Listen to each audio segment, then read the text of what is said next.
Is it bad? Hello! Danny, can I say it today? Oh yeah, do it.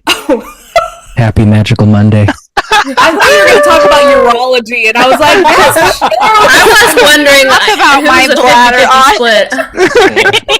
For anyone who wants to know why you pee so often, I'll be giving some free medical... I will not be giving free medical advice. Better pay him to give you medical advice. I'm gonna share his Venmo after Why this. don't you make what is the best thing to do to prevent a UTI?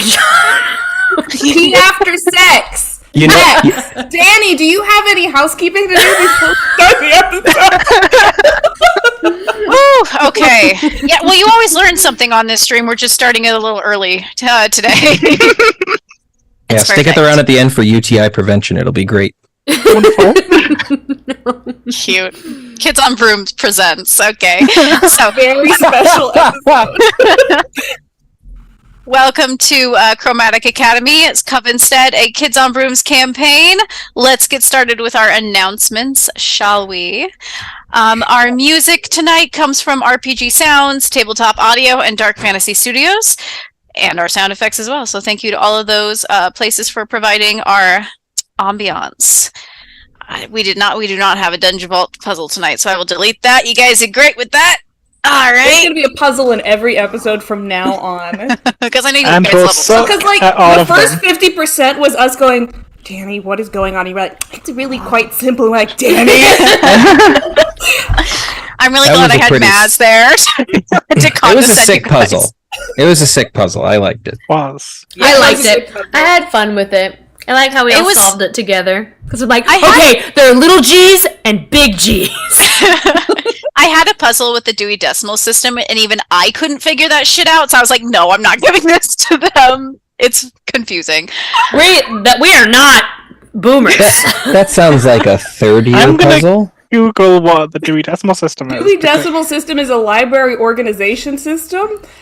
Danny is a librarian. None of the rest of us are librarians. We all use that little computer that you type in, like, I don't know, furries, and then it tells you the call number, and you go down the aisle. Well, and I mean, like, it is an abandoned, forgotten library that's a little old, so maybe we need an old system as well. Okay, Genki. Yeah. Let's move on. Genki. Genki, get the Genki browser plugin, receive discount coupons. Yeah, we try shopping online while also supporting Ink and Lyra. Boom, boom, your purchases grant us commissions while you get all the discounts, and you don't have to pay anything else. Let's see Eris's routine to that call and response. Let's go. Like, honey, like eBay. No extra payments. Let's go. Okay. And I have an announcement to make, everybody. I want to make sure you do not forget. This is the last week of September.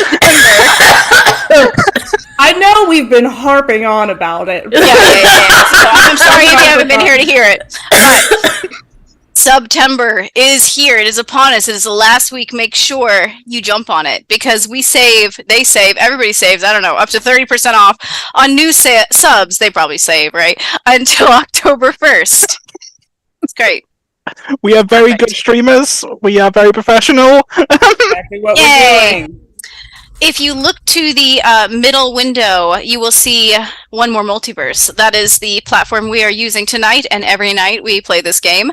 It is amazing. It's beautiful. It's free. Check them out. They are so cool, and it's a lot of fun to use. All right. Shout out to Jake and Zach who are in the writer's room with me.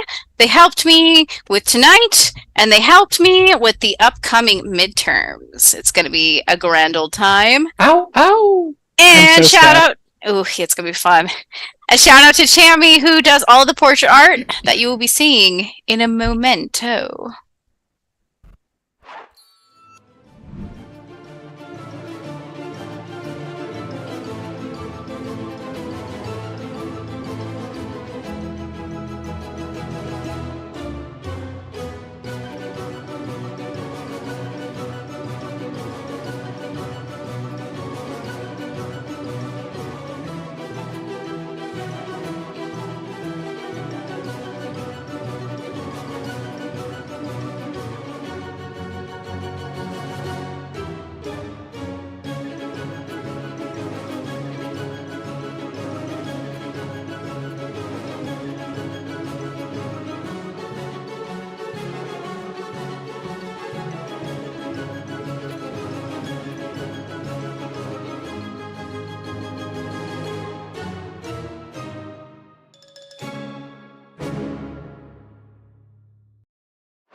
Earned a subscription badge. I don't know what that is, but Woo!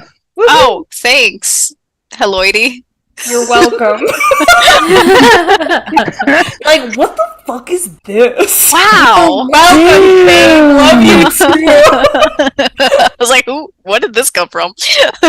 All right. So, Deanna took notes, very detailed notes about last episode. Let's hear it. My detailed notes.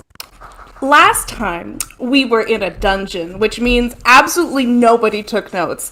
I'm going to say what happened last time as Deanna, not as Eero, because if Eero was saying it, all you'd get was, Cal just punched Maz in the face for no reason, because he's literally Ava, and I'm going to give a little bit more detail than that. You just hear Calvic ear from away. It was justified!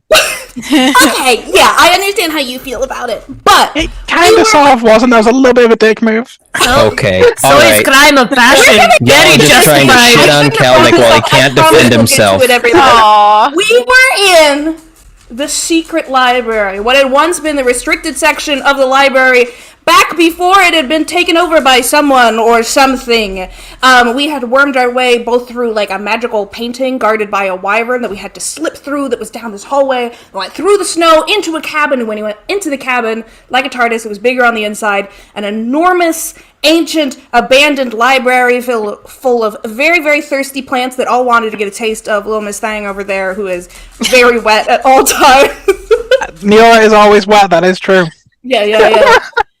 We were exploring a bit. We found a lot of truly excellent books, most of which we were not allowed to touch because they were soon to be traps. We did learn later, yes, of course they were traps, but they were very tempting. We also found, for most of us, less tempting, we found a corpse, a skeleton, mostly, completely desiccated and dried out by all these plants kind of eating away at it. Had an enormous wound in the back of the head as though it had been knocked out, and a teeny tiny little brain. Couple things happened. Neora kind of communed almost with the skeleton, used some mind magic, and experienced death on repeat for several minutes. Very traumatizing moment for her. Calvic took the wand from what we learned was a student's body and determined that he was going to try to give the parents, the family of the student, closure. And Oculus stole the little funny little brain and some bones for some fun times later. She's got some arts and craft projects that she's very excited to be working on. I think we also found some kind of thing where we could have communed with something as well, but we left that be for now. That's something to explore later. We moved further in. We found out that we needed a password in order to get to where we wanted to go. Before we found a password, we found an enormous pile of shit, just shit everywhere. It was ungulate shit from an enormous creature that we ascertained by digging through aforementioned scat and looking for like, ooh, what does it eat? What's its diet? That it seems to eat books and paper and brains. It seems to eat knowledge itself. Comforted by this information, we continued further into the library where we uncovered, let's see here, Norbert the Gnome. Over in the section that seemed the most like a library proper still, as in they were like still books up on the shelves and everything. An extremely angry little imp in a Best Buy polo and a little name tag that said Norbert. We discovered that the staff of the restricted section of the library had been transformed into like these naughty little imp things, little red babies in polo shirts who were furious all of the time. In some sort of magical accident. We were able to, even while the imps were attacking us and giving us a bad time and giving us wasps, I believe it was mostly through Neora and it was a combined effort of everyone but Eero and Maz, I believe. We were able to Maz helped. Well, no, he wasn't involved in turning Norbert back into Norbert. True. He was busy throwing wasps at Tracy. And then everyone yelled at him when he did it. We were there doing that, and they were bringing Norbert back into being Norbert, who was like, oh, thank you so much for saving me, get the fuck out of here. And we were like, that's an interesting thought. No. But we had a conversation with him. We learned a couple of things. He told us that he did indeed know where the book that we're looking for is. It's in a very secret part of the library, and there's a riddle. There's a passcode, that he gave us the riddle to the passcode because the passcode changed every time to try to get into that space because libraries are extremely full of themselves. That's what we're learning. We all, as a group, collectively worked very hard with Maz's very irritating help to solve the riddle. to figure out how to get to the room where we needed to go. But before we got all the way in there, I found some super cool stuff that's very private, and I did a great job being super secret and hidey about putting it in my pocket without anybody noticing. Don't worry about that turning Not a page. single person noticed. Not No a one single commented. person noticed. Not a single person said anything. Uh-huh. With the passcode, we got into an area that actually looked pretty fucking sick. It was like, I don't know, the Hanging Gardens of books. Like, there was like a big, glowing, super powerful book in the middle, and then just walls of super restricted, fancy-ass books. And of course, everyone was like, my personal plotline isn't here. I'm going to take that My Magic book. I'm going to take this other book. I'm going to take... There's a hole here. I'm going to try to fit myself in the hole. But while Atlas was trying to fit herself into the hole, we did, in fact, find the book that we were looking for, which is the Necromancy book. I don't even know if we know what it's called. Do we know what it's called? It's made of bones. It's a bone book. I have no recollection. The Bone Tome. The Bone Okay, Tome. the Kama Sutra, the Bone Bone Tome. We took it with us. We were about to keep exploring for more books, and then wouldn't you know, the ugliest, oldest man with the worst and who had just experienced a lot of his personal shit, descended from above us and informed us we would no longer be staying in that space. Was it a chimera? Did we decide it was a chimera? It was a chimera. Chimera. Absolutely massive, like literally covering the entire ceiling of this library. Was just like, all right, come into my mouth. And we were like, no, thank you. And we started sprinting away, and we had most people did a pretty good job. Maz and Eero had a tough time of it. Maz had a hard time, and he tried to be a hero by throwing wasps at the guy, which took him a second. And don't worry, the fact that he took a second to try to save us did get punched about later. Don't worry, he was punished. And we all managed to get out relatively okay. And then, of course, Maz was punched. I believe Niora was also punched because she wanted to be punched very badly. We had some group I think we can all agree that both Maz and Niora asked to be punched. No. Niora I asked. think we can you all punched Maz agree unjustly. that Maz and Niora Maz asked has to a be bad punched. personality, but we'll get into this. We'll argue about this in character we later. managed to get out of the secret place. We talked to Cadmus for a little bit. I'm losing track of things at this point. You're doing That's amazing. pretty much- We got You're back to our killing room, it. I think. Yeah, did I get everything? Did I miss anything? Riley was waiting up for us when we got back, if I Riley remember was sitting correctly. outside of our door on the ground. Yeah, which I think are we picking up I think Niora, Odysseus. Niora and Ocklys were just like, they're coming down from an adrenaline high because they had the bestest of times, and everyone else is just like, wow, that was the worst thing that's ever happened. Niora and Ackley's are like, that was great! That was awesome, let's do it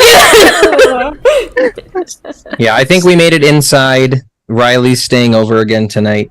Mhm. I think that I don't. Are we picking up there, or are we jumping ahead? I did. Eero stayed out a second longer because she talked to Maz. They shook hands. Yes. They talked about books. And they said that they hated each other forever. And then said goodnight and kicked the wall for a while. Adorable. He was so cute. Yeah. We did leave. I think the last thing we left off was Miss Niora and Riley about 5.5 feet away from Maris's bed, sitting on a windowsill looking out over the Poor Maris. Well, to that point, poor Maris and Calvic, because Riley's sleeping over, Calvic asked Maris if he could crash in her extra large bed again, because he needs a place to sleep when Riley sleeps over, because there's not another bed. Mm-hmm. Just as an aside. Yeah. That's becoming increasingly common. So, Niora, what do you tell Riley? Because Riley did ask to hear about the crimes that you guys did. So Neora's kind of like sat down, kind of leaning into Riley, a little bit deflated, like not necessarily traumatized yet. It's yet to really land, but definitely on like the come down from the adrenaline high, as Ackley's said. Hey Riley, I'm happy to tell you like all about it and stuff, and I do really want to, but do you mind if like I choose to like omit some things? Like I'll talk about them, just I don't really want to yet. Sure, I guess. Why would you omit them, though? It was a really badass adventure. We escaped Chimera. We did some cool magic. I want to leave it a cool story for now. Okay. All right. And then Niora will recount all of the good things that happened there. Them solving an awesome puzzle, them rescuing an imp and returning them back to being a gnome, them finding the Mind Magic book, and that Niora and Riley can study that and attempt to work out what it has, and Niora throwing ice back at a chimera and wrapping it with blood-sucking vines with Ackley's. All of the cool adventure shit that happened. That sounds like that, what was that movie you told me about? Indiana Jones, I think? Yeah. It's a really cool adventure. So cool. And I think Ackley's had a great time too. I think everyone else is a little bit tired, like he was a lot of running. Where do you think Norbert went? You just hear it, like, coming from Ockley's room, like, Sublime!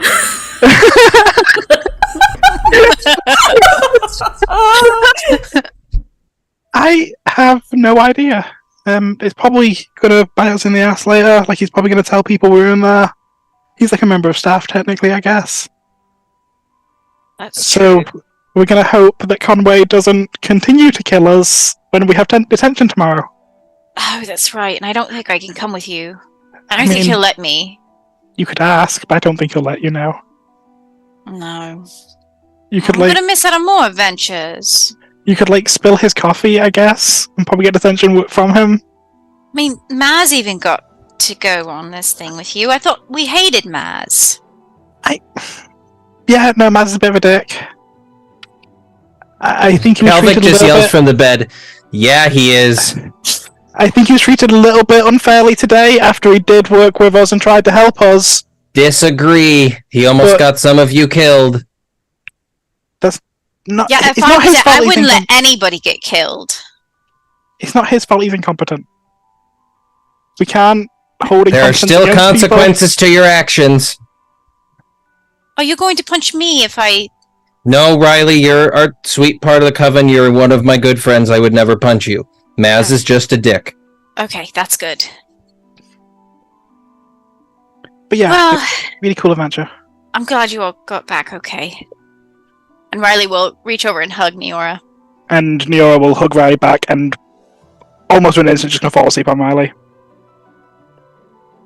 And Riley will lean up. Let's see, where are they? Yeah, we'll lean up against that bookcase and just kind of let Niora sleep. Yeah.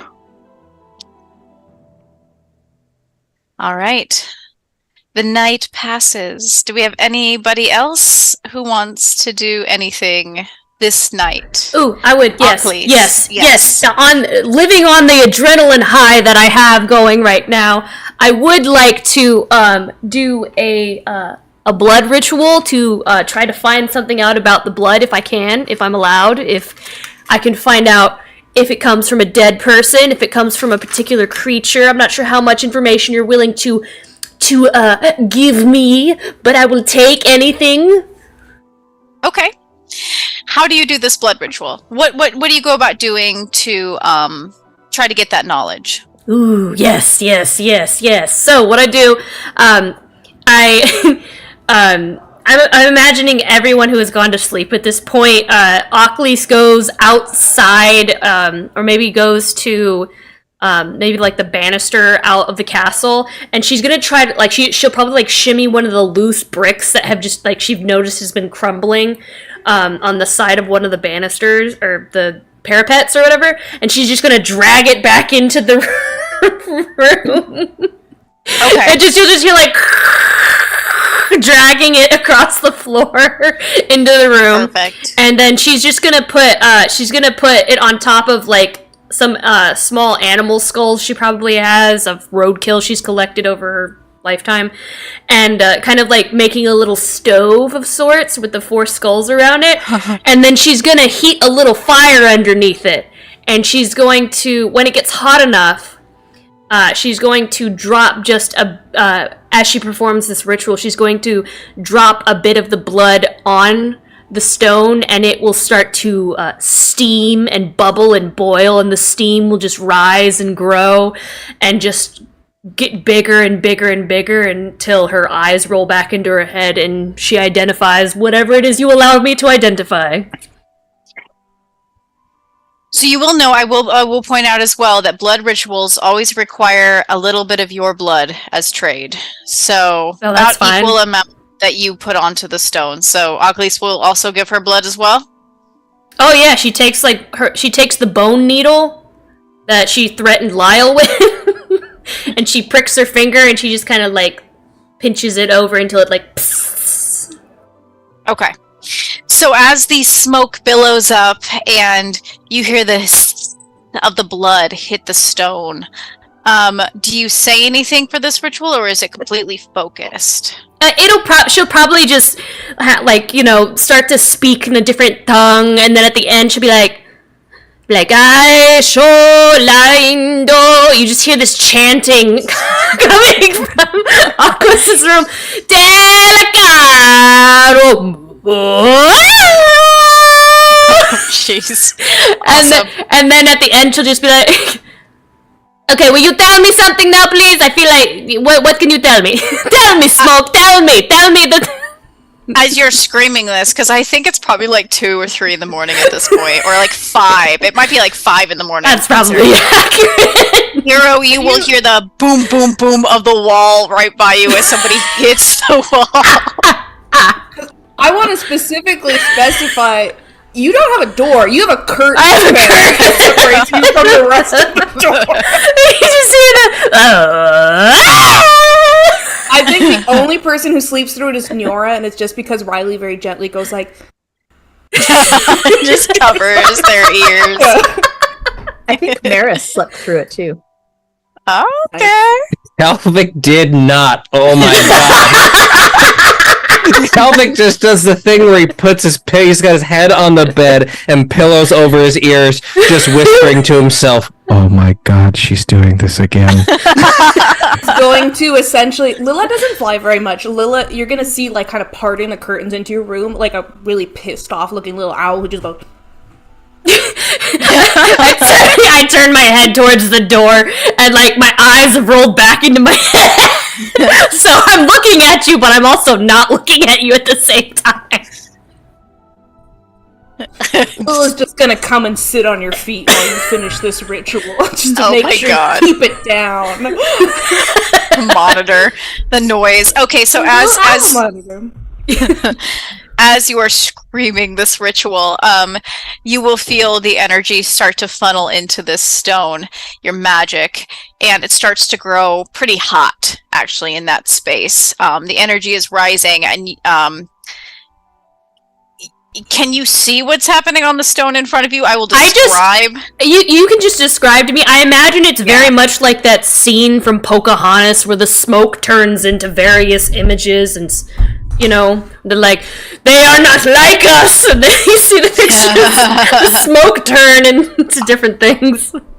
I will say that, okay, so the blood on the stone itself starts to separate. It was like one pretty sizable droplet that you spread on there, but it's starting, the little globules are starting to like separate into smaller and smaller drops that start to crawl across the stone and create a picture. At first, it's just a circle, but then they separate again and they start to form lines and symmetry. And the smoke that's rising off starts to kind of sway like fire almost. Starts to kind of lower and rise and lower and rise. And these little blood droplets on the stone start to form a sigil that would look very familiar to you. Is it the sigil that I saw of the third demon of the Sago? Yes, it is. It does match that sigil. It's a demon blood! Maybe. Yes, it feels like it is. Maybe. Is that an Matches. accurate... Fire! You could probably put 2 and 2 Sigil! together. I got high enough brains, right? It's my D10. If you at all try to touch this blood, you will find that it burns to the touch as well. I lick it. so hot that it burns a little hole in your tongue. But that is what you're going to find with this ritual that wakes everybody up. And then she's just gonna make, alright guys, I'm done! Good night! Oh my gosh. Good night, Lila. I think that night Lila and Kronos is your ugly little Yeah, name. but Kronos was probably doing the ritual with me up in the corner, just waving his wings side to side. I think you're gonna get one of those adorable, like when animals sleep next to each other, it's so cute. There's gonna be the little adorable heart-shaped little cuddling animals. Oh like, my at the god. foot of your bed. Yes. Lilo's staying over there because he doesn't want to wake up Hero anymore. Yeah. This is the most affection. Whatever. This is the most affection Cronus has ever gotten. Aww. He's like, warm. But he's so cute. How is this? He's so sweaty, Lila. I hope you appreciate that. I assume, are owl feathers like very absorbent? Is it just like Depends on the type of owl, I think. Most bird feathers are repellent towards moisture. Yeah. So I guess that's pretty good. Okay. Oh, they're perfect for each other! Oh my god, they start to preen each other. Oh my god! green and naked mole rat bat? You just And peel, they get you that. peel off his scabs. You can groom. Yeah, there you go. Peel off his scabs. Yeah, Danny's like, oh! scabs. God. Lila eats his Jeez. Okay, this just took a bigger turn. This is the romance that we all needed. Forget all the other ships. This is the ship. This is the battleship. And Axe just likes to watch. He's over in the tub, like Takes his head. Oh my god, Axe is a voyeur, no! You just see the black beady eyes through the darkness shining. Yes, he was. Oh my god. Seen anything like this before? That's my Axe impression, which I think is very good. Thank you. Takes his head it was like pretty this, killer. Oh, that was grumbles, beautiful. That turns was around, beautiful. goes back to sleep. Hey, listen, Axe just had to watch a lot of stuff in his waiting time. It became a thing. That's true. That's true. He's a big people watcher. It's a big people watcher. Okay. So, perfect. So the ritual goes off. Everybody goes back. Well, some people probably go back to sleep. Others turn and twist fitfully in their bed until finally, about an hour later, the morning comes. Cool. And When they turned the daylight back on, I was Woo, experimenting daylight! something on. Multiverse lets you turn it from day to night, so I'm sorry for I didn't know that. No, it would do I it right loved away. the nighttime. That was I my love the little vibe. sleeping mask on Arrow. Oh, thank you. That was super cute! And little ZZs. I was experimenting. And oh, those are cute. You will hear somebody, if they're awake, will hear footfalls, kind of heavy, but well, let's see. The owner has a lot of weight behind them, but they're very graceful. And you will hear them outside the hall and stop in front of the door. And is anyone awake at this point? Pretty early. No. I don't Okay. think anyone would be awake. You will be awake soon after all the familiars start going crazy. Flapping, screeching, swimming frantically. Kind of, the butterflies near the front entrance start to, flutter very fast. Cronus starts to, sweat profusely. I Sweat think- forms a Barky heart dog shape. thing. And he's just like, there's a monster out there. Kalvik was aware that Maris was able to sleep because he could hear her snoring a little bit, and so I think that as he gets woken up by all of this, he just pokes her in the back and just says through his pillow, "Your turn." I thought that this was going to be What? so sweet. Okay. She'll blink and be confused that she's rested, but she'll get up and wait, did someone knock? Or is it just the animal? And no. Alexis is hiding under the bed, and she's like, Oh. I don't know where. Okay. Yeah, I'll go check it out. Thank you, you brave warrior. Yeah, go back to sleep. And he grabs one of the extra pillows and turns over and just cuddles back up and goes to bed. All right, Yeah. so yeah, she'll go to the door. And Maris, when you open the door, you will see a very large, sleek Black Panther sitting outside your door. And Now I wished I got the door. That sounds sick as shit. its very bright eyes look up at you, and then it gets up and slinks past you into the hallway. Okay, hi. Hello. How can I help you?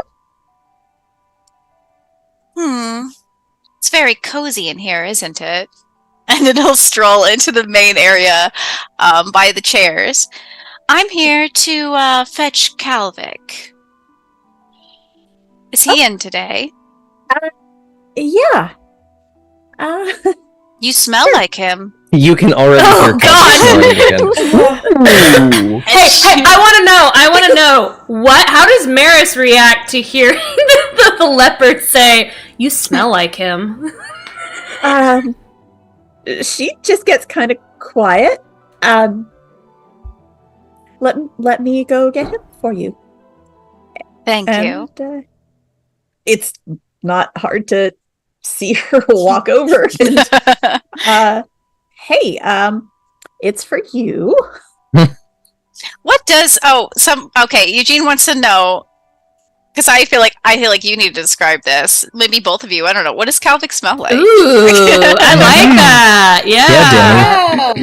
What does Calvic smell You're like? gonna let Danny? Ooh. He smells like Axe body spray. The chocolate one. Y'all remember that commercial where, like, the chocolate guy would walk around and the women would just bite into the chocolate that was man? a good one. Yeah, I saw that. I mean, I feel like Calvic is not.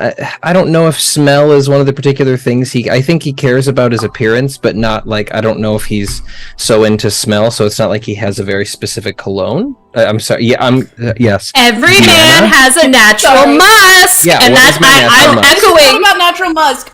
What did Kelvic bake yesterday? Oh, I'm gonna say Ooh, he that's a probably good always call. smells a little bit sweet because of the baking. Yeah, I feel like he probably was working on some. He probably smells a little bit lemony today, because he was working on some lemon muffins. Okay. So that's so I think he was working with a lot of lemon zest the day before that maybe got caught up in his just like body hair in general. I don't think Cal has a beard Does Calvic like I do. wax? Calvic does not wax. Calvic has Okay. arm hair. He's not particularly hairy. I'd say he's less hairy than like. I don't think he could grow a beard like this if he wanted to. So I think that's why he keeps himself clean shaven.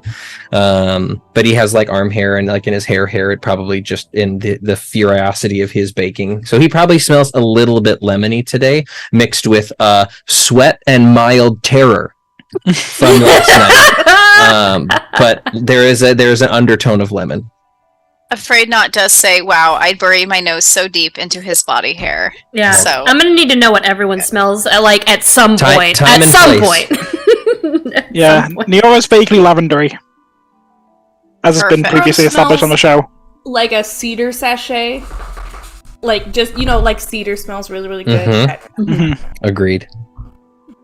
Okay, so this Black Panther takes a seat quite patiently next to the table and just watches as Maris walks over and waits. As the familiars are all still kind of like, they're hiding in every little corner of the room. I feel like Pix is a little bit more curious than hiding. Like, Pix is definitely hidden, but he's like poking the head out a little bit. Oh, Pic's gonna like come over and like and like try to poke the panther's tail with their nose. Yeah. Pix will give like a little bit of a poke. And I think the panther will playfully kind of like swat her tail over at Pix. Sounds of intense disagreement come from whatever corner of the building Lila and Kronos are in. But they're not coming to like defend Pix or anything. They're just like, we don't like that! From over here! Look at that thing trying to come in here and disgusting, honestly. Nero at this point will kind of like wake up a little bit, like hearing Pix, and go, Pix, no, leave it on. Kind of waving over. Danger, danger, danger! Sorry, Pix is curious. Morning. Good morning. Cal will shuffle and be like, who is for me? That would be me. And Calvic sits up and just looks very confused. I don't want to be rude, but have we met? You've met me, but perhaps you haven't noticed me before. That is fair. Normally I would rack my brain, but I am quite sleepy. What do you need me for? Well, it sounds like Syndra wants to call upon you for another appointment. Okay. Do I need to come with you like right now, or can I like shower? Is she just in the alchemy dungeon? She's not. I've come to fetch you, and I don't have all day. Okay, I get it. Okay. And he pops out of bed and grabs I think the closest piece of clothing is probably the hoodie that Maris let him use. The nipple, oh yeah. No, this nipple piercings are just like 5 feet out of reach. Otherwise he would have gone for those for sure. But I think he just grabs the same black hoodie that Maris let him borrow the day before, and he throws that back on and zips it up and grabs his scarf and then goes and scoops Axe into his bowl and grabs him to bring him with and says, all right, let's go. And what is that? I have no idea what that was. That was like that a car. You know what that was? That was the ship going by. Oh, maybe. The panther gets up and she has like a long stretch. Kelvic, I don't know if he has the balls to say it out loud, but in his head he definitely goes, big stretch. And she'll say out loud. Before she turns to leave, she'll flick her bright eyes over at Maris and back to Calvic and be like, well, aren't you going to say goodbye? He like turns around and is like, Hi. bye. Okay. And the panther will trot towards the front door and head on out, leading you out of the room and down the stairs and over towards the opposite spire. Ooh. Up, and you notice you're not going to the alchemy dungeons. This is like a weekday morning, or is this like a weekend? It's probably I think Saturday.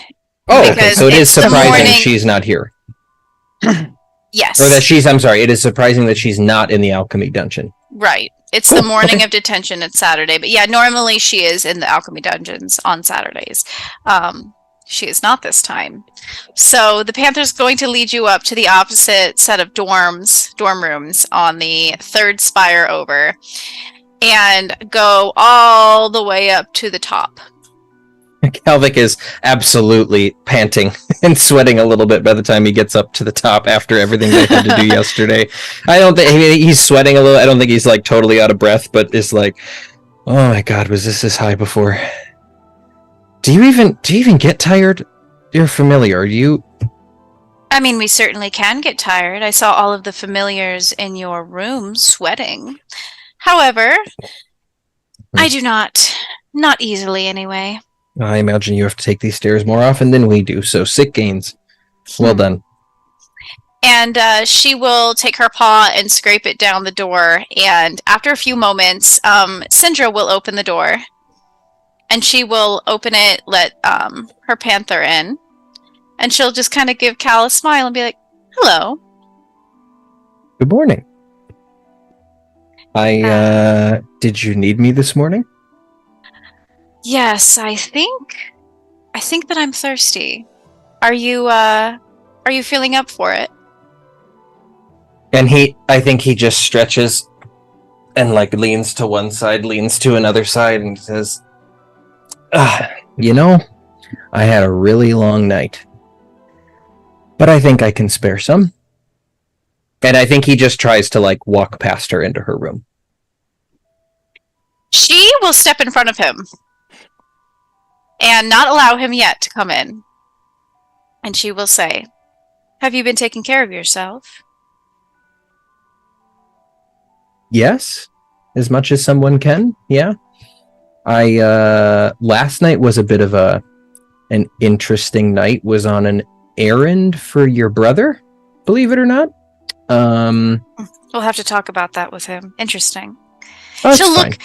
look at him. Does he have any scratches, any marks, any tears in his clothes? I mean, the only thing he's wearing is he's wearing like his black sweatpants and the sweatshirt from Maris, and so he doesn't have anything else on. I don't think Kalvik took any damage or like was in any danger that would have allowed him to get hit. If anything, while he has his scarf, I think because of where he was going, he chose to leave it open. So if it's only been a week, he probably still has the puncture holes in his neck. And I think he probably I don't think this was a question. She's just looking him up and down. So I think that's probably the only wound she would see, is my guess. I'm trying, because I don't think he got hit by the dragon. I don't think he got hit by the chimera. They were just running away. So I think Cal's probably one of the only people who didn't get scraped up. Yeah. I mean, Okay. he definitely, his hair is all messy because he just woke up, but that's probably, and he's wearing no shirt underneath a hoodie. But aside from that, it's definitely not his hoodie. And if she can, depending on how much of a predator she is, she might be able to pick up that the hoodie does not smell like him. But I don't know if her sense of smell is as good as something like her Panthers. You're pretty close, so she probably can pick up on that. And she kind of gives a little smile, like, interesting. And she steps off to the side and goes, "You may come in. My room is to the right." And when you walk into this space, it is the largest. You've been in a few dorm rooms now. It's the largest dorm room you've ever seen. It looks like a gigantic suite. And there's a chandelier hanging from the ceiling. There is a large living room space that kind of divides out into rooms. It's still pretty dark, though, right now. Well, I mean, other than the light coming through the windows, but Sure. Yeah. It seems like some people might still be asleep. I was going to say, I don't see anyone else from her coven in the space at the moment, correct? No. Okay, and her room is like the first on the right? Yes. Okay. It's a large door, black wood. Is there a multiverse room for this? Or is I wish. I didn't have time. Oh, no worries. I just wanted to know if we could see it. Oh, I should make one, though. I volunteer to make the map if you need somebody to do it, but let's go back to the scene. Yeah, definitely. That'd be cool. Okay, so she will let you in, and she will pass by you, lead her to her room. Lead you to her room. What does Syndra smell like? Syndra, I think, always smells like a combination of things because she's always brewing potions. She smells a little smoky. She always smells a little like musky almost because there's like so many different herbs that she's working with. Sometimes she smells very floral.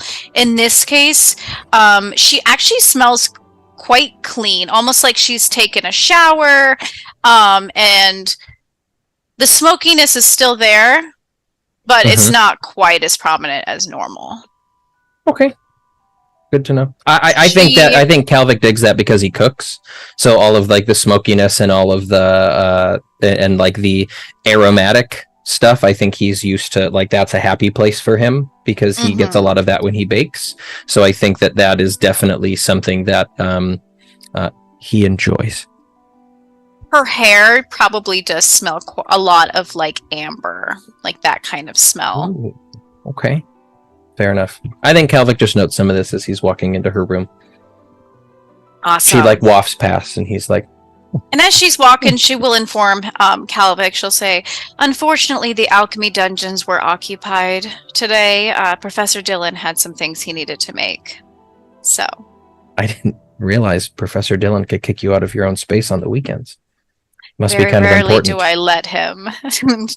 So it was important. Okay. Apparently. He knows that the dungeons are mine on weekends. Well, it was very generous of you to allow him to take your space. I know. And she'll open her door. The room is large with a tall tinted purple stained glass window on the opposite end, with curtains that are draped over it because she's not a huge fan of the sunlight normally.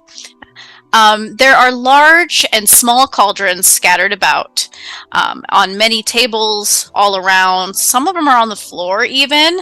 Not a lot. She tends to want to keep pretty neat and clean, but there's a few because she's lost space on the tables. They hold various colored liquids. There's racks and jars of ingredients just everywhere. Herbs and many different other kinds of animal parts, things of that nature, crystals. And a large 4-poster bed is covered in a soft, deep red duvet in the corner. On the right wall, there is an old painting of the Nightmare hung up. Which probably maybe Deanna knows what that looks like because she's taken art history, but and yep, Danny knows too. But probably a few of us. But it's a very famous painting. I'll link it on the Discord. Thank you. Yeah. And you'll notice, Cal, that across the room at the desk, you are not alone. Lazarus sits at the desk, and he's copying down something on parchment from a black leather tome that he has open next to him. And he kind of glances up and looks up at you and her, and he kind of like snorts under his breath and starts to write again. Is there a second bed in this room, like to say that they share this room, or does it just seem like there's just that one bed in the corner, correct? Just the one bed. Yeah, there's Cool. not two beds. Okay. And I think Calvic's assumption is not something like he makes no assumptions like, oh, they're like weirdly together because vampire siblings are different. Like, I think his assumption is like he's in here and she doesn't give a shit if he sees that she's taking a payment from Calvic. That's the sense he's getting. I don't know if it's true, but that's the sense he's getting. Yeah, and she will walk over. You'll get this feeling too that she's kind of helping him with his homework because as she walks over to the desk and turns the chair by him around so that you can sit in it. She'll look over at the paper he's writing on and she'll be like, "No, your count is wrong." And she'll point at the parchment and he'll curse under his breath and like scribble it out and try to recalculate it. So you can just get the impression that they spend a lot of time in each other's rooms just working. Cool. And then she'll look to you and she'll say, "Would you like to have a seat?" It's just the table and theoretically the bed are the only two places where he could like sit down for his feeding, correct? Yep, the long desk, the chairs, and the bed, yes. Cool, okay. She gestures specifically towards a chair? Yes. Okay. Yes, she does. I'm assuming. I'm just trying to figure out open-ended. She's leaving this. I think Calvic looks at the chair. I think he probably does look at the bed and then looks back at the chair and sits down. Is the chair not comfortable enough for you? It's a lovely chair. You didn't answer the question. I don't think he does. I think he just smiles at her and sets axe down on the table and gets himself nice and comfy on the chair. Maybe looks over. Lazarus is sitting like right next to him. Yes. Cool. Okay. Probably looks over at what Lazarus is doing and pops back over. Takes his scarf off. Just puts it down on the table. And you'll notice at Lazarus's feet is another leopard that is large and spotted. And Syndra's was like a panther all black, or they were both like spotted leopards? The one that went to go fetch you was all black. Okay, that's what I thought. I think Calvic notices the leopard and says, "My siblings and I had familiars not at all alike. You two must be very close." We're twins. That'll do it. Sometimes that happens. It's a little annoying, really. Okay. I also think Calvic maybe turns to the side quickly to Lazarus and just says, "We should talk later." Oh, do you have something for me? Let's not get ahead of ourselves. Yes, I would not expect that much from a first year. He smirks and then looks back to Syndra. And Syndra will walk over and she will take up the end of your scarf. And she will say, I think I'd like to bite you somewhere else this time. Just so you don't have to hide it quite like this.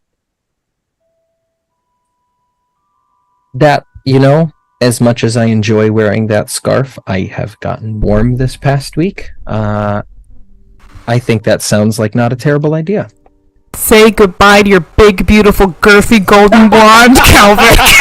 Yeah, it's being bitten clean off. Just gonna. Oh my god. How confident you feeling, Cal? I think he probably just unzips. I think he slowly unzips his the sweatshirt, and then just kind of flares it out and looks back and says, "Where did you have in mind?" Well, there's many different points a vampire can bite in order to get the most amount of blood. But I think for this time, and she's going to reach down, but then scoop up his elbows and extend out his arms. And she's going to turn them over. And Lazarus will sit up and shift over and look over. And she'll say, which vein to choose from? And she'll run her nail down your right arm on the inner crease, down towards the wrist, slowly. It's almost like a ghost of a touch. Lorne freaking out over there. I can't do needles. We're talking about taking blood from this part right here. I can't. I don't think Calvik can suppress an army of goosebumps that just covers his arm, probably his whole body immediately. I think he's also trying to play it cool. I'm trying to figure out if Calvik gives a shit that Lazarus is in the room, and he's right next to you. I don't think he does. I think Calvik is so absorbed in this. I think that we haven't had much time to talk about this. I think Calvik has been thinking about this day pretty much all week. So I don't think he's going to let Lazarus being there either ruin it. I don't know if it enhances it for Calvik, but I definitely does not ruin it for Calvik. Perfect. You will feel kind of the piercing, heavy gaze of two yellow sets of eyes, just one in front of you and one on the side. And he'll lounge back against the desk watching, and she will actually glance over at her brother, and she will say, Lazarus, which do you think I should bite from? And he'll look over, and he'll say... I think Calvik locks eyes with Lazarus, too, and says... I don't think he says that. He probably just looks at him. Doesn't trust himself to talk right now. Okay. Lazarus will lock eyes with you. And he'll say, Wand arm, it's stronger. More blood, adrenaline rushing through it all the time. You've seen his wand, haven't you, Syndra? And Syndra's like, no, why don't you show it to me, Cal?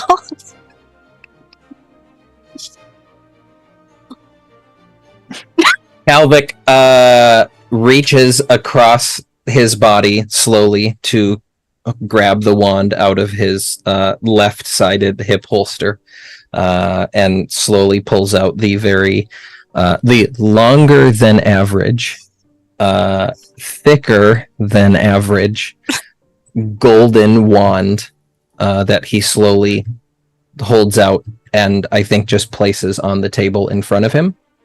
And he says, careful. It likes to go off easily. Does it? Interesting. Can't hold its magic very long, can it? And she'll run her finger along it and be like, okay. I'm working on it. This is a very impressive wand. It runs in the family. To be honest, I'm learning to control it a little bit better. It takes a lot to control this thing.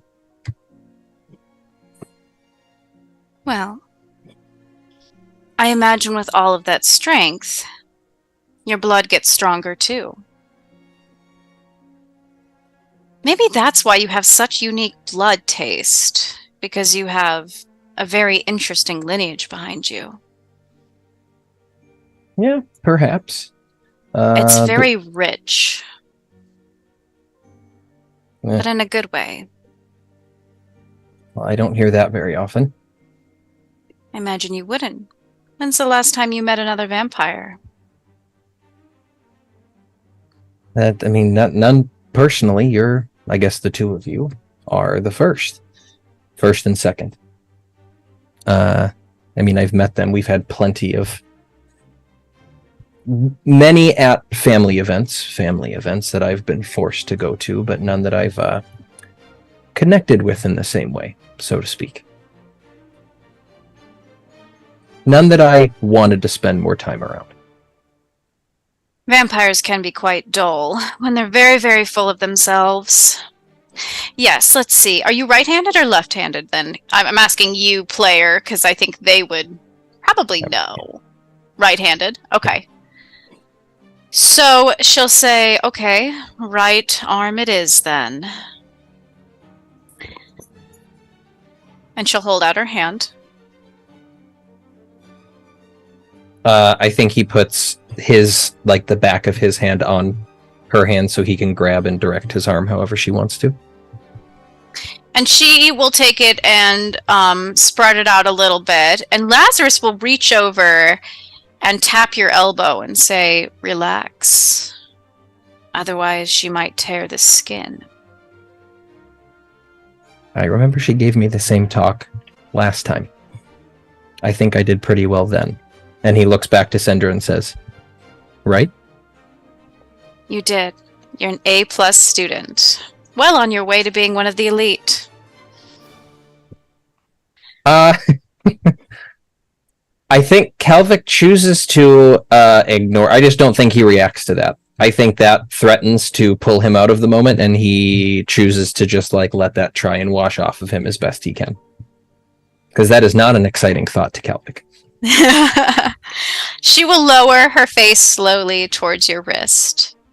She will let her lips linger for a fraction of a minute on the kind of ridge where your vein pops out. And that bone. I imagine he has a pretty prominent wrist with the bone coming out. Mm-hmm. I imagine so. And you feel kind of like the hot tingle of her lips as she lets it linger for a moment. Before she peels back her lips and she shows her fangs. Those long, white, pearly weapons that you've seen tear into the neck of a rabbit. But with kind of like a gentle precision, she places them and she sinks them through the skin. A very quick, clean puncture. And the blood, hot, rushes into her mouth. You do feel that kind of moment of pain when that happens.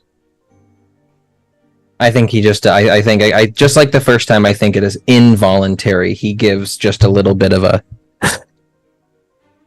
but really does his best to not, I think his other hand is clenching the side of the chair like he did previously.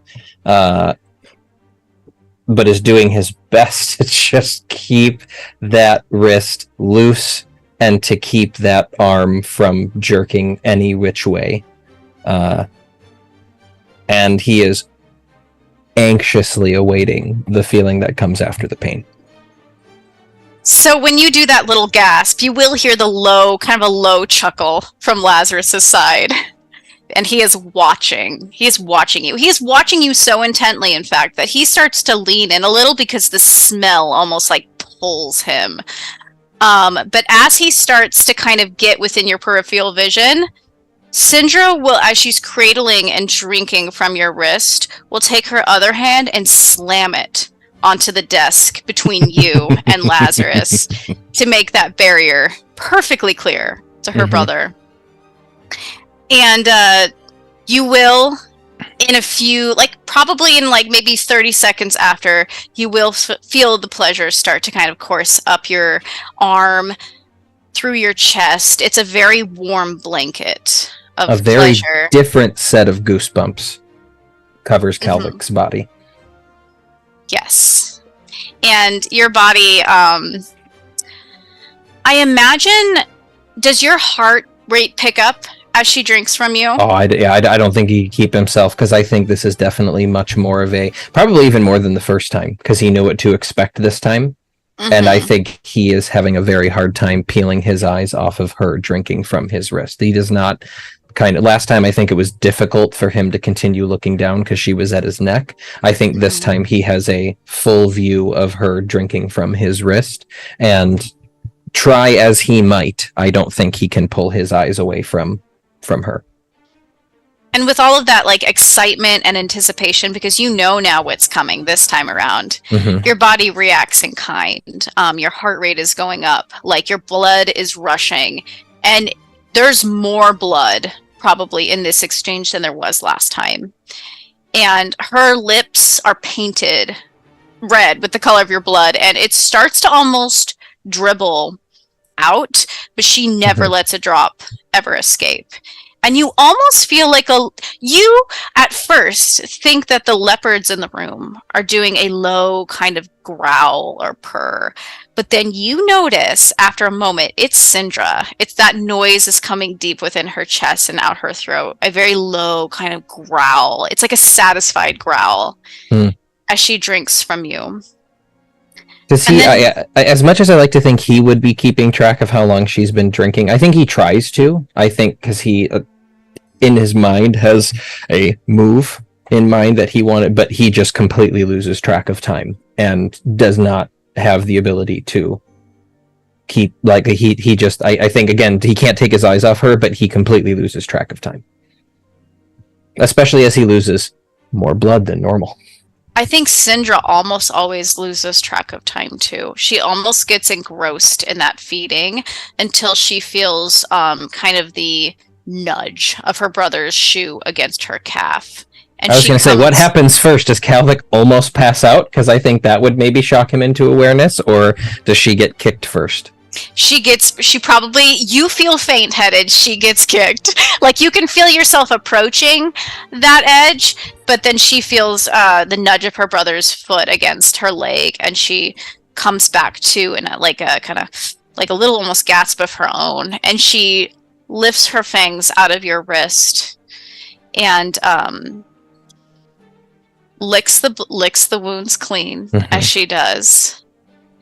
And you get you get a look almost of a little bit of feral Syndra, not completely wild, but you see that she's kind of surprised back into the present, and her eyes are wide and orange, a very deep orange. And you know that's your blood making her eyes orange. I think Calvic probably just chuckles after she stops and says, "Oh, I put myself in a very dangerous situation here, didn't I?" Well, and he starts to flex his hand. It's not entirely your fault. I'm the one that is navigating the situation here, and she'll clear her throat, straighten, turn sharply, and get a towel, a black towel that's dark colored. And she'll look down, and there's not a lot left on your wrist, but she will wrap your wrist in it and give it pressure. I think Calvic continues to. He kind of grabs it as well. If her hand is there, he maybe puts his hand on hers for a moment before he takes the towel and starts putting the same pressure on and goes, "Yes, it was. We only have one more of these, you know." For now. For now. I mean, you're a very talented chemist. I may need your help again. I mean, don't get me wrong, I have talent, but I don't have your experience. That will be gained in due time. If you keep paying attention, that is. I think I've been in the alchemy dungeon as much as you have recently. Yes, about that. And she will reach over and she'll pick out a little bit of lemon skin from your hair. And she'll twist it around in her finger. And she'll look at you and say, "You lied to me." I did? You did. Yeah. You told me that you were taking care of yourself. I am as best as can be expected in my situation. Ugh. You're a first year. What situation is that? I think Calvic just turns and looks at Lazarus. And Lazarus looks away. I'm just trying to integrate myself into all of the different extracurriculars that I find interesting. Although I'm quickly learning that some self-imposed duties may get in the way of some of that, but I'll stretch myself appropriately thin for the moment for my coven, and for me. Magic school is exciting. There's a lot to do. There's a lot to see. There's a lot to accomplish. But if you don't slow down, you're going to burn yourself out in the worst of ways. And there's no coming back from that, Cal.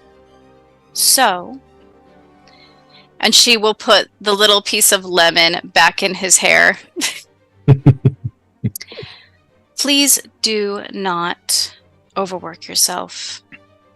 I've noticed that in experimental potions, you do less experimenting and more assigned work. Self-assigned, of course, which I'm sure is important. But experiments are important too. Flexing your brain in that way, creativity, that's what experimental potions is all about. And I can taste how stressed you've been. That obvious, huh?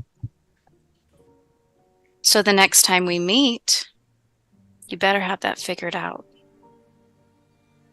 At least a little. I'll make you a deal. I'll call on you the next time so you know that I'm ready.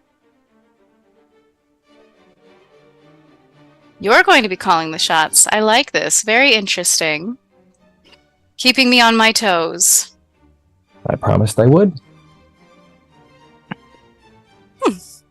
For once, I will get to be the prey in this situation. And she'll straighten a little bit. She'll say, "Can you walk?" Can I take a couple minutes? Yes. Lazarus. And Lazarus will look back over. But go get Cal some water, please. Laz is like, "What am I, your maid?" And she's like, "Right now you are. Go get him some water. Or you're not getting alchemy help on your homework." He'll be like, "Fine." And he'll get up and he'll leave to go get you water. Cal looks over at the homework he was doing. Was he like really struggling? Is Calvic as a first year able to piece together what he was doing wrong? This is third year stuff. Sure. Mm-hmm. It's a little more complicated than what you're used to or what you've seen. But I think that Cal probably would note some of the like sillier mistakes that Lazarus has made as far as like the numbers, the calculations. That's mostly what he was. So you might look at the calculations and see where he messed up. Okay. Kira, just banking that away a little bit for later. I think Calvic looks around the room and says, you know, digs like this would probably look ostentatious for anybody else, but it kind of makes sense for you. Thank you. I think it's nice. I like a little bit of like color, but I don't want to go like yellow or orange. Yeah, Lyle is my RA, and there's a lot of color, especially because of Neora. It's not a bad thing, but it's also not necessarily my vibe. You poor thing. Lyle is your RA, huh? That's okay. I probably am not proud of this, but he is a little bit in my pocket, so it's okay.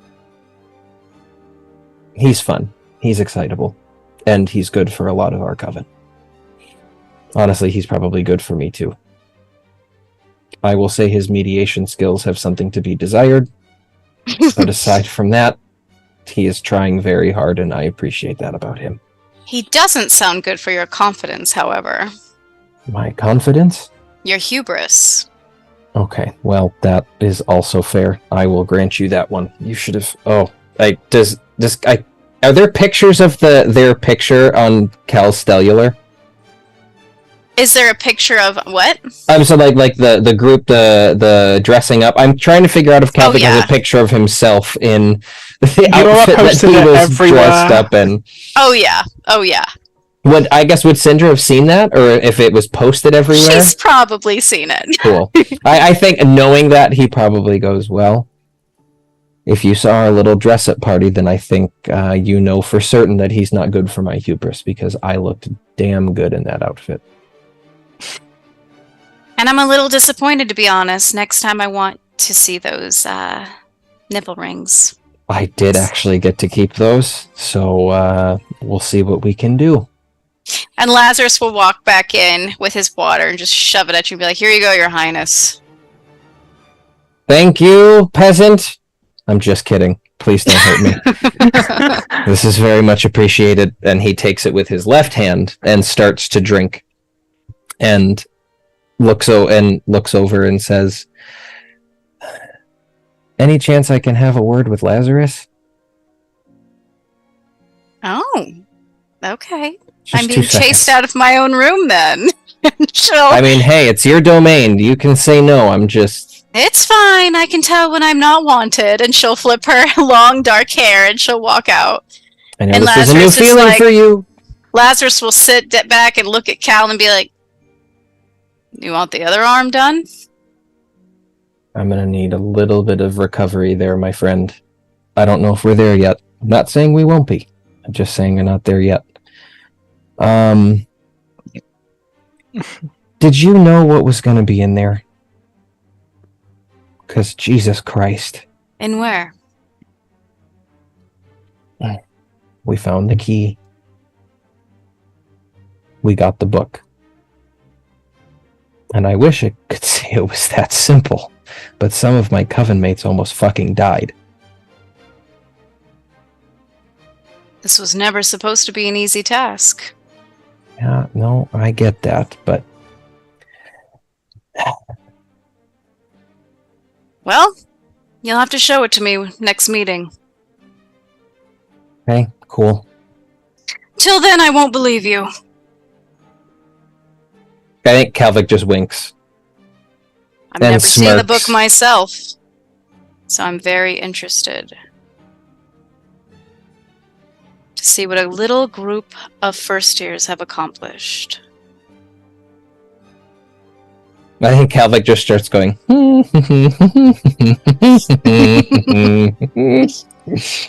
Okay, and I think Calvic tries to stand up and very quiet, like stops and goes. Would you like to do a charm check on Lazarus?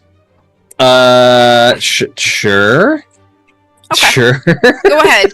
Charm Is check. this like an insight or persuasion? Like, what kind of charm check are you asking? This I'm is over here. I'm just like inside. This is like I have in my notes now, Lazarus sucks ass. Like, that's my insight check. He didn't think we were going to be able to do it, but he's like, I'm going to send these 19-year-olds to die. That's my year one plan. I think Calvic's a little too lightheaded to get angry like he wants to be. I think he was very distracted coming in, and later will regret not like giving Lazarus more shit. But I think he is in far too much post-ecstasy to ruin the moment by telling off her brother. Yes, I'm happy to do a charm check. Give me charm check TN8. And what were you saying? No, I think that's That is a 10 on the dice plus 1 for an 11. When you look at Lazarus, you're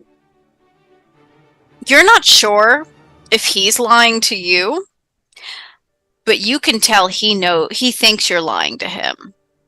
He kind of laughs you off when he says that. I just want to double check as an out of character moment to make sure I'm not stepping on some plan our coven has that I completely forgot about. Is there any reason that I should not be making it very clear that we have this book?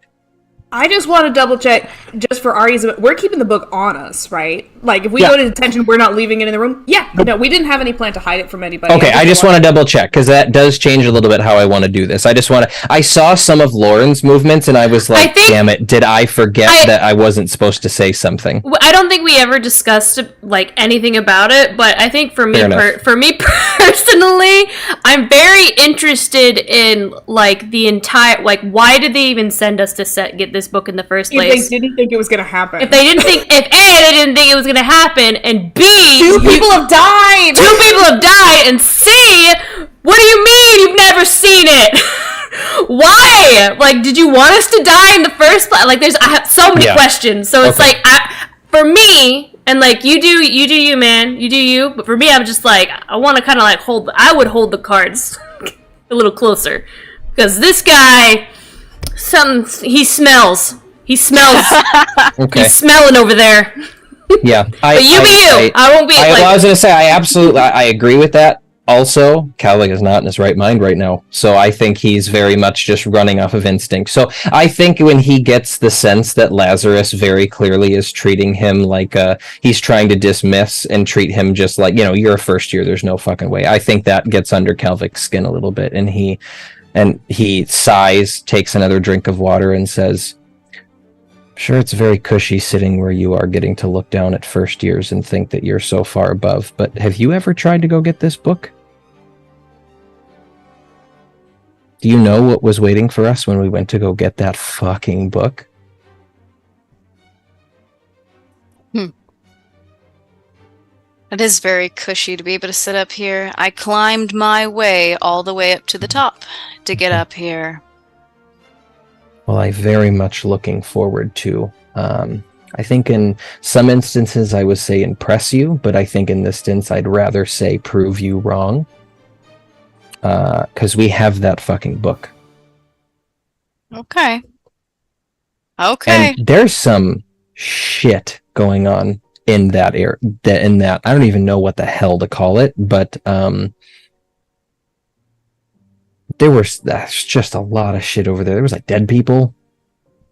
It's yeah. The poor staff. And Calvik just starts to get a glazed over look in his eye. That poor staff. And he starts to just like not pass out, but he just all of a sudden gets very glossy and is no longer paying attention to Lazarus. It is called a forbidden section for a reason. I suppose so. When is the next fucking meeting anyways? Not for another month. I still have to give the others a chance to fetch it. We already got the... Mm-hmm. Sure you did. Okay, cool. This has been fun. Good luck with that. And he points towards the homework. He says, you still didn't get the figures right. Just as an aside. And he tries to stand up. You see his face fall a little. He'll like glance down at the parchment. I'm sure between Cinder and I we can get you up to snuff, don't you worry. I don't think he has the balls to pat Lazarus on the head, but he wants to. We know, what is Lazarus's major? Is he Fury? He's like an elite study club leader, so what does he do? He is a ritual magic. Jesus. Major. That tracks. Is he? Well, And at the top, honestly, I'm gonna put Darcy and Lazarus in the same little corner of the Venn diagram here. That's all I'm saying. Well, he's about to get, punted off the top of his little tower. I think Kalvik probably turns back before. I think he's probably making his way towards the door, assuming that. I mean, Cinder, I'm sure, will burst in again at some point, but I think he probably turns back and says, "Is there anything else your sister likes to eat besides me?"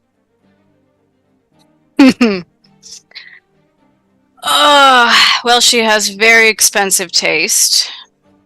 Yeah, and rabbits. Apparently. And rabbits, yes. She does like to chase every now and again. Okay, fair. But I'll ask again. What does she like to eat besides me? Or drink, for that matter. Why should I give you tips for it? I want to see what you come up with. Oh, I thought you would just enjoy someone being resourceful, but okay. If you'd rather see me struggle, that's fine. Oh, she does like wine. Okay, all right, very specific. Thank you so much. Wine. And he just air writes wine on his hand, just fake writes it with his very big wand that he picks up with his left hand. Wine. Rare steak. Got it. Rare steak. Okay. Rare like rare game or like just high quality? Like are we just talking Wagyu here or is she like talking Like kangaroo undercooked, steak? I think. Oh. Is it rare, like a rare artifact? Is it blue? Is it a blue steak? Is it a blue steak? Listen, I just got fed on. Don't judge me. Also has a sweet tooth, which is probably why she likes drinking from you so much, because you're so sweet. Say more. Okay, fair enough. Thank you for that. Thank you for the very mild head start and for rewarding She likes chocolate. Okay. Raspberries. It's like you're picking Josh's brain right now. Go on. Oh, what else does she like? She doesn't like garlic. Yes, that I did pick up on that one a little bit, but I do. I should have told you that she does, though, because I would have liked to have seen that. Okay, I'm not stupid.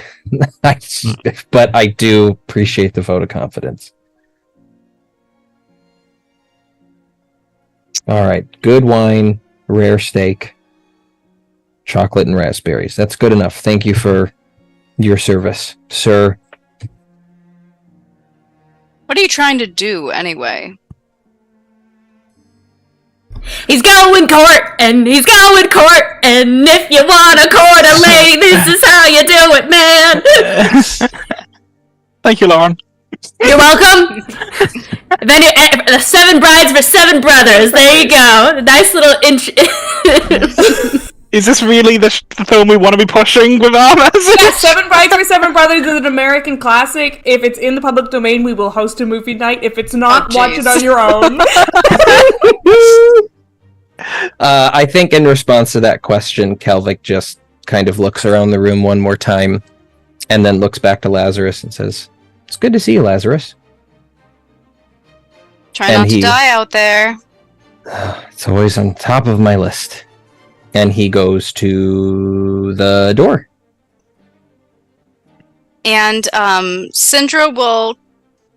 Oh, are you done? Okay. Did you have a good time with my brother? Oh, it's always just the best of times. I would ask if you're hungry, but I'm pretty sure I know the answer to that question. I am very full. Yeah. What is Professor Dillon doing in the alchemy dungeon this morning? I was actually planning on going there myself. I don't know. I just think he has a big project he's working on. He needs the whole dungeon for that? Yep, that or it's a private one. You might not be able to hit it up right now. Okay, fair enough. Have you been able, I mean, it looks like you have your own little treasure trove in there. Have you been able to get most of the ingredients you need ever since little Miss Princess decided to change this into a pay-to-win game? Not really. There's a lot of ingredients that I don't have that are in the larder that I'm not allowed to use, even though, like, I am literally the leader of the Experimental Potions Club. It's very fucking frustrating. Yeah. And she'll, like, give you kind of a... whether her little fangs will pop out. Mm-hmm. Alright, is my blood still on? Yes. Yeah. And I've heard you do talk to her, so if you could give her, I don't know, if you could talk to her, give her word. She's a piece of fucking granite, and it's hard to chip away, but I am doing my best. I will do what I can. For all of us in the potions, in the experimental potions club. If you don't succeed in chipping her away, I might just have to break her in half. And she'll open the door. I'm not against this. Have a good Saturday. I would actually like to see that. No, you as well. This was fun. Let's do this again in a week. All right. Maybe a week and a half. Good luck on your midterms. I'd like to keep seeing you. You'll be hearing from me. And she will close the door. I'm still in their... I'm like out of their room, right? She didn't just close her own bedroom door. I'm not just in her dorm room alone.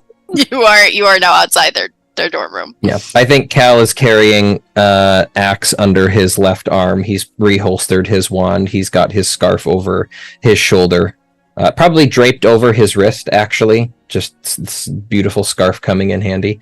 And says, "Whew. It's not exactly how I expected that one to go." No, go ahead. How do I look, Axe? You look tired. That is an accurate representation. Since I can't go to the alchemy dungeon, I am going back to bed. Don't you have detention today? Oh, god damn it. Yes, I do. I don't know how long we have until that. I'm going to try to nap. If I can't, I'm going to take a very cold shower. How are you going to hide those? And he looks down to the bite marks on Cal's wrist. Long sleeves, my friend. Long sleeves and a prayer. Yeah, Isn't it summer? I just think she wanted an excuse to bite me somewhere else. These are no easier to hide than... I should have told her to go for the thigh. It's fine. Next time. The thigh? Yeah, there's a big vein. There's a big artery that runs through your thigh. It's called the femoral artery. Femoral. Wow. Yeah, it's pretty cool. I agree. Will you show me later? Yes. Whatever you need, bud. Whatever you want to watch. Thanks. And he starts trudging back to the room. What else do you want to see?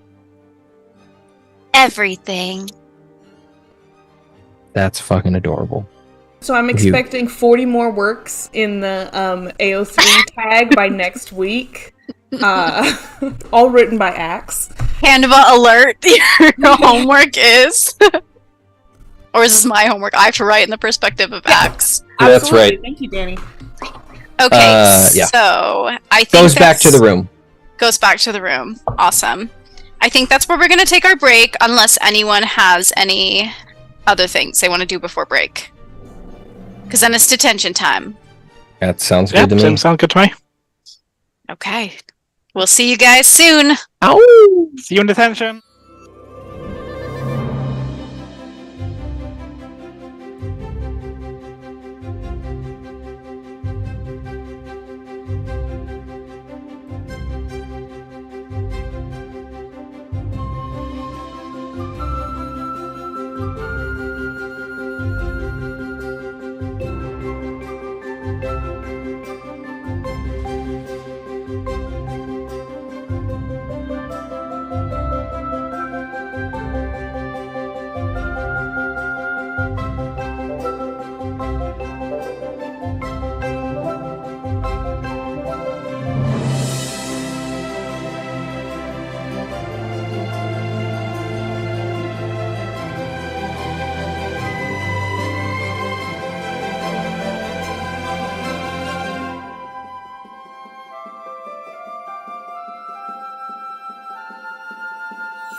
Welcome back, everybody.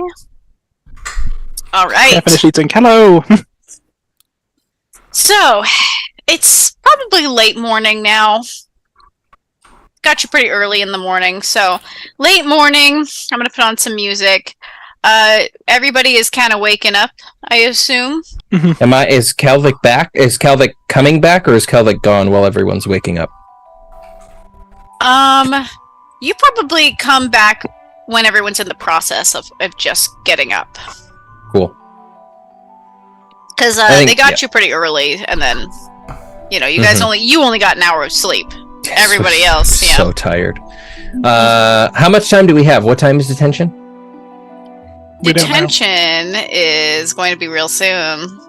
Cool. Does Calvic probably wants to shower, but isn't sure if he has time.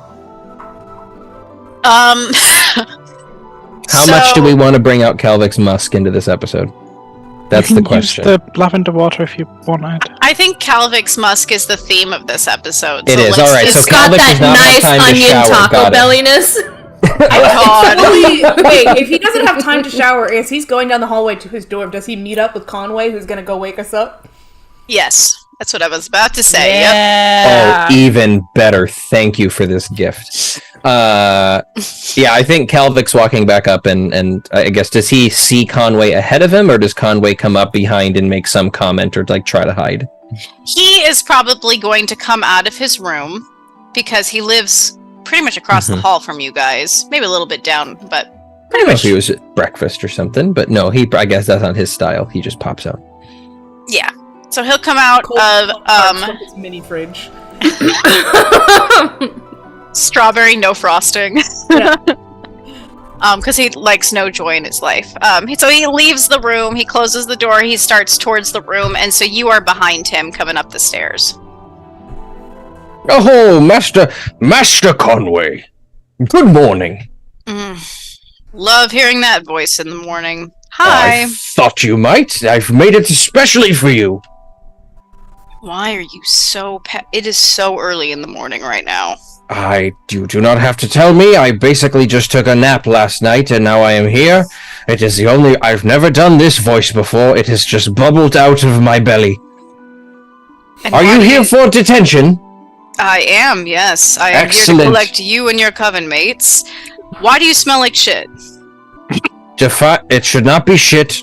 It actually, no. It could be distinct shit. Why do you smell like actual and subjective shit?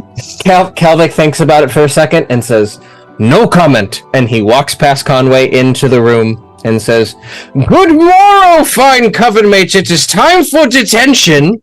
Do you leave the door open behind you, or do you close it behind you? Okay. No, I leave it open. I leave it open behind me. You just waltz in with grandiosity, and 100%.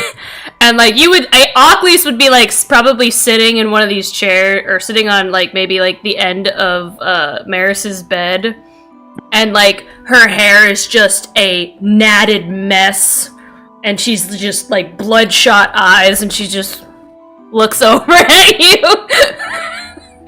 I don't know what everyone else is doing. Please, good morning. Welcome to the land of the living.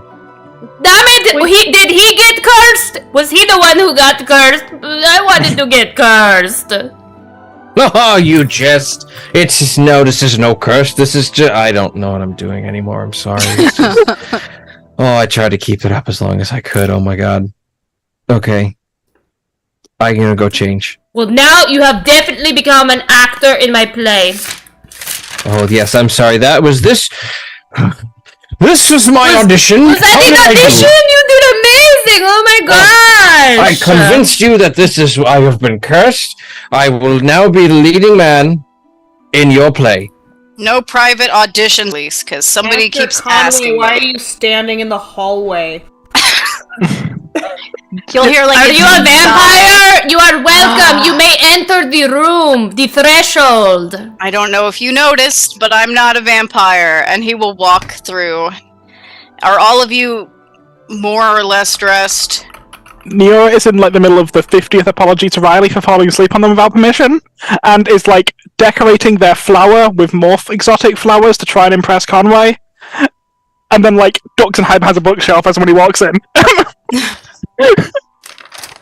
You, and he'll point to Riley. He'll be like, I don't think you're part of my coven. Who are you? Honorary member of the coven. There's no such thing. How do you know? Can I please come to detention with everybody? Absolutely not. You're not invited. Get out. Oh, okay. Sorry. Can I stay at least? He's like, no, you gotta leave. Unsinkable business only. Goodbye. What's their name again? Riley. Riley. Bye, Riley. See you later. Get out of here. Calvic slips Riley a key to their room if they don't already have one, so they can. Yeah, Neora was also reaching good to hand one. Riley will take both. They'll be like, oh, thank you. Oh, thank you. And they will not be sneaky about it. They'll just take it and be like, cool. And they'll put them both in their back pockets and walk on and be like, have a good detention, everyone. It's not supposed to be fun. Can we like, I don't think we said it, but just for like my state of mind in case Danny does something crazy, and we put those books in like a chest or something. Yeah. Right? They're not. This book isn't in a bag that is on it. We're not leaving them in the room. Neora's back. Lazarus is like, I'm gonna go break into their stuff. Like, people are coming into our room all the time. I think it's in Neora's backpack. Yeah, I would That's just great. That whatever works for me. security or wherever we're gonna put it, because I know one of the I books is imagine just sitting on the table in one more multiverse. So So much last distrust place- my players have for me. I'd like the chat to see this. I imagine I the just last know place that's what I would anybody wants to go is into Oclis's room. So I imagine we probably keep them in there and then take them with us when we leave. Backpack is also like a maze that no one else other than Neora can navigate. Yeah. When we're not in the room, it's in Neora's backpack. When we are in the room, it is under Oculus. Does Oculus have a mattress, or is it more like the Sticks. bones of small animals? You're muted. is the book fireproof? Is the what? The book? No. Did you test that? Let's not test it. Would you like to test it? No. Yeah, we can put it like underneath my pile of bones or something. Okay. My bone collect Yeah. or some of my So bones. it's not burnt. For now, it's in your backpack, Neora. Yeah, it's in Yeah, Neora's. we will take it with backpack us, wonder. but it can hide there. All right. It's got League of Legends pin on it now. Oh yes. Oh my god, yes, and then one of those 90s stickers that you would Yeah. get from the machine. It's like iron. They got like an iron-on sticker on it as well. Yes. Like, Neora's backpack's getting progressively worse. Fantastic. Has everyone had breakfast already? Because it's going to be a long day. Neora's hand pops up holding a pear. Come on, do you want a pear? Calvic, without breaking Mango? stride, grabs both of those fruits out of Neora's hand and goes to sit down on his bed to eat them. Where did you even get that? My pocket. Maris did not sleep much after Cal was summoned, so she probably went down and brought breakfast up for everyone. So there is food on the table. Oh, thank God, Calvic eats bacon. You So how long beautiful, is beautiful detention soul. gonna be? Do we need lunch? Do we need dinner? Do we need snacks? You'll be fine. We'll probably be back by like dinner time. I have fruit. Thank you for the fruit, Neora. Sorry. Sings back down Conway my will bookshelf. pour himself some coffee. Nobody said that you could have coffee. Well, I'm having it. That's what I'm doing right now. No, coffee is a drug. It's a very good drug, a very necessary drug. So are drugs allowed? What are your Pick- feelings This about one Calvic is- goes, here. And clearly, you guys are no strangers to drugs. So What? No, but I've never done a drug in my Stop Calvic. talking, Neora. Stop talking. No, please, Don't talk. Neora, keep talking. This is fun. Oh, this is Neora something. pops up now, a lot more decorated than you have ever seen Neora. Neora is really trying to impress Conway, and it's real fucking obvious. are you trying to cover up your smell? What's with all the flowers? I grew them. And, like, I was. Neora Okay. takes one out and puts them on the side. Is Okay. Conway still wearing his Crocs and his sweatpants? Absolutely. And maybe his That's shirt's half tucked out. Absolutely. I stare at all of that. Very, very, like, what would be very obviously, I just stare at him. He will shift a little bit under your very unwavering stare, and he'll be like, okay, Unsinkables, live up to your name and rise to the occasion. We gotta go. Think we're Oh all my ready. god, that was actually fucking clever. That was really good. I guess so. We all begin making our way out the door to the whatever forest we're going to. Yeah. And Yep. I would like to just sidle up next to Conway while we're walking there. And I want to get like uncomfortably close where like my arm is touching, like my arm's touching his arm as they're walking and moving. And just Does kind of Occles have pretty cold skin? probably. And I'll just like give him a side glance every now and then while we're walking. Hi. Is there a reason why you are standing so close to me and touching me? I'm just... Who hurt you, Mr. Conway? Oh my god. What the fuck? He just says this out loud as he's leading all of you down the stairs, towards the edge of the castle, towards the back half of the castle. Nobody hurt me. Are you sure? Okay, first of all, you're always going to get hurt in your life. I hope you're ready for that, because that's a lesson that everybody has to experience eventually. So inevitably, everybody gets hurt, Occles. So it's really no different from anybody else. Master Conway, does your hurt have anything to do with why all the pictures in your room are turned around? Wait, what? How did... Oh my god, you guys have been in my room. Awesome. You invited us in. Because of course you have. I was literally there. I'm sorry. I don't want to poke. I was in your room. You were there too. Yeah, I didn't say anything, but you did invite me into your room. We And just heard about it later. Yeah, I did We tell talked. him about that. That is my. I didn't say anything. I'm not I going should to apologize talk. for That's it, good. but we did talk about it. Honestly, I told Calvic he should have turned over the pictures to Look, but he didn't because he was so respectful. So who is on the pictures that you turned around? Now that we're speaking about it... Divorced? Let me just clarify something for all of you. Master Conway, Mhm, my students, mhm. this is a detention. This is not, let's interview our master and learn every single little bit about his life. This is not, let's see what kind of tragic backstory our master has, or why he has his picture frames turned the other way in his room, which, by the way, is just because I do not wish to look at them always. Why? Okay, yes, you, raising your hand. How bad do you want a sabbatical, Master Conway? Really fucking bad. You have no idea. I think I look at Eero knowing in where- the shoulder so hard. Oh my god. I'm like 5 feet tall, so I stagger over a little bit. I just smile at Eero knowing where that where that mind was going. I think that when Eero, okay, I will say this. When Eero raises their hand and says that, Conway will look back to tell them off.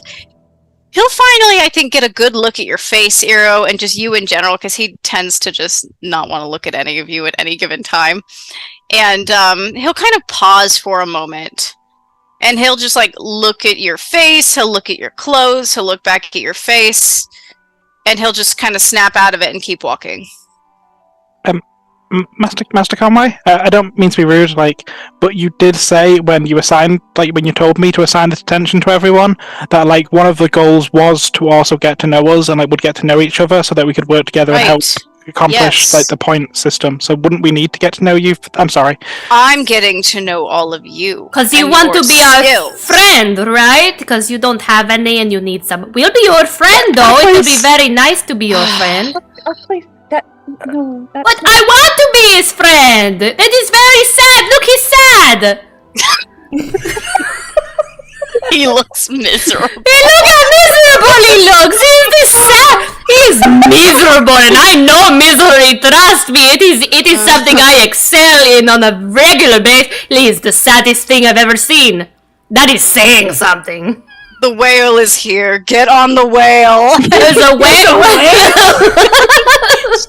You will see a large, like, boat of water, basically, which looks like the back of a whale rise up.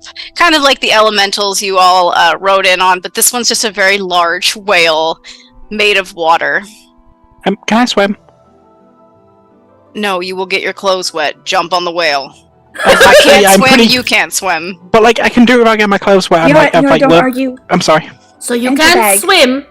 You know, not many people can. It is nothing to He be can ashamed of. He's a I bot in there. swim.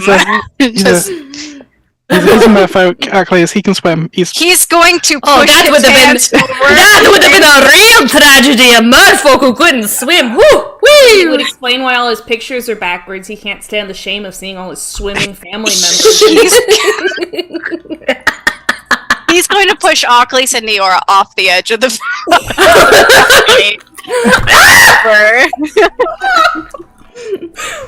and he'll look to Eero like, No, this is not how you raise make his hand friends. No, I'm scared. I can't swim. he'll push him. He'll look to Maris and Cal. Would you like to go of your own accord? Cal is definitely leaning on Maris and goes, "Yes, please." And just walks onto the whale. You should have gotten enough sleep last night. You knew this was coming. Week in advance, at least. And he'll jump onto the whale and put his hand in the water and push off, and the whale will start to go forward towards the shore on the opposite side. So I'm going to go ahead and, for the moment, switch us all. To address a question that we talked about a little bit behind the scenes while you're switching, I do believe Kelvik offered to heal Maris's face after she got super scratched during the little side conversation when he, like, thanked her for helping save everyone. I rolled a 10 on my grit roll to heal because I'm pretty sure grit is healing magic. I'm just curious how much of Maris's face he was able to heal by doing that. Knowing that healing's, like, not his thing, but I'm sure it's a required subject, because everyone should know healing magic. To a very small degree. Awesome. I'm just curious how healed her face is, based on a roll of a 10, theoretically.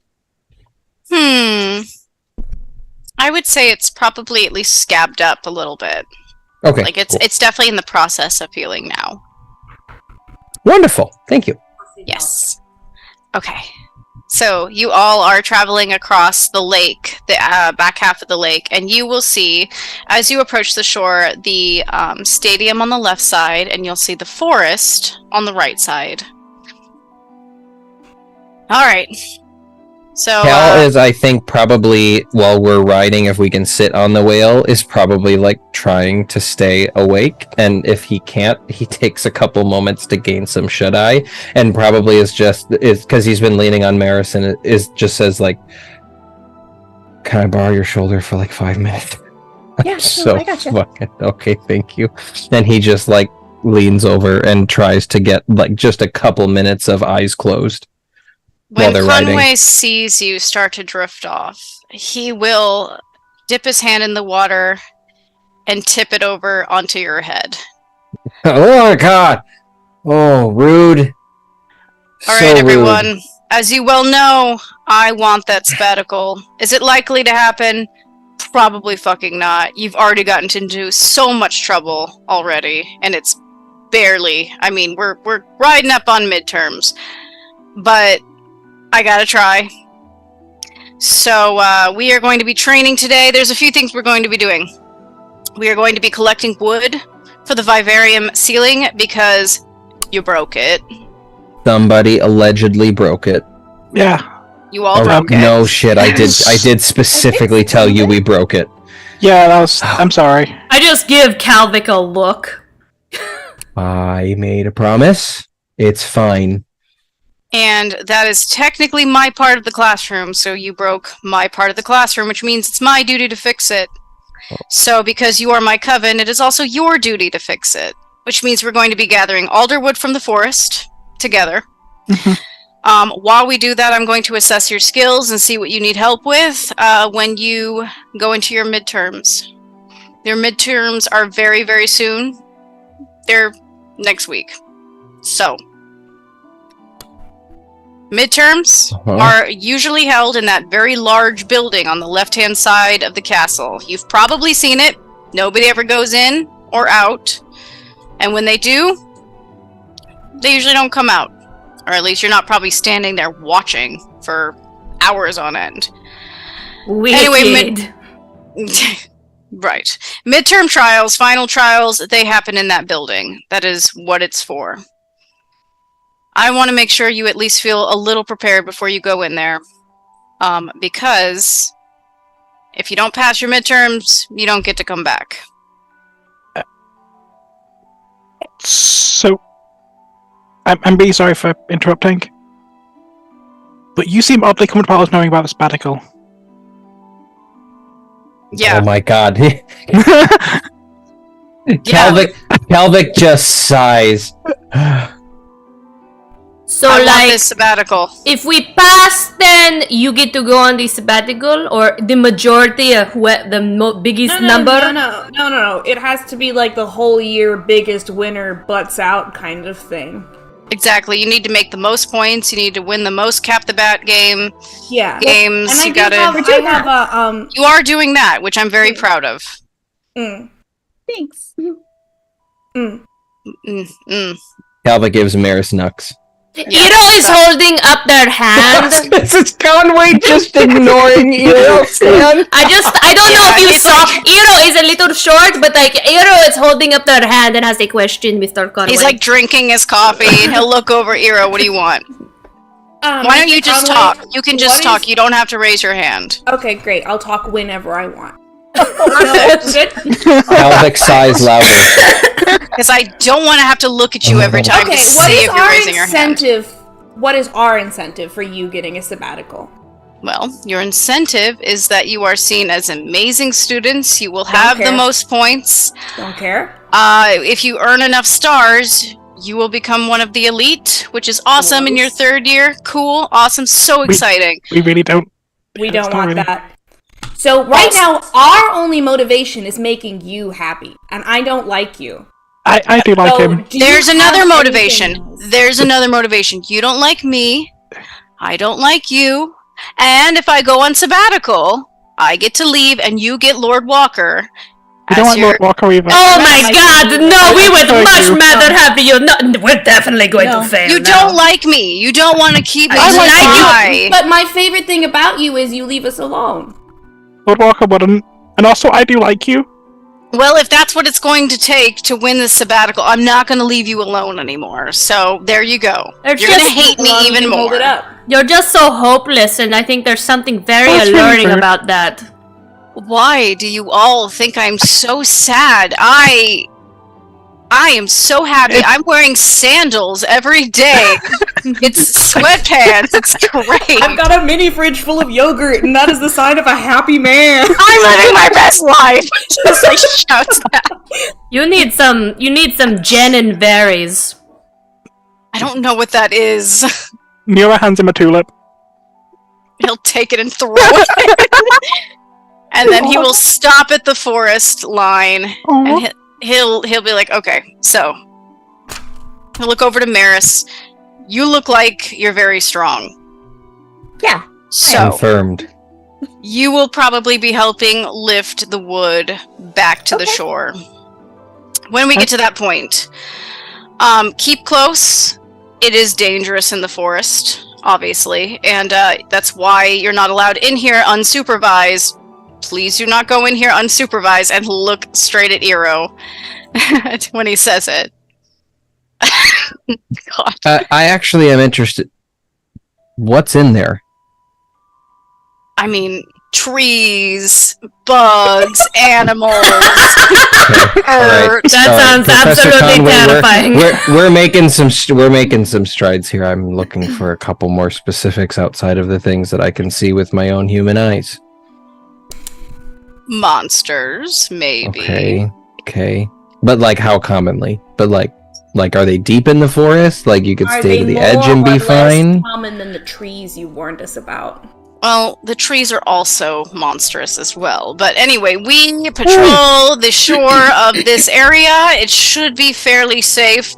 The deeper we get into the forest, the more dangerous it can get. So, like, do the students receive their ingredients for potions? Maybe, do ingredients come from this forest? And I just kind of like side-eye Calvic.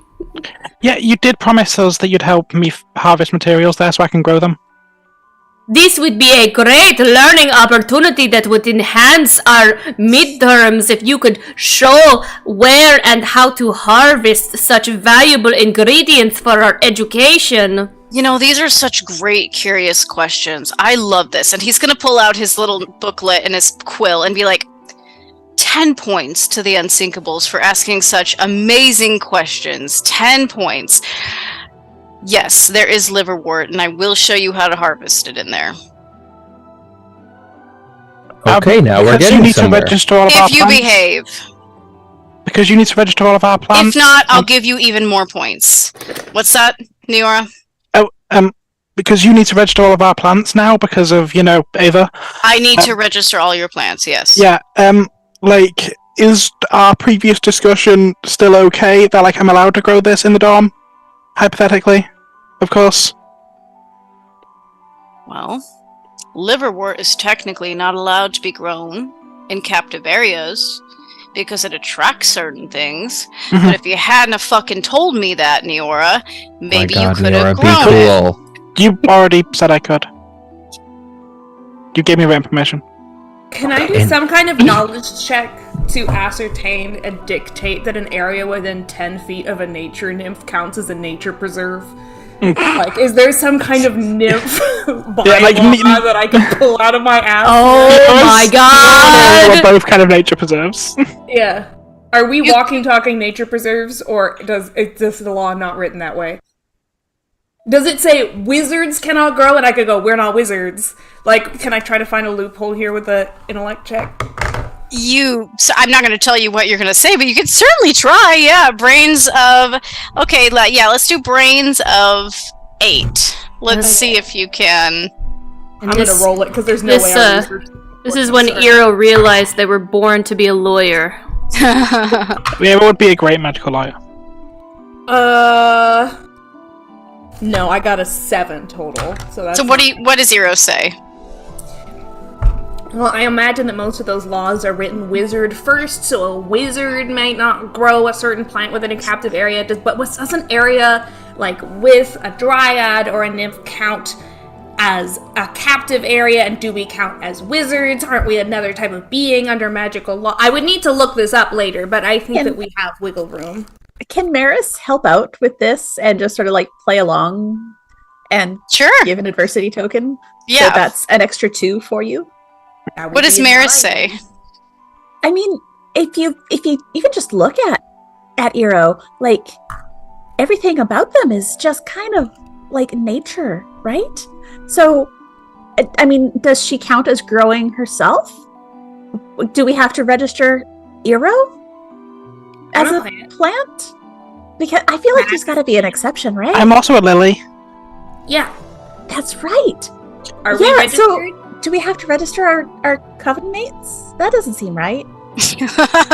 Conway stops. He thinks about it, and he's like, "Okay, that's not a horrible point." Oh my god, this is such a headache. You don't have to register yourselves, even though you are a dryad and you've got flowers on your head, but just register the ones you have, okay? You don't have to register yourself. You can, if things happen to grow around you, and they might be slightly, don't fucking run to me and be like, "Oh, Master Conway, look at this illegal plant that just grew at the foot of my bed." I don't have to know about it. Understood. If it's about to kill you, maybe. Let me know, just so I don't have a dead student and then, my fucking sabbatical's gone, but... Yeah, I mean, plants tend to like me anyway, so... Okay. Yeah, that happens a lot. They just... Yeah, I can talk to plants! He'll look to Eero. Do plants just naturally grow around you? That's more my thing. Yeah, Oh. yeah, that's more you're right. I'm a botany student. I'm like the only one that actually signed on to botany. We had a whole talk about it. Right, yeah. Okay. In theory. I bought you cake and coffee. Yeah, uh-huh. Yeah. And you probably, you grew those things on your head. Yeah. Right, okay. Poor Neora. Defining moment of my life. This mum was on leave of breath. Okay. Calvic accidentally starts snoring because he did fall asleep during that conversation on Maris' shoulder. Is Maris gonna try to wake him? Or... She'll probably just like cover his face to make the snoring stop. Alright. Wow, you guys are a handful. Anyway, so... Go find the alderwood. I will be with you, I will be behind you, but you will be tracking down the alderwood today. Okay. Right. New York crouches in front of a tree and asks. Okay. So Neora's just gonna go towards a tree and will ask. We'll where's start the just like alderwood? humming and singing, but obviously like in plant language to ask. Were you just gonna be like, hey, can I have some of your skin? Yeah, like hey, if it's not too much trouble, like obviously like branches fall off naturally. It's kind of what happens. It's kind of how nature works. It's how plants grow. So Neora's gonna just kind of talk to a tree and be like, hey, if it's not too much trouble, would you mind pointing me in the direction of some alderwood? Like I really need to impress my professor, and I will happily. And Neora's gonna do a little bit of a spell just to like enhance the vitality of the area. Give me a charm check of 8. Mm-hmm. Do I get a D4 for the casting the spell of vitality and like just kind of growing some extra doodads in the area? Nourishing the soil? Sure. Which count as magic or not? Genuine question. Yeah. Like, I'm fine with either. It's it is more of a conversation. I'm fine with not having the magic. It doesn't bother me too much. Yeah, it's more of a conversation than a spell. It's an 11 without magic. I rolled the D4 as well just because I just kind of had it in my hand. If including the D4, it's a 13. Without it, it's an 11. Okay, we'll go with the 11. So the trees will start to tremble their branches a little bit, and then one branch will start to tremble and touch the other branch of the tree, of the oak tree that touches, and it kind of makes a line of movement as they shiver deeper into the forest. Yes. Neo stands up and goes, this way! And it starts walking. Okay. So Conway will follow after Neora. Calvic wakes up as we start moving and goes, what? Do you need a piggyback ride, Cal? No, yes. Okay. Yes, I think he does. Yeah, that's fine. I gotcha. Calvic hops up, wraps his very long-sleeved arms, still wearing Maris' sweatshirt, thumbs through thumb holes, Oh my goodness. hanging on. So, tell me an important fact about each of you.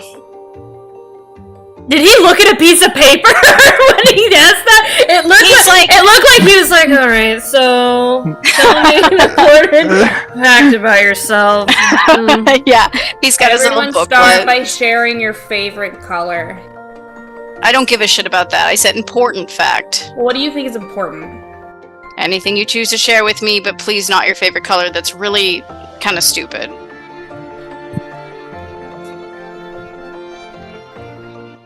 Does it have to be a fact that you don't know? I mean, preferably, otherwise why would you tell me? Well, because it's important. Like, I am pretty damn strong, and that's important, but I think you probably, I'm hauling this guy around, you probably noticed that. I did So- ascertain that, and I assume he's pretty damn weak if he can't move on his own 2 feet. Excuse me, I take umbrance with this. I work out with Maris every morning, except for this morning. This was a special circumstance.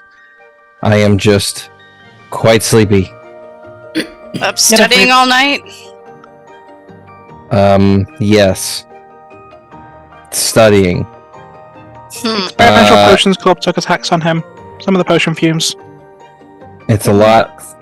In the books. Mm-hmm. It's a very Hitting the experimental potions. club, if you That sounds like I'm doing drugs. I did not Okay. do drugs. So you're strong, you're tired. What about you? He's gonna point to Ockleys. Oh, well, fun fact, I just discovered it too. Apparently, I'm allergic to glitter nail polish, and she holds up her hands, and the tips of her fingers are just like little swollen sausages. Oh, I'll treat that later. I'm so sorry. I probably should have checked in about allergies first. I'm really sorry about. It actually looks pretty cool. Okay. I feel like I have really big hands, and I could like punch through something now. Oh my god. Like treat that Maris, hold up your hand. I'm gonna do like a punch. Oh, okay, just careful because Cal's on my back. Don't knock Okay. him off. Yeah. She's Ursula. she's gonna give it her all and like just really put her back into it, but like I'm trusting you. but she's just like a skinny little gangly thing, and when it hits, it's probably just like a little like a poop. Was that good? Did it hit? That was so much more than the usual punch. Wait, That was Breaking in my fantastic. boots. Conway will give a sigh and look over to Neora and just be like, hey. Yeah. That bush over there with the green leaves, go get some. Awesome. The Neo skips over. You get some? Yeah. Give it to your coven mate. Which one? Ackley's? The one who's literally breaking out in rashes on her she's fingers. just playing with her hands and like Neora will clapping with the Neo will start trying to treat Ackley's with the plant. That is Whorehound. I don't want to hear any jokes about the Whorehound. Kelvic cannot help but just go. Neo nods. The Whorehound does help. Creates a salve for allergies, rashes, cuts of that nature. So, it can be found in here mostly, but if you go into the shore, you might find some more out there too. Neo takes a single sprig of it and puts it like in their bag. Just I think at this point, Kelvic probably like taps. He probably has his arms like crossed around Maris's like upper chest and near her neck, and just like taps her on the shoulder and says like, "Okay, thank you, friend. I should probably get my shit together." And he like slides off of her back and stretches, and cracks in a Okay. few places. Oh yeah. yeah, cracks in places he wasn't expecting, but like also make sure to bend his arm so he's not stretching his sleeves too far. And then Is Cal comes sweating profusely? Like, does he have pit stains? I don't think so. I don't think he's sweating. He's probably just a little pale. If I had to guess, he's a little pale. He's got some dark ass circles under his eyes because of someone, and but then gets back up and just starts walking around and looking around. I think he's keeping his eyes peeled for liverwort caps. Excuse me. So you're strong, you're tired, you're rashy. Look to Neora.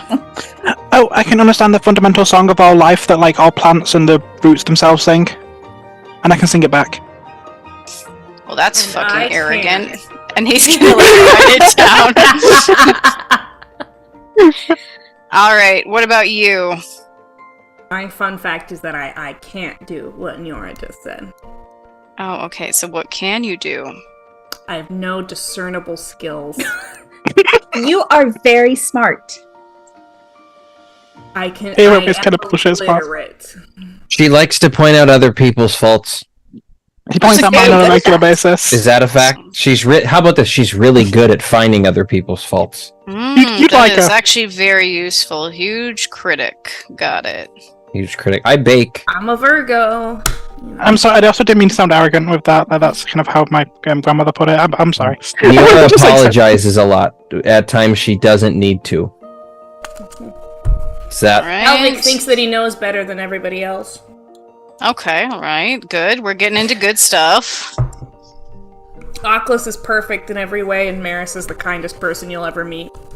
That is Oakley's true about my- big old smile.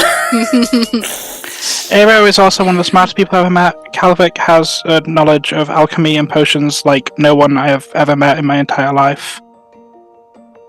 They are all incredibly talented people, and I think as much as I do respect you, Master Conway, you have overlooked us in the past. Yeah, well, this is getting a little gross now, so let's move on from the facts. Getting a little... You asked. And we'll see if I've overlooked you. We'll see. Do you want a hug? Not from me or anything, but like, you know, I'm sure one of them would hug you. I give pretty Great good hugs. hugs. I'm not good at hugs. I'm definitely- also not good at hugs. Don't need a hug. I'm Thank sure the you, whorehound though. would love to hug you. Wow. The tree? The herb? The herb probably could hug you if I asked it. I'm not rashy, so I think I'm good, actually. All right, is anyone else trying to find the alderwood? Or are we just standing here Look, conversing? You know what? not my... Trees told us where to go, didn't Yeah, they? it's over there. And you're pointing to it. I'm gonna go. There's a massive pile over here. I think I'm gonna go over here and look and just, you know, work really, really hard to pile up all that. I'm gonna get all the wood. So much wood. It's going to just blow your mind. Okay. No, I'll saunter over to some trees, and I'll sit down. Okay. I don't know if she's trying to meditate the energy to get these... Okay, alright, cool. She's a ritual major, so...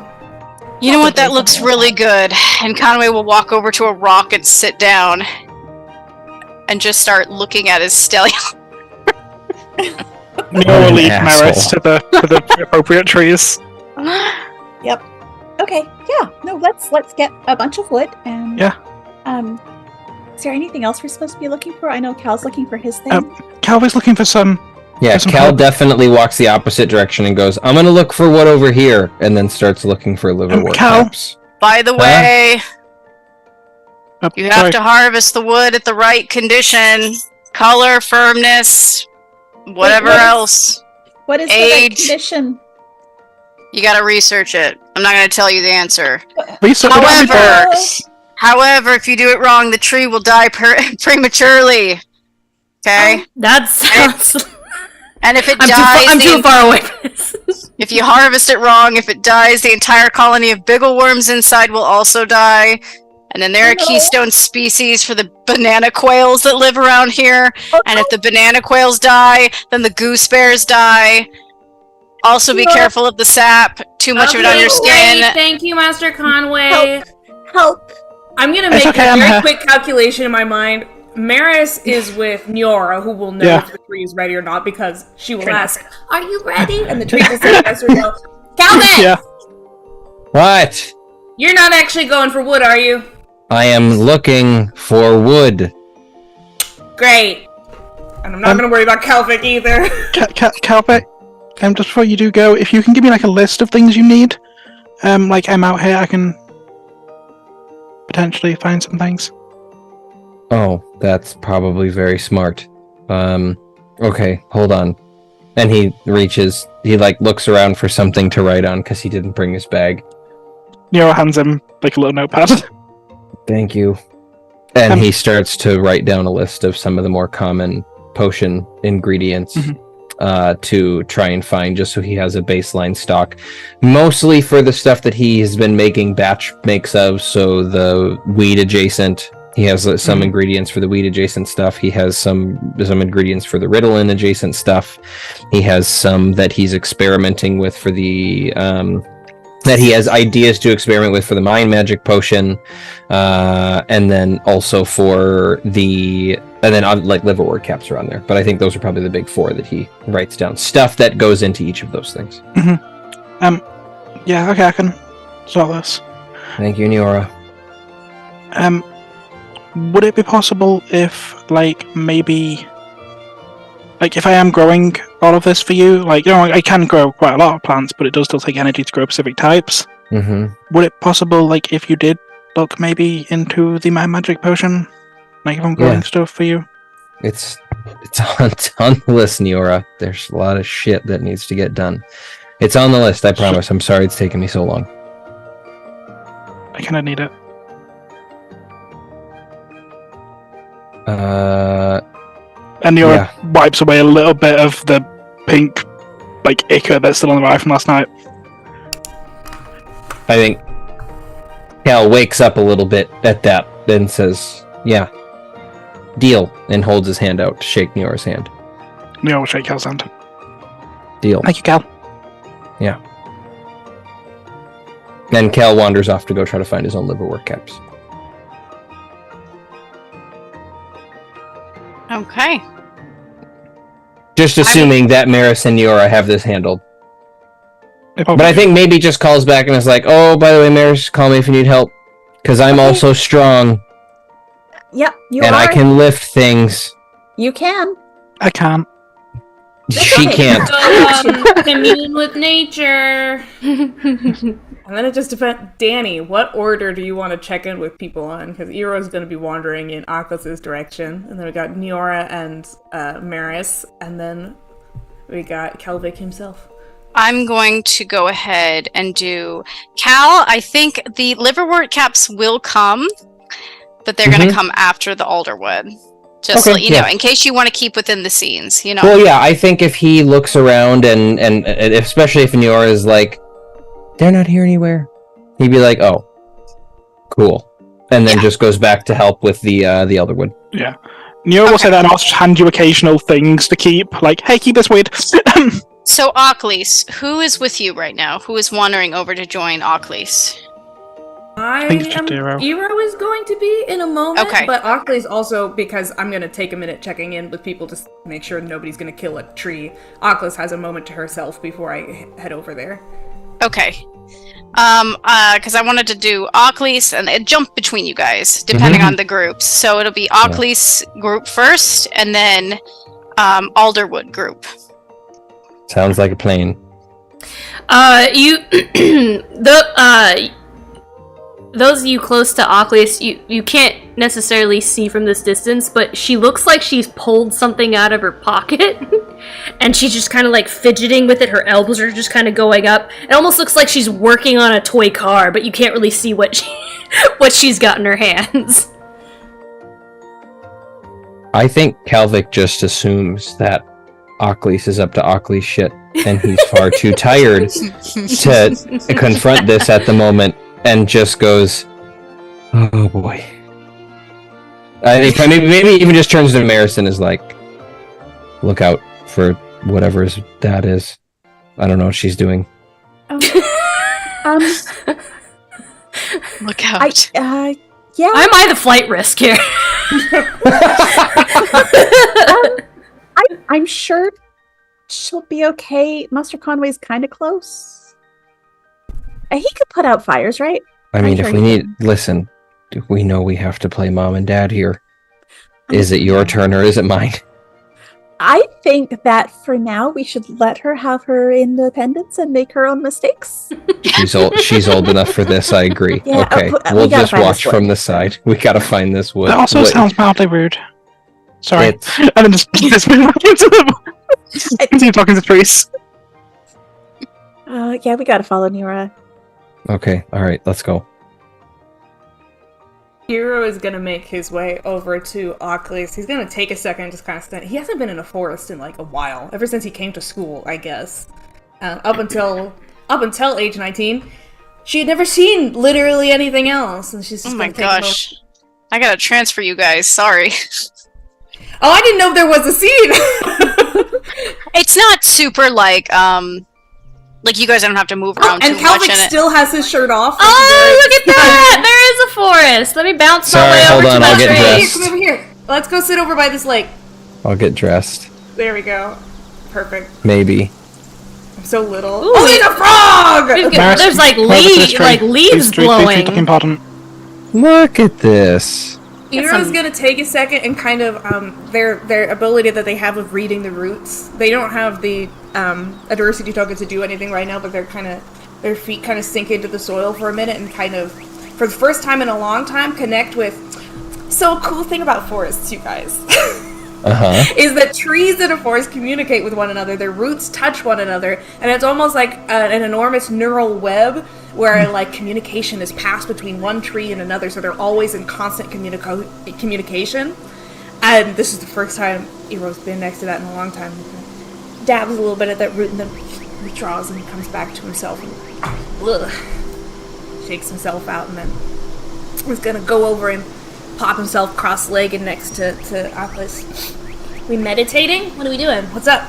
When you sit down, you see that in Ockles's hand looks to be a very, very sharp sunflower, but upon closer inspection, it is, it looks like a flower that's been made entirely out of bones. From various animals and creatures. Like the stem is made up of longer bones, perhaps maybe like the femur of some kind of bird, and the center is made up of a variety of teeth, canines, shark teeth, and you kind of watch as Aklis, her elbows are just kind of like jerking back and forth as she is trying to shove one of the teeth from the corpse in the Forbidden Library. It looks like she's trying to like continue a spiral that's going into the center part of this flower that she's making. That's cool. Is this for a ritual, or is it just, what are you making? Oh, I thought it would be pretty to make. I mean, you know. Yeah, no, I mean, it's really cool. I would just, kind of lean back and see where the other group is at this point. They're kind of a little bit away, right? So I don't mean this as a condemnation at all, but humans and people who've spent a lot of time around humans, they can sometimes... Human bones can be a very sensitive kind of topic. Often, where are the bones from? Oh, the variety of places. Some are gifts from the Antitete. Some I find. What do you mean? Why would it be sensitive? They are dead. I didn't kill them. Yeah, no, you didn't kill them, and I can't. I haven't spent a huge amount of time around, like, human people, and, like, we all have, like, different ideas of what death means and everything, but, like, for a lot of people, if somebody is, like, pretty recently dead, or more so, if somebody still has those who are alive, who are attached to them, who, like, knew them personally, or, like, their family or something like that, oftentimes those people will be like, oh, I want to preserve these bones or this body in a certain way to show how much I loved them. So, like, if you then move that body or you do whatever to the body, then it's like, oh, you're disrespecting the bones. I don't really know how to, but they get sensitive about it, I guess. Aklis gets very pensive as you explain this to her, and she kind of like sits back and her arms just kind of go limp with the flower in her hand, and she takes a good second and kind of like looks around and then comes like listening to the sound of the wind in the trees, and she takes a deep breath. I don't understand why people get so attached to bone and flesh. I mean, I am not bone, and I'm not teeth or skin or eye. And Iro, you are not bark. Niora is not water. You is soul, and the soul is you. Bone is not soul. People get so caught up in bones and corpse. They forget where the soul is going, or will go, and they think only about bones and flesh. It is not fair to soul. It is better to cry if soul has no payment to cross than to cry for stone and dirt and bones. They have no coin in mouth when we find them.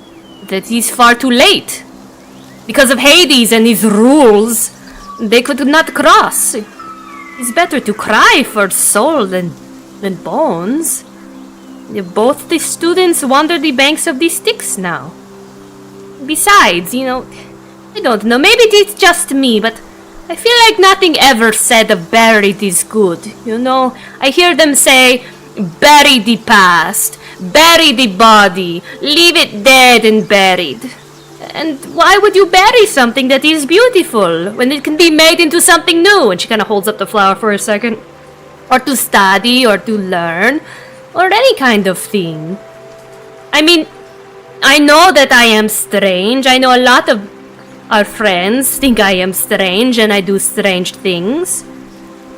But these, and she holds up the flower once more, and all the bones I keep, it is a reminder for me. It reminds me of death and of home, because I will go back one day. And I will do everything that I can to make sure souls like the students in the library aren't left to wander the sticks. Simply because they don't have a stupid coin. And she just kind of, like, her shoulders just kind of droop, and she just kind of, like, her back hunches and her hair falls, and she's just kind of, like, she feels, you can tell she probably feels a little bit demoralized. Yeah. Well, I like your flower. I think it's lovely. And, like, if I get hit by lightning or something tomorrow and you just got bark left, you can do whatever you want with it. That's fine with me. And if I die, you can have my bones. Don't give them to my parents. That is a tradition that a lot of people do, is they, like, their parents are in charge of bones. So please, for the love of art, don't let my parents. Well, but no, I think that it's something like that for a lot of people, like, up here. Where it's less about, like, oh, these bones are my daughter. And it's more like, these bones once held and supported my daughter. And I want to be able to thank them and to treat them well and to do what the traditions of my family say is the best way to respect them. I think it's a little bit less, oh, making art out of it is bad, or seeing it as beautiful is bad. It's more, did your parents ever... Did Auntie Tay-Tay give you, like, a wand or a book or something like that? That's a good question, Danny. Probably not, maybe? Did she give you, I'm sorry, a book? Yeah, did she give... Anything physical that she has.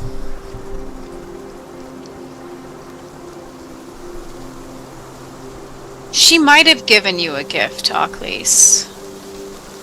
What do you think it would be? What would a gift be that Auntie Tay-Tay would give you? I think you were one of her favorite students. You were quite close. I might have, like, a relic of hers. I don't know what that would be. You would be more well-versed if there's, like, kind of like the spear of, I forget what the spear is called, but, like, you know, various Greek relics, the shield that, you know, God, what is his name? I think she would give Perseus? you something... Like Perseus' shield or something? I think she would give you, probably when she was in her mother form, maybe, she would give you a necklace with a pendant that looks like a moon, that always holds a little bit of moonlight in it. Aww. Yeah, like that. Like, that's not your Auntie Tay-Tay, but if someone were to take that or to draw on that or put it in their own piece of art, it would feel like it was taking something away from you, right? That it was somehow disrespecting the relationship that you had with Tay-Tay and not leaving you that thing to remember her by, I guess.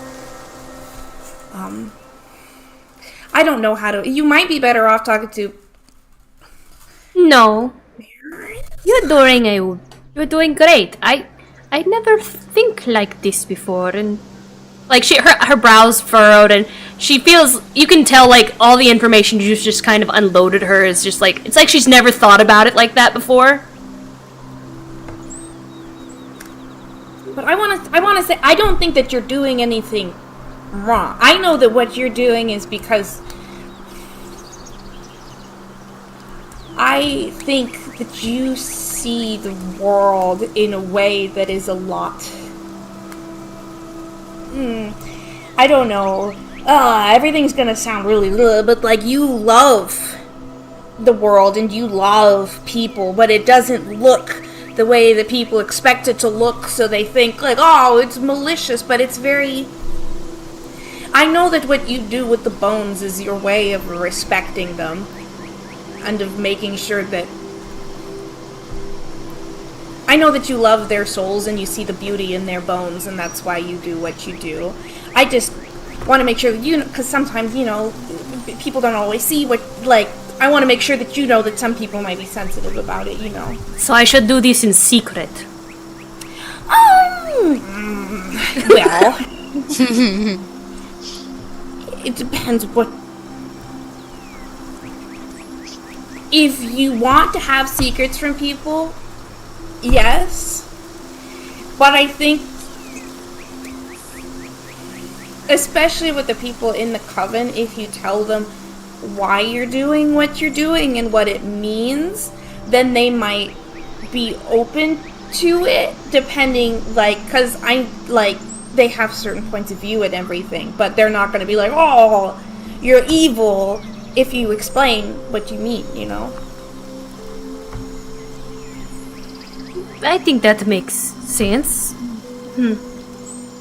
But maybe secret from some people, because I mean, I don't think, like, Petrova needs to know what you're doing or anything like that. It's just more keeping secrets from people means that you can't, lying to people means you can't be honest with them. I'm a genius, you know? Oculus will just laugh with you when you... I don't know. I don't want to tell you what you're doing is wrong, because I dig it. I think it's really cool. I don't want you to get, you know, surprised. Thank you. I was starting to think maybe that I was crazy. But it feels good to share this with you and to know that I am not crazy. I don't think you're crazy at all. You're just, you think about things differently than other people do, that's all. I like the way that you think too. And the way that you speak. Thank you! Most people don't like the way that I talk, because I'm really mean to most people all the time. You know, you're just very honest, and I appreciate honesty. That's what I was trying to tell Conway. He looks miserable. I don't know why that's mean. Well, I think there is a difference between being honest and being mean, because I do want to hurt Conway, which is different than being honest to him, I feel like. I do want to hurt him. Well, maybe I am mean too, because I definitely want to hurt Hades and Persephone.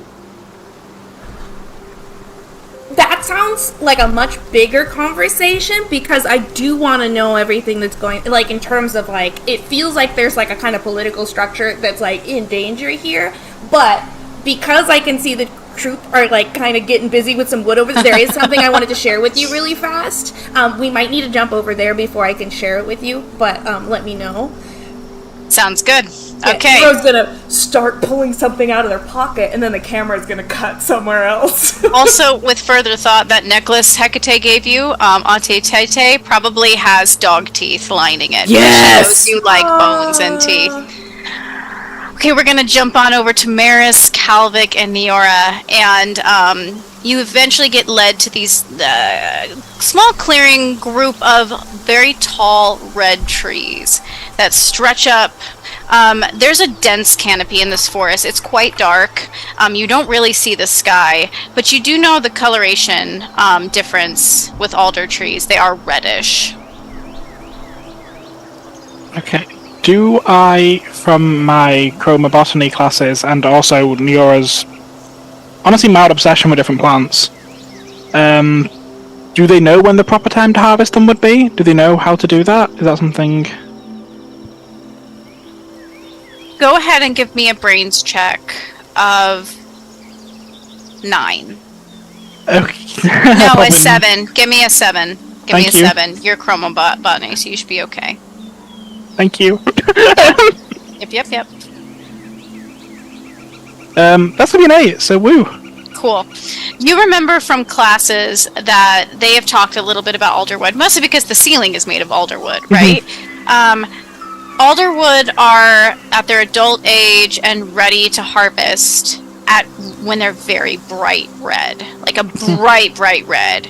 And it's a very short amount of time. They come into season basically when they're able to harvest, and then they kind of fade in color. They probably come into season every 10 years or so. And it's a very short amount of time. Usually in the fall, which it is right now. It's actually towards the end of fall where we are right now.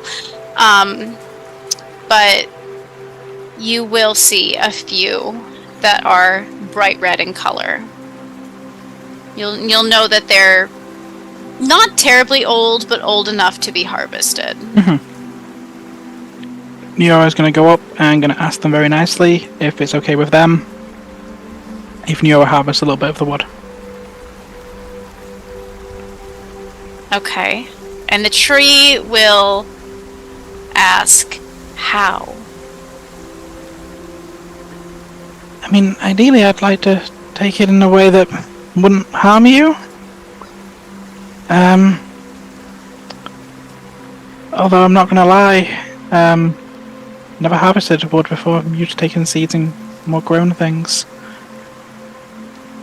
I'm open to suggestions if you have any. I'm assuming you've been here for long enough to have seen other trees be harvested. If you've got any more humane methods than getting an axe, which I'd really rather not do. Would you like your arm peeled off from your Definitely body? So, Neora, Maris, Calvic, I'm going to have you guys plan up a way to harvest this wood in a kind of frugal manner, and what you all want to do as far as like how you want to like go about planning getting this wood.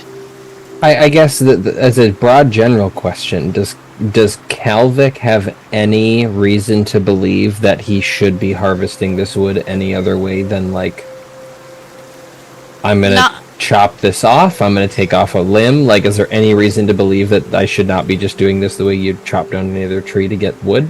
I think that's dependent on how much Neora shares and how much they say. What does Neora share with the group? Like, Neora doesn't expect Calvic to pull out an axe, so I think up until Calvic pulls out something sharp and metal, Neora's just gonna kind of go, okay, so these trees here are available, like, at the right age to be harvested.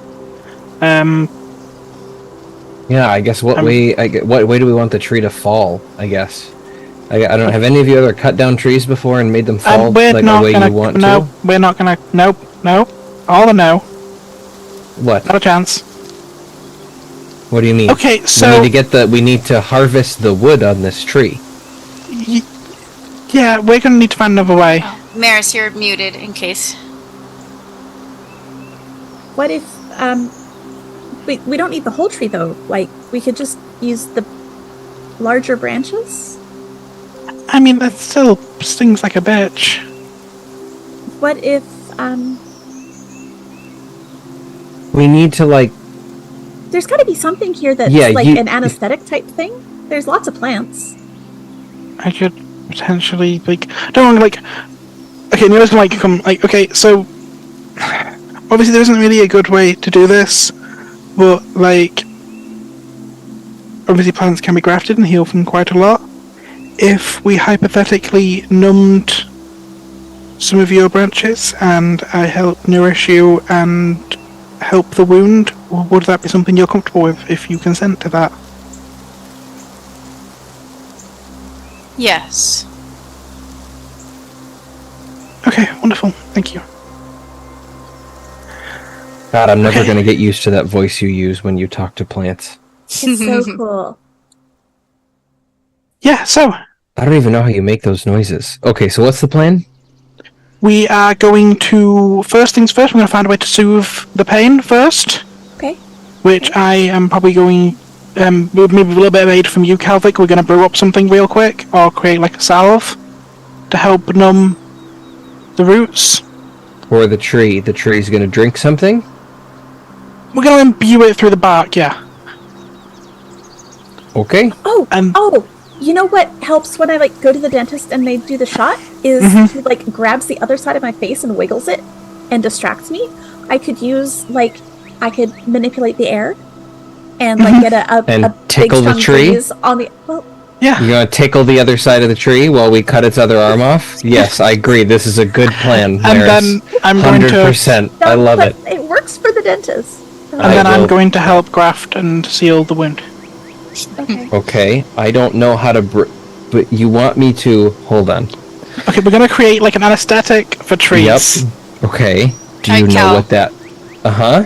Can I think of anything that would numb a tree? Give me a brains check. Give me a brains check of 8. Mhm. And Neora, Yeah. you can go ahead and give me a brains check too. So to clarify, even though I have 6 marks in alchemy and potions, this is not something I take a +3 on, because it's not like the very specific thing within it.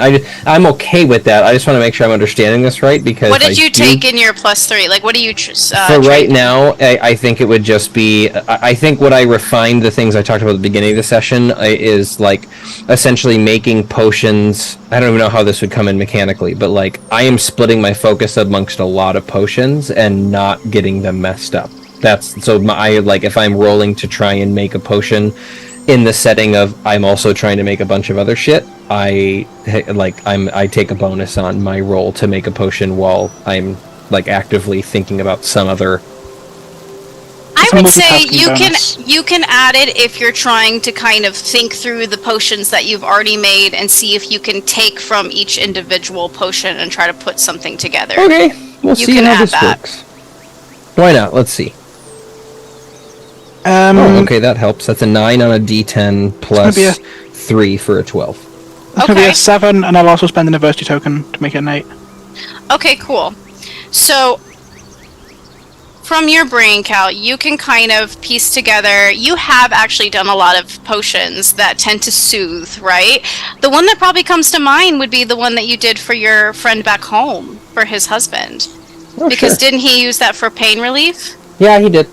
That's actually a very good point that I did not consider. So possibly if you try to use that kind of ingredient, up the dosage maybe, and then Neora, with Neora's knowledge and helping of like this particular tree, and maybe a couple of special ingredients that could work for I was going to plants. say, I imagine that like not every ingredient in that potion is plant-based. So it's like, hey, I need something that can do this. Yeah. Would Yeah. that be here? And like trying to get Neora's help that way. Like, once, like, near the end, when they've got most of the things, like, one thing that they can't find, Neora will just, like, over the rock Conway is sitting under, Neora's hands on the top of the rock and just gonna, like, vault over a little bit. Hey, Conway, do you have, like, X ingredient? Which one? Wait, I'm assuming Calvert gave me a list of different ingredients, so they're gonna Yeah. list something that Mhm. would help Let me see. seep through the roots. Then Neora's gonna hand the list. He'll look through the list and kind of inconvenience that he has to get up. He'll get up and he'll start Else, I just can't find that one. he'll start walking around the area, plucking stuff from the ground. This is this. This is this. Go find the others, but he gave you about half of the ingredients. Thank you, Conway. I think while that scene is, or what, like while they're walking around doing stuff, Calvic's like pulling together. I mean, they don't have like a pot or anything, so I imagine he like had to find something on the ground that would work for him to start putting things together. And while he's doing that, he like looks at Maris and goes, "Shouldn't you be stretching your Gucci goo fingers to tickle the other side of the tree while we're..." You know, look, I can do that Cool. with Excellent. not thinking hard about it. Do we have something to cut it with? Did you bring that sword or anything? No, but, and I think Calvic pulls his wand out and just like literally asks his wand, he's like, "Can you turn into an axe?" Oh man. You Oh, see Maris man. take a big step back. Can you project an axe? Could I just, like, not mess with your wand and, I don't know, shape some stone into an axe? What, you haven't enjoyed my wand shenanigans previously? And he holsters the wand. Cal,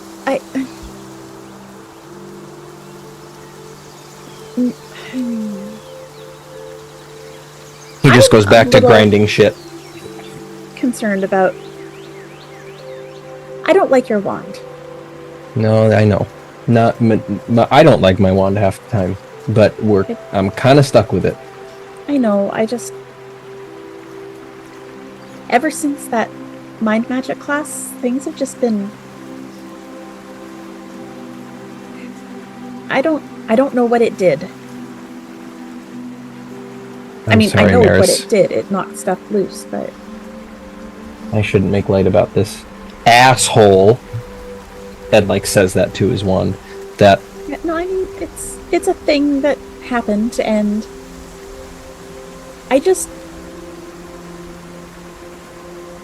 whatever. Listen, Maris. Mm-hmm. Whatever you need. I'm sorry. If I can don't help. say that because you can, and it sounds dumb, and I didn't want to have this conversation, but I kind of have to because I really slept well last night. What do you mean? So since that mind magic class, I kind of have been having nightmares and stuff again, and not sleeping really well, except for the times that you sleep with me, and I miss sleeping, and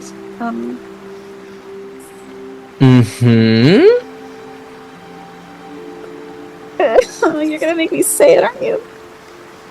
Say what? I'm sorry, I'm having trouble following. I sleep when you are in the bed with me, and I would like it if you would sleep with me more often so I can sleep.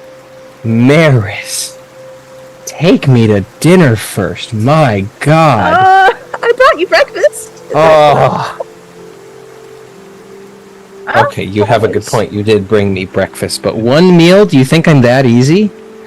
Jeez. She turns and walks away because she is red. Kalvik just chuckles. I'm gonna go make a axe or something. Warm up your Gucci goo fingers. She flips them off. Mwah. Maris, go ahead and give me probably a brawn check of 9 to get that axe ready to go. You could take half if you like, but you can also roll if you'd like to. Yeah, I think taking half, because she's been kind of thinking about it. So that'll be 11. Awesome. Okay, then you're definitely gonna find some stone that you can. Do you take your wand and start whittling with it, or how do you whittle it into like an axe? Yeah, she's going to use the manipulate magic. She's gonna use her wand as a focus to sort of almost treat the stone like it's butter and sort of just slice through it to make it into an axe-like shape. Badass. So Maris is doing some blacksmithing in the middle of the forest. Super cool. Cal and Neora have that potion going. Neora, you've got all the ingredients. You have found them. You guys are going to start to make that. We're going to jump back to Oclis and Eero.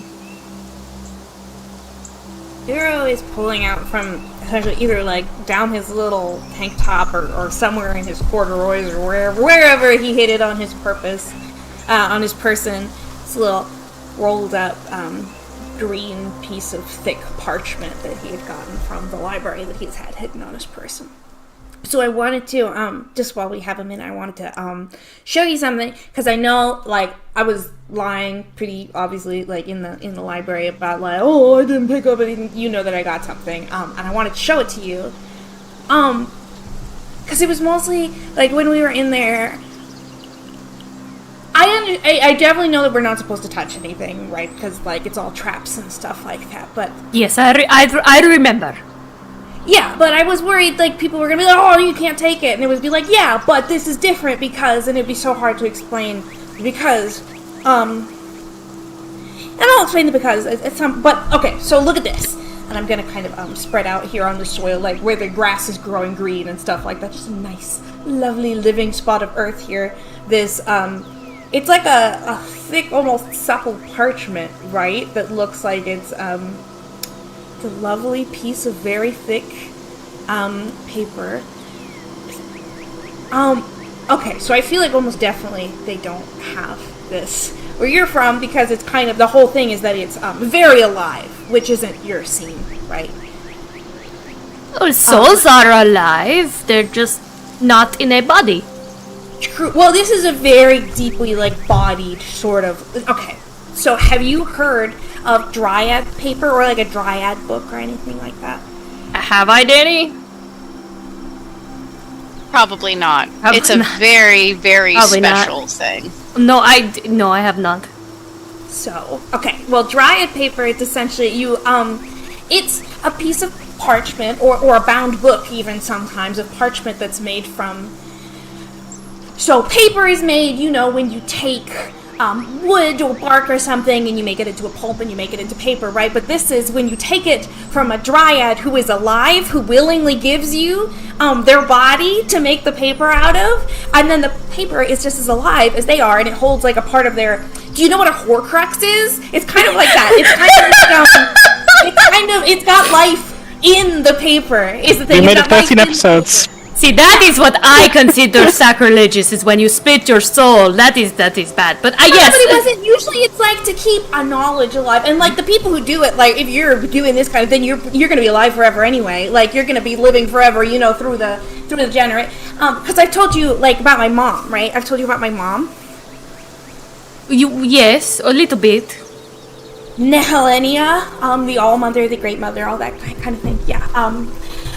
She was supposed to live forever, right? Kind of like she died, obviously, but like her body was supposed to go on creating, this kind of font of magic and life and forest forever, continue feeding our family and everything for centuries to come. But I killed her by being, she didn't... But it doesn't matter, because I'm going to make up for it, because here she is, right? So this is your mother? Probably yes. This is from my mom, because it looks like her. It's got the illustration on it, right, of the lady with the hair on the back of the bear, right? Mm-hmm. Although the woman does not look like a dryad. Okay, problematic, but it had to be made out of dryad paper, right? Otherwise, it wouldn't be like this.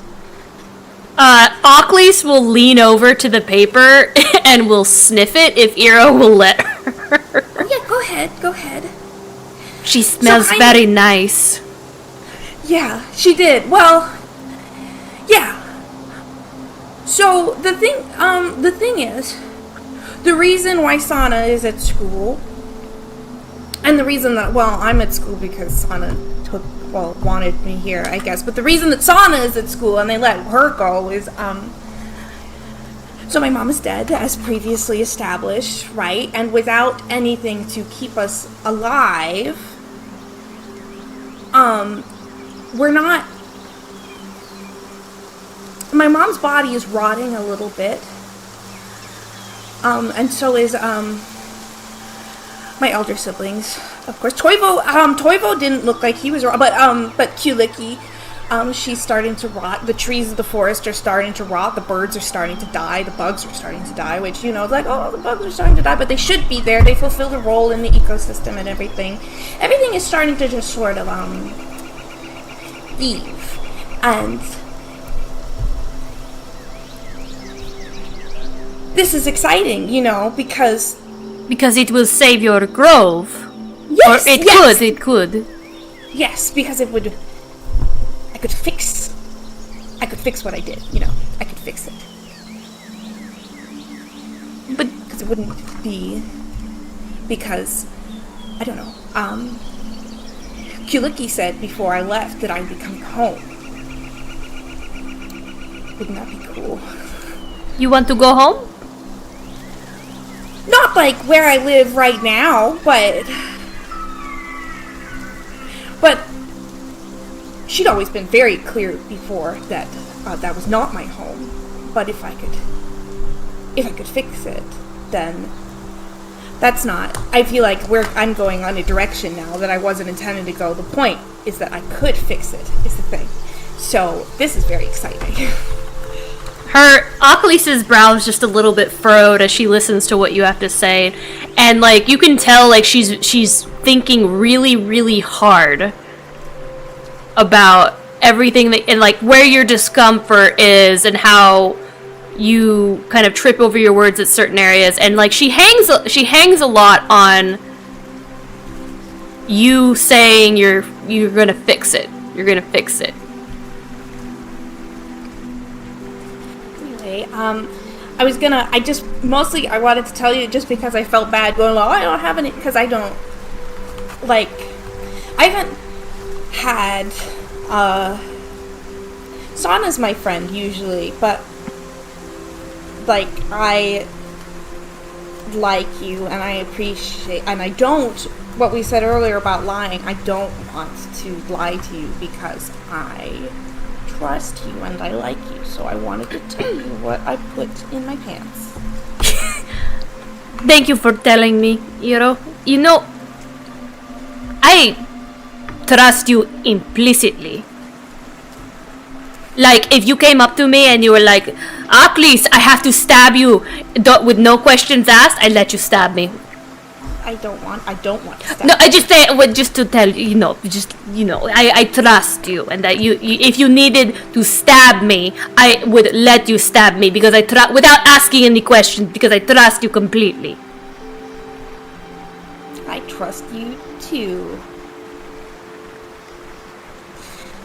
If you needed to stab me, I have a pretty large hole in my upper body right now, but if you needed to stab me anywhere, yeah, same. Can I maybe, I mean, it sounds like you are trying to save your grove, and I like to say that I'm trying to save hell. Can I give you my theory of what you're doing, and then you can tell me how wrong I am, if I am wrong? Sure, go right ahead. Okay, so it's fundamentally rooted in socialism, I think. So, when some of these souls arrive to the River Styx, some of them were not sent with the passage that will let them go to the underworld, right? And you've been like, come on down anyway, right? And then Hades and Persephone have been like, you can't do that, that's our entire economic system, and you've been like, bleh. And I think kind of what you're thinking is that maybe the underworld needs a little bit of restructuring, and the current economic model doesn't need to be upheld. Am I wrong? Am I right? Are or close enough? absolutely correct. Because if you do not love being correct. Okay. You are 100% correct. Some people cannot pay to cross because, they were murdered and their body was dumped in the river. And that is just bullshit. Like, really? They're good. Like, it doesn't matter if they're good people, bad people. Bad people have gone across the river Styx because they had coins in their mouth. But this guy over here was working like 17 jobs so he can feed his 8 children, Billy Bob, all the way to, Cassandra, he is wandering the river Styx now because he cannot pay because he was murdered and thrown into a river. Mm-hmm. But yes, and you are absolutely right. Like politically lobbying, or like what's your strat? What's your political strategy here? Political strategy? Well, I did hint to my auntie about it, but I was mostly going to, I was thinking maybe to find some power to, absorb all of Hades' power. Something to strip him of all of his power so that I could take it on and then he could not oppose me. I don't know if I could politically go against him because, it's a hierarchy of traditional men over there. You got Zeus and Poseidon. I mean, look at Poseidon. That should tell you plenty enough Isn't about that him. like Ava's uncle? Exactly. Or her father. Isn't her father? No, Poseidon is Ava's dad. So that would make Ava the niece of Hades, right? Oh my god! Hades and Poseidon are brothers? Are we related? Are we cousins? Are you related to Hades? I thought you... No, I mean... You're right. I got scared there for a second. It could be the popcorn I ate. You're not from a corn-fed American diet. Well, I would think you might want to look, because obviously I don't know anything about the underworld, but I don't know what their current economic model is. It does seem like it's most likely currently dependent on those coins, if they're so insistent on people bringing them in. So you might want to look into like alternative economic models before you completely displace the one that's currently going on. Oh, I was just going to let all these souls in, and I was going to judge each of them myself. That's also an option. I don't really know how, but I'm just, while you're here, maybe we can look at some like political, we can just like look into, because you're not the only underworld, right? Like, how do they do it in other places? Like Scandinavia, I bet, has a really equitable underworld model.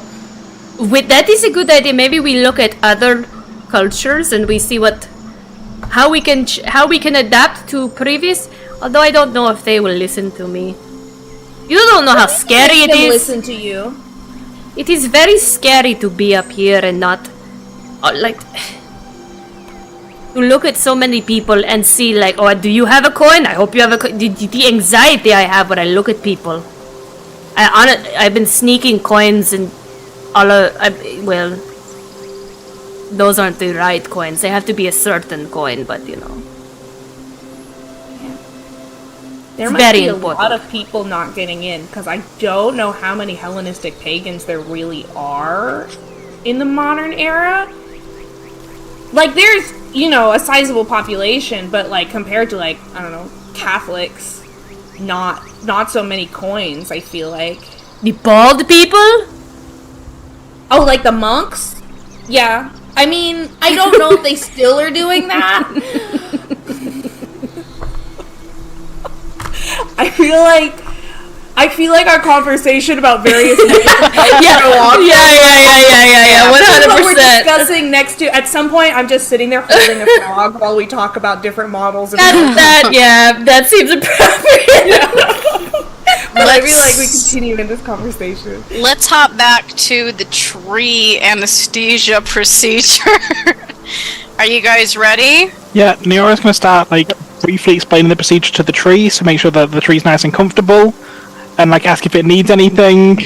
Just have a good little chat with it first, make sure it's feeling up to it. Yeah, I feel like the potion creating went pretty quickly once Calvin got all the ingredients, because he's been making a decent amount of this specific potion to send home. It feels recently. like Neora is about to remove like the equivalent of a kidney, but for a tree. Or like, basically, I'm gonna remove your appendix. You don't need it. You're good. Be fine. Yeah, it's a branch. Like, your trees can grow new branches. Like, grafting's a really common thing in plant life. It's actually healthy for trees sometimes to end up grafting, because you can help diversify gene pools and stuff.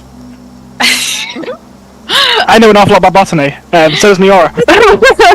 That's awesome. Okay, Cal, do you help additionally? Like, are you doing anything else? I think Calvic very helpfully yawns and makes eye contact with Maris, and then goes and just tries to figure out how he can. I mean, if Neora is applying the salve, yeah, I probably. think maybe Calvic maybe goes over. Wait, so am I doing the equivalent of the Gucci Goo, or do you want me to chop? I mean, what's the plan here? Are you feeling strong enough to chop? No, you're okay, well, actually, no. So why don't you do that, and I'll tickle the tree over here. All right, you do that. Thank you very much. I need a nap. Okay. So, do you add any magic to your strength, or to your tickling, or to your grafting? I'll add magic to grafting when I try. Okay. Maris, would you add strength? Add magic to my strength. Yeah. Okay. And would you like to add magic to your tickling? I don't know. LSD. I don't even know how I would do that. I feel like Calvic's donation to this effort has been the potion, so he will. I think he probably just stands back. He's ready to help harvest when it is there. But Okay. Across the board, we're going to try to all meet 10. All right, so I want Calvic to do a flight check to get his little fingers all quick and dexterous and ready to go. Maris is going to be brawn, since she's going to be chopping this. I'm gonna, just to fight for Calvic. Could it be a charisma because he's trying to make that chikuchiku up that tree? Could it be charisma? Trying to distract it. Sure. I don't know how I'm trying to distract it, to be honest. I mean, maybe I can. I don't know what distracts a freaking tree. You can, how do you distract a tree? Do transfiguration. You can do whatever you want. You're using magic to it, so. Maybe I just had, like, Neora? Yeah. How am I distracting a tree? Like, you could potentially try to, like, fertilize some of the soil. You could, like, have rain. Did you just ask me to take a shit on this tree? No. Like, you have magic. You can like, decompose, like, plant matter in your pocket or something.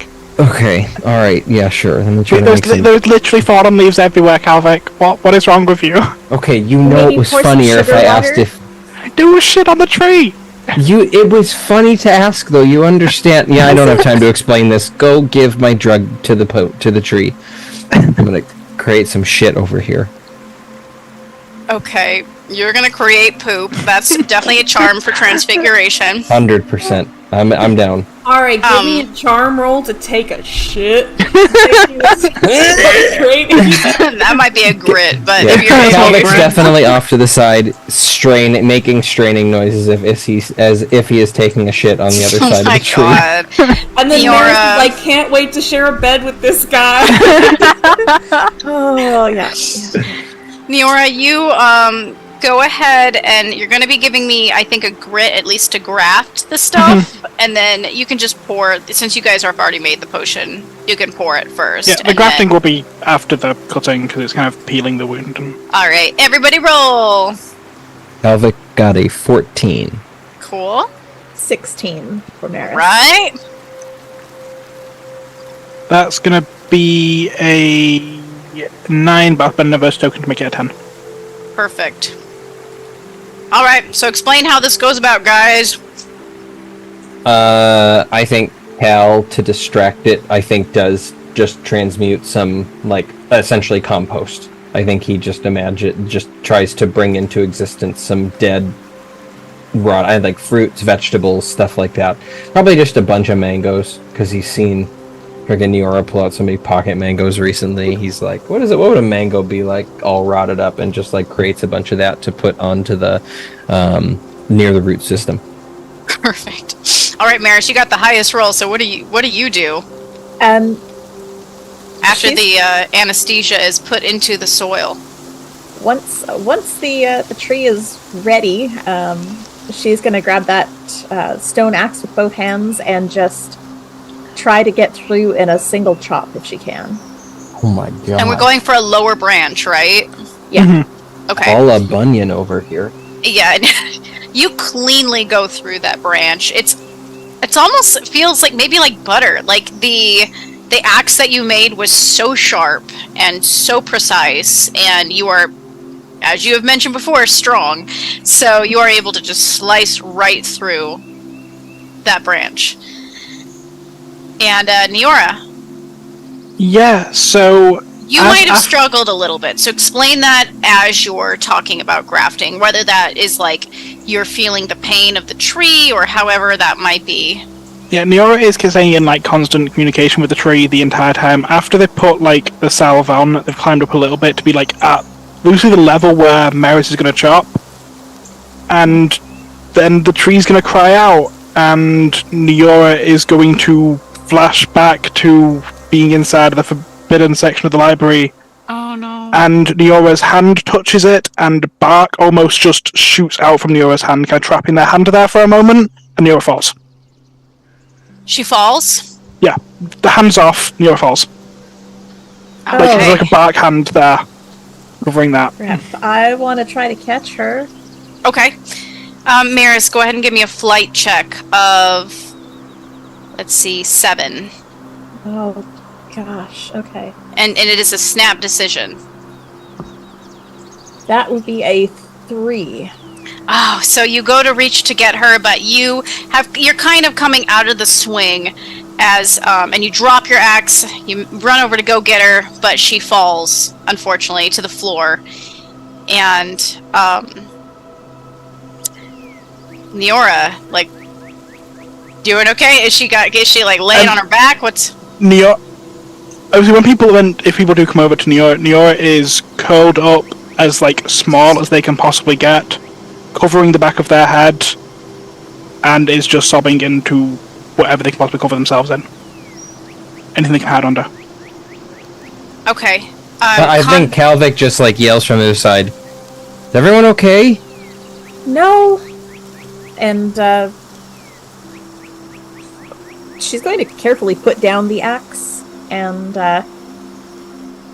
get real close to Neora and sort of lay a hand on her shoulder. Can I help? And the second someone touches Neora from behind, Neora's going to scream and Neora's going to pounce into the woods. Oh jeez. Oh, no. Like, not far, but enough to, like, get the fuck away from people. It's not, like, it's not far enough to be, like, you know, they're gone, but someone got way too close to them. Enough to back up. Cal, I lost Neora. Okay, I'll go. I just, I'm okay. I'm missing a hand, but that'll be fine. I'll sort that. What? It's No. fine. Can you come back here, please? And Neora will sort of emerge from, like, the underbush a little bit. I think Cal will try to approach, like, carefully. Like, okay, Neora, what just happened? The tree was in a lot of pain, and, yeah, it's just, you know, like, kind of sucks hearing someone cry out in pain. It's not exactly a pleasant experience. It freaked me out a little bit. I fell, I'm sorry. No, don't apologize. That's not. I'm not asking for an apology. You didn't do anything wrong. I just want to understand. Can I come over there? Yeah, that's fine. That's fine. Okay. And Calson just carefully walks over. Sorry, Maris, I didn't mean to run. I worry about you. Yeah, I didn't see you coming. Sorry. Sorry, I should have come from the front, I guess. I'm sorry. I tried to catch you. Yeah, and it's okay. You did nothing wrong. Like, I've not really got bones to break, so the fall's not big a deal. It's all okay. Yeah, no, The jacket's a little bit dirty, but, like, you know, I think we've got. Like, how he keeps on washing his clothes, so, like, it's probably somewhere that we can do that. Yeah, we can do laundry. Yeah, we can definitely do laundry. Let's. Do we have to do this again? How much more wood do we need? Is everyone all right? And Master Conway will come over. He'll start approaching from the rock. He got up and. Yep. Yeah, we're good. Working together. We got some wood. He'll look over at the wood, and he will write down some things in his notebook, and he'll be like, "All right, 20 points. That should be enough for the ceiling. Great job. Was it only you three that did this?" We were all looking for wood. I just found the appropriate tree, so, you know, us three did it. The other two are off looking for the wood as well. You might want to inform them that they don't need any more. What's wrong with your hand? Oh, it's... And then Neora's going to point to the tree where there's a bark grafted hand over the wound. A bark grafted hand. So is your hand, like, clean off? Yeah, like, kind of like... Neora's... In an attempt to, like, graft it, Neora didn't really find a plant that they were going to. They kind of drop the plant, so their hand just turned to bark in the process. Oh, okay. He'll and then walk kind of over. fell off as and when Neora fell off. He'll walk kind of over. Just stump there. They'll fix it later. Okay, he will reach out, and he'll look at your hand. He'll go to lift your arm if you let him. Yeah. Sorry. Does this grow back? Like, yeah, so I need some water and, like, some time, but yeah, I'm kind of a little bit more, you know, malleable than most. I'm not really solid. Kind of made of water. Osmosis and all that. Need to stay away from salt for a little while. It is a fair trade-off, I suppose. The tree's arm for yours. Yeah, and I tried to do it the way that the tree didn't feel any pain, so I didn't want to hurt the tree. Do you have your wand on you? Of course. May I see it? Nero will hand up the wand. And he will look down to the wand. He'll take out his own. It's quite long. It's like a very pale blue wand. And he'll look it over, and he'll give it a light tap at the hilt.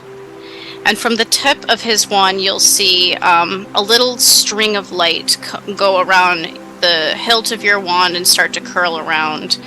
And very thin, delicate vines are then engraved into the hilt of your wand. And he'll give it back, and he'll look you in the eye, and he'll say, "It was very brave of you. Next time, have something to actually graft with instead of your hand." I did, and then Nero's going to point to the branch they were going to use. The tree, obviously, the anesthesia hadn't quite fully kicked in yet. It was reduced the pain quite drastically, but the tree felt some of it, and the cry out I dropped the branch. I'm sorry. I'm No only better at this. excuses. Just approach it better next time, okay? Yeah. You don't want to lose another hand. You kind of need those. Yeah, He'll they give are them back. useful. And Neora, you will get a +1 to your magic die. So, like, just all magic? Plus, when you have the D4s, you Yeah. can add a 1 to that. Oh. Master okay. Conway pretty much gave you a blessing on your wand and told you to be fucking careful. Mm-hmm. Thank you. I don't really need to lose another student, so let's just have you Wait, His students are another? the fucking intact. I'm sorry, did you say another? Sir? Shit happens. Alright, where's your other two coven mates? Hey! You guys, over there, this isn't a picnic. Get over here. We're convening with nature.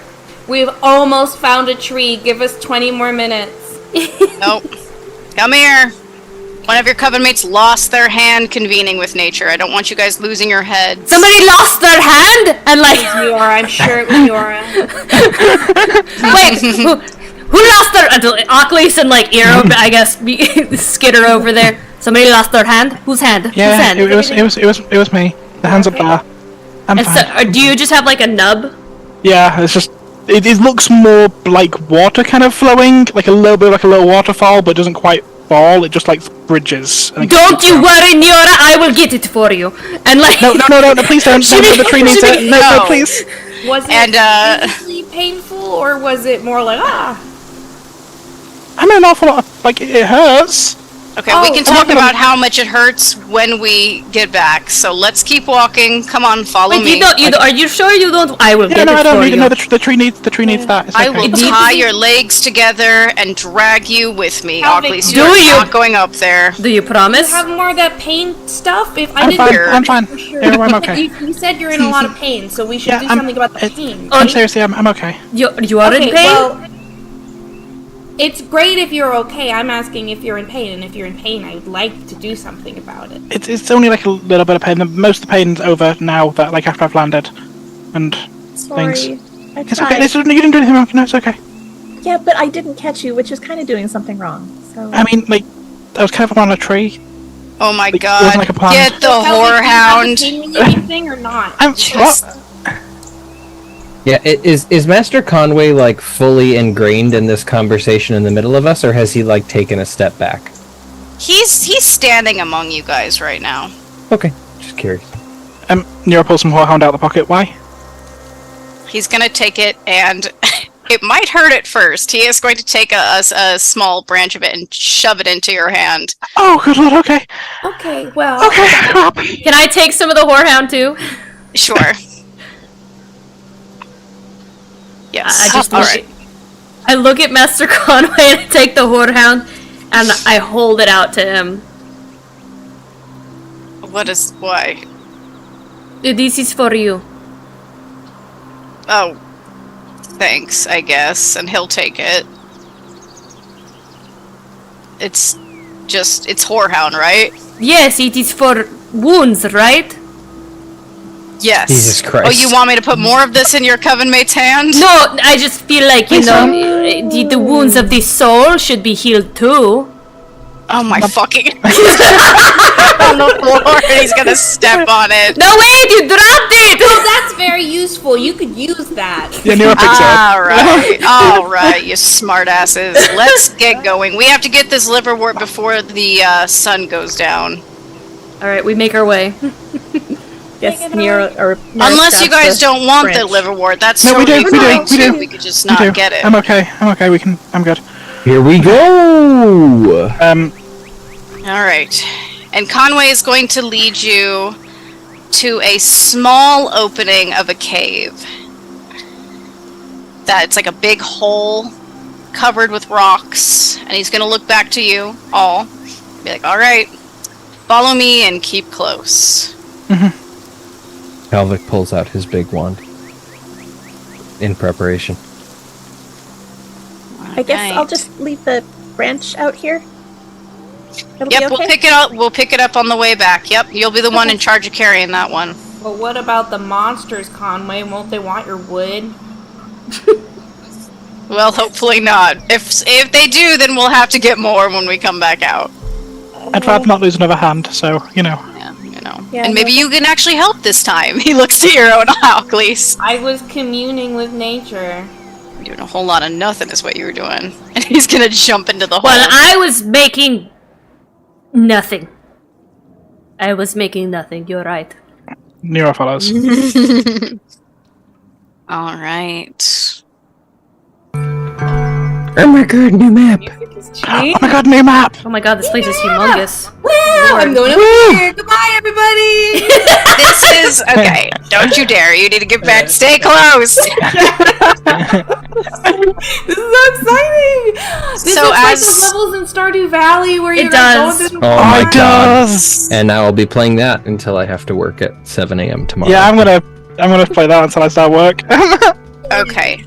So as he lands down into, I know we're hitting like 8:30. It's at the end. I think I can get this done in a little bit longer. Do you guys want to keep going? Hey, I'm Will invested. we make it back to the castle? Because there's something that I really wanted to do right at the end. I think we can. Okay, let's we do can. it. Let's go. Let's do it. Okay, I think we can do this. This is a little bit more. Okay, I'll So- stop picking on Conway so that we can pick up the pace. I would. I'm if going to I don't keep get to yellow picking on arrow Maris. today, I'll yell at arrow later. It's okay if I don't get to. I do want to yell at arrow though. Good, So, good. I can't wait. As you go into the caves, it's a humongous cave. Drops down into it, and it's dark, but it's kind of got the light shining in from the top. Light. There's little speckles of like light, basically, but it is fairly dark.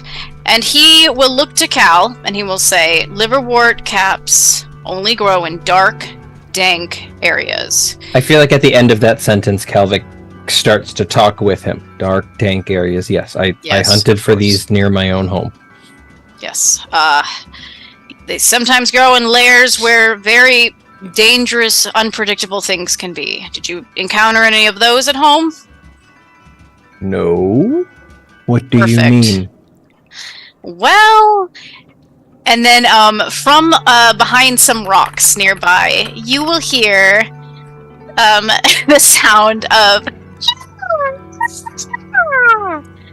Cute. and 3 little mushrooms with faces and limbs are going to be running around playing with each other. They're going to be like puffing out little bits of pollen of multicolors and just like rolling around and just giggling and having a grand old time. They're very tiny. They are brown in color. And they're And- children. I'm sorry, these are the weird, mysterious things I'm supposed to... What am I looking at? They can be dangerous when they grow up, okay? Just don't touch them. Don't touch them, okay? Can I touch was them? not my plan. You cannot touch them. Do not touch them. Touching them. Are you gonna touch them? No. I am off in the cave somewhere exploring though, absolutely. Nero just smell a little bit in the cuteness of them. Nero, do you try to touch them? No, Nero will listen to Conway. Nero respects Conway. Okay. So he will say, those are baby Mike and Ike's. Oh my god, I Mike love and Mike and Ike's? Ike's. Yep, Mike and Ike's. They grow up to be very large. I just And, want Conway to go different Mike and Ike's. It's not a thing in England. Conway's in England. Not the kind of but as they start to run around and get closer to you all, they will start to try to run past you. They're going to try and run between your legs, Cal. And as they do so, your wand Oh no. is going to swivel in the holster and try to shoot out. Go ahead and give me a fight check of 11.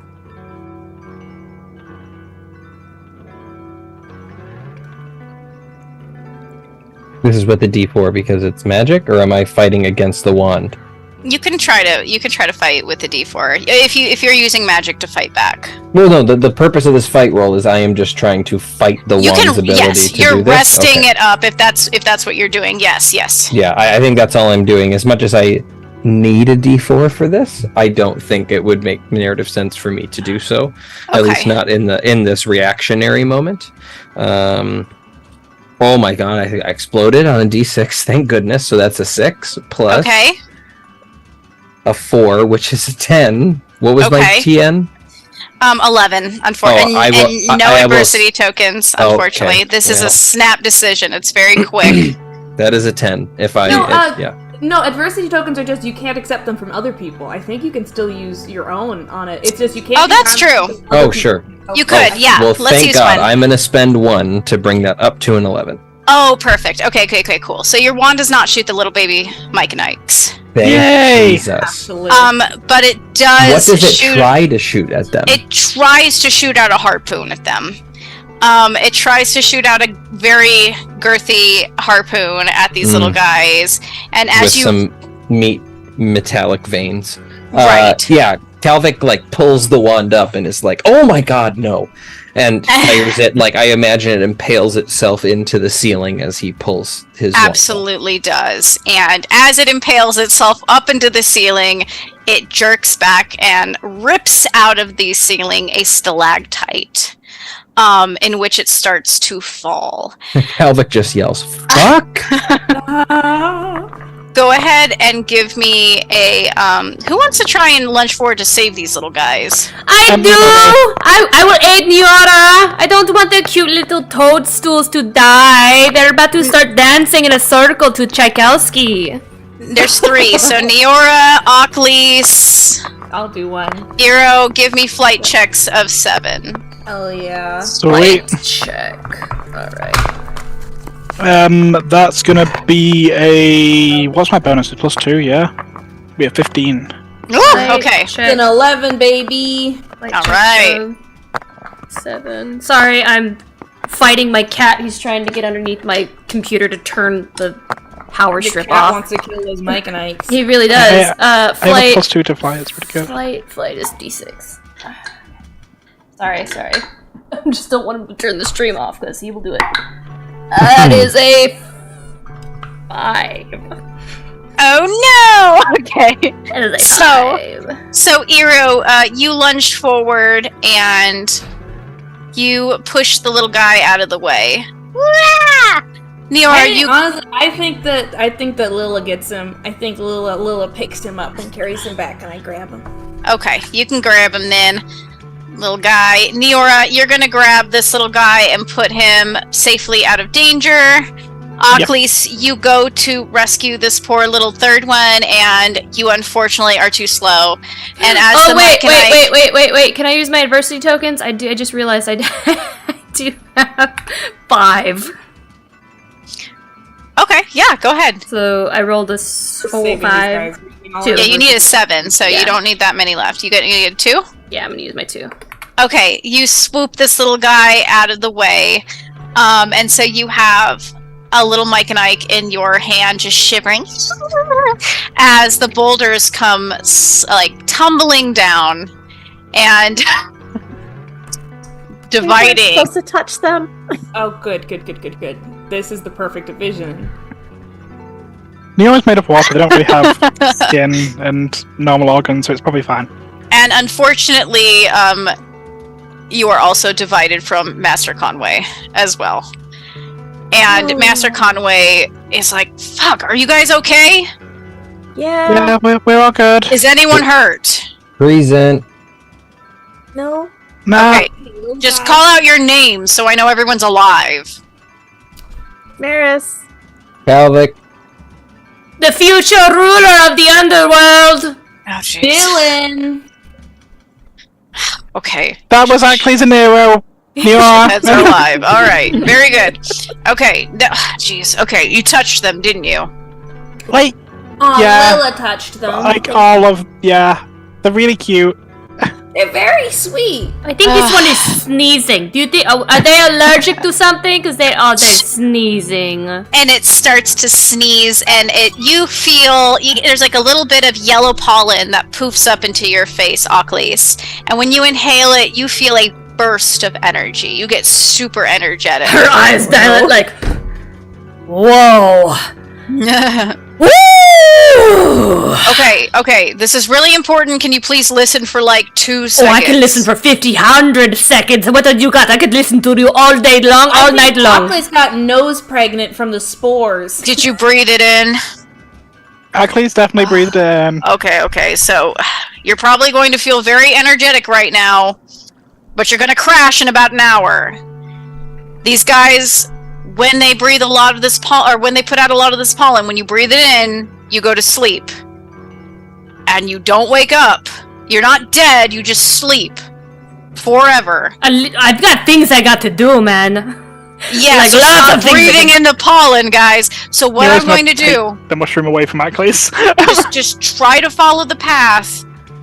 I will also try to find my way back. I'll try to find the mother. And then you guys will hopefully find, at the end of the path, we can meet up together. Okay? Just pick up your babies and try not to breathe them in too much, okay? Okay, so just to double check, everyone on this side of the wall, none of us need to breathe, right? Yeah, no, none of us need to breathe. Okay, so we're fine. Oh. There's Just the other two. yeah, and there is a little baby over by, one of your babies ended up on the other side. I think it was Neora's. So they're gonna run over to Maris and sit on her shoe. Ackley's, do you need to breathe? Yes, I do need to breathe. Okay, if me and Aero hold them, because me and Aero are kind of, plants. I can pick both of you up and I can run really, really, really fast wherever we need to go. No.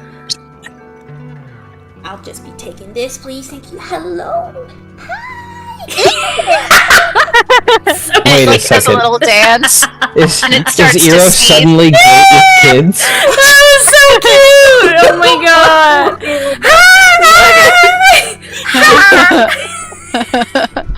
Calvic definitely takes out a little vial from his bag and tries to get some of the spores that this thing is emitting. Okay. For fuck's sake. In fact, he tries to get as many vials of the spores from this thing as possible. So It's like farting in a him jar. Based on that information, he thinks he can come up with a pretty damn good sleeping potion. okay. Very nice. Maris, were you about to say something? Yeah, you said we're not supposed to touch them, but I have to pick it up and carry it now? Try to carry it with like your sleeves or of your capelet, anything that will, or just cover your nose. Cover your nose and Okay, mouth yeah, while you're no, traveling I'll, through. Calvic take gives off my over his. Oh, okay. And, yeah, I'll pick it up and Okay. wrap it up. Just follow the path. Hopefully it leads out the other way. I will go find the mother. Wait, And then- okay. So this is narrative. You guys do not have to. You can explore the cave if you would like to, but it's not exactly going to lead to a specific spot. What we're going to do is I have divided you all up very purposefully to have be trapped in a very dark cave together to have conversations. Wow. So, Who would like to So go wait, first? okay, so I have a very important question. Did you put a bunch of little babies at risk because you knew that me, Tessa, and Lauren would immediately throw our bodies at the babies, and you were like, this is how I'll get them to Oh, I mean, that just worked out perfectly. I just get really good luck in that field. Those three have zero survival instincts. Look at the baby! So, as the little mushroom sneezes and you gather his spores, Cal, and he nestles into Maris's jacket, because that's probably what you're holding him in? Yeah. You will start walking along the cave. Dark. You know that there could be potentially dangerous monsters in this cave. You know that it's only you and Calvic in this cave together. Your footsteps echoing off the walls. Danger maybe like a arm's length away, possibly watching you. Calvic pulls out his very impressive and overly aggressive wand and takes the lead, and I think as we get a little bit further away from this big wall of rocks goes, not 2 nights in bed together and we're already taking care of a baby. This is just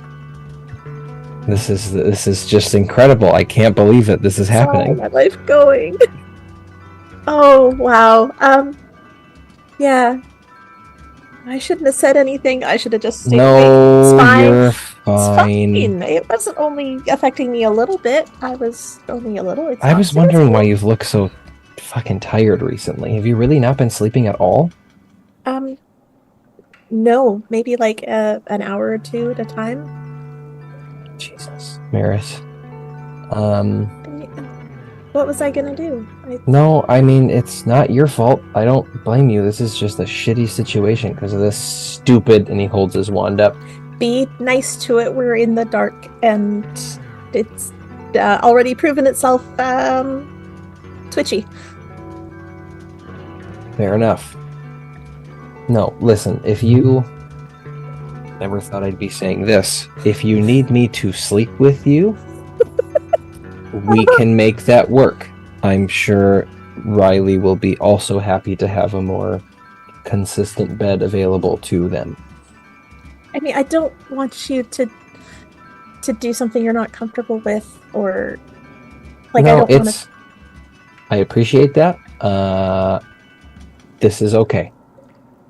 I mean, this has already happened twice now, and it's been fine. And I was more worried. I mean, I'm the one invading your space. So if this is something you're okay with, we have done this a couple times, and it's been okay. Okay. Right? It's been okay. Yeah. Yeah. Little.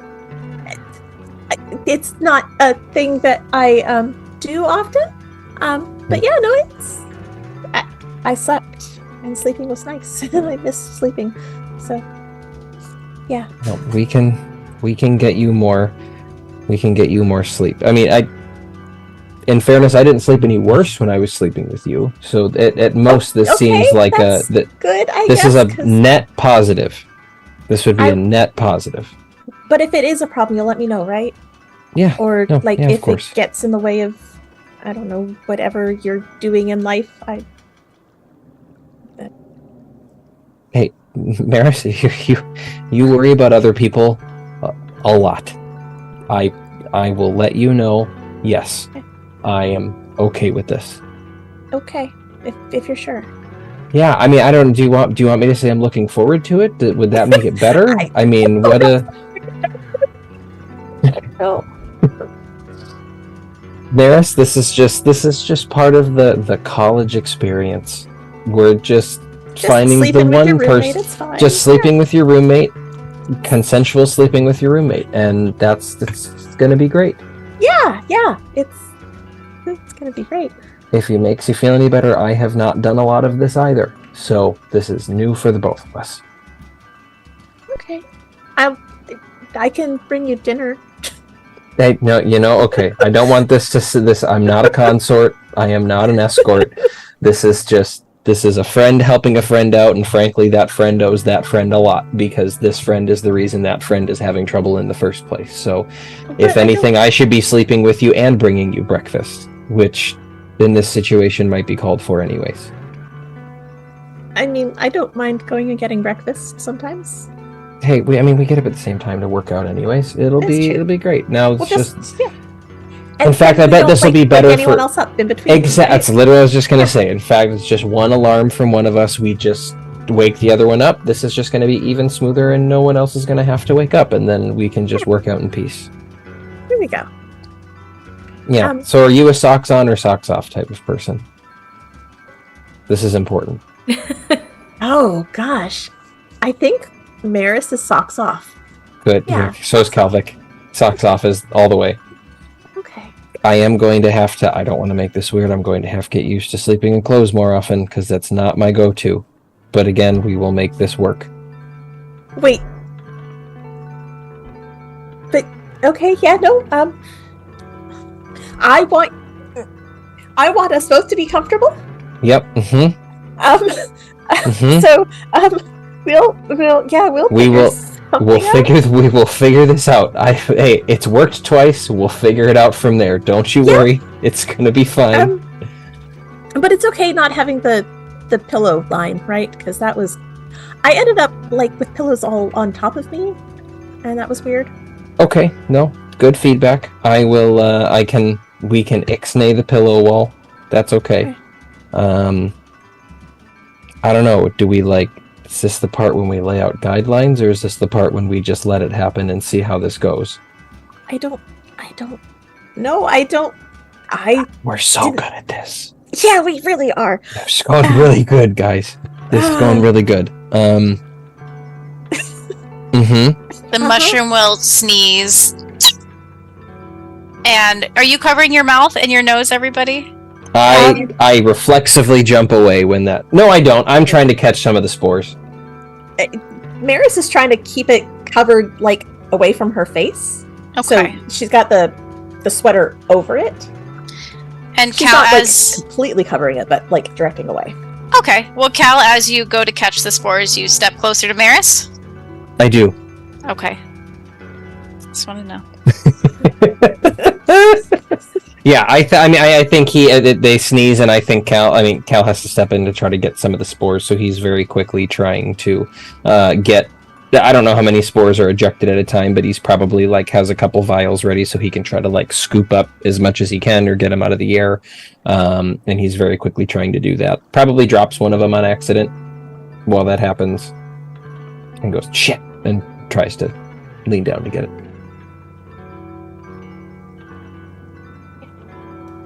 All right. And you continue through the path, and you guys are starting to talk about sharing the bed, no pillow fort, it's progressing. Maris, how are you feeling, inwardly about that? There are lots of thoughts. She is, on one hand, very excited to sleep. And really nervous about making this a real thing, because I said it's happened 3 times now, and so it's not new, but it's not new, and she's still kind of weirded out about the panther this morning saying that she smelled like Cal, and she doesn't know what to make of that either, and that's still sort of floating around her head. All right. And does Kalvik have any particular feelings about this? I think Kalvik's going to need some time to process this, because he's basically just in a fever dream right now. Between getting an hour of sleep and then getting fed on harder than he did last time. I think he's a mix of lightheaded and just stumbling through what's going on. I think he's, in a way, he's almost tipsy right now. I think he's more just 100%, let's do it, let's go. And I think maybe we'll have more feelings about it later, but I think for now he's truly just all right, now that conversation's over, bam, now I'm back to like staring at darkness that is an arm's reach away from me, and there's danger, and like he's back to also trying to be ready to like pull his wand up if it's going to try to shoot some innocent little thing. I have a question for Kelvic. This isn't a claustrophobic enough space for you to be properly afraid, right? Yes, you that's know a what? good This has point. not come up in a while. Oh my gosh. I wouldn't say it's the. I think now with how it dropped in, I think we're probably at the point when this is in like dark enclosed. I don't know if I'd call this a tight space, but it probably feels that way because of the darkness. So I would very much be comfortable with saying Kelvic is facing a very big fear right now of being back in a dark place. So I think floated through that conversation okay, because it was so shocking that it was like, hi, one of my roommates just asked me to go sleep with her more often. And now as he turns around and is focused back, it's like, oh fuck. And starts to visibly start to, like, I don't know if shrink is the right word. I just think as he's walking forward, he looks visibly, he might actually physically be shaking. His wand may be like, as he's starting to walk. There's enough light for me to see him? Or is it? Yes. I think so. It's It's going to get darker as you go further in. You can use a light spell if you would like. Maris will reach out and put a hand on his shoulder. What? Oh, hi. Is it? Hey. Oh, hi. You okay? Yeah, no, I'm fine. Is it cold in here? It feels cold. A little. You are shivering. Are you okay? Yeah, no, I'm... You're not. What can I do to help you? I do not fucking know. Do you want to carry the little baby mushroom? Will that give you something to occupy you? Like, will that, busy your hands and brain? Because sometimes distraction helps me when I'm not feeling right. Sure. I don't know. Fine. Sure. Give me that. And he holsters his wand and holds hands out for the little... Try. And, I think Maris wants to try a light spell. And, Okay. Let's do a...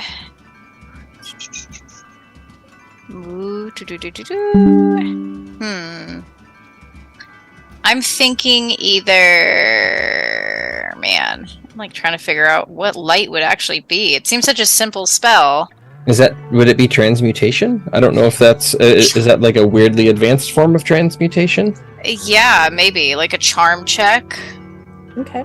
I think it depends how you're trying to do light, I guess. If you're trying to make like fire on the end of your wand like a torch, or if you're trying to... That's You know what? Let's go charm or for transfiguration or grit if you want to try to find a little bit of magic within yourself, maybe to try to push out and produce light. Okay. It's a tricky one. It says brawn. You can blind opponents with brawn. Common spells are like levitation, magically unlocking doors, or... Oh, I'm sorry, it says binding, not blinding. Ignore that. Okay. Binding, not blinding. I was like, that's interesting. Yeah, we'll do charm or grit. Let's do... it's honestly a pretty simple spell. It's probably one of the first spells you learn. So 5 would be... Okay. That's a 2. But you know what? I am going to use some adversity tokens because I feel like my coven mate here probably does not need to be alone in the dark. Okay. So I will use 3 adversity tokens. Perfect. Are you using... so the light comes out of the tip of your wand, a pretty strong beam. And as you go to hand that mushroom over, it is going to start to maybe like cry a little bit.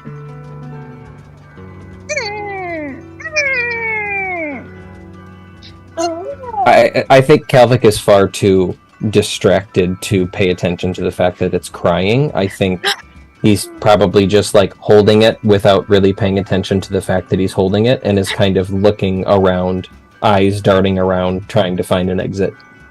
Okay. Until the light pops on. If the light pops on, then I think he visibly, like, shoulders drop a little bit as he's able to actually see, and he's not sitting in darkness anymore.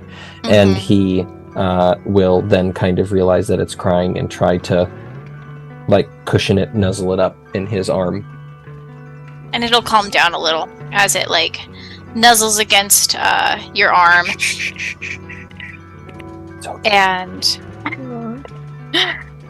And the light will lead you guys down the path. Let's switch over to the next group. Aklis, Neora, and Eero. Guy is so cute. You are. These are adorable. I wish I could hold it.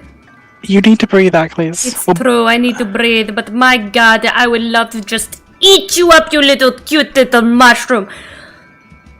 Yeah, Okay. like the two little ones are a little happier probably because they have each other, so they're like dancing around in your arms. They're trying to shoot spores at each other.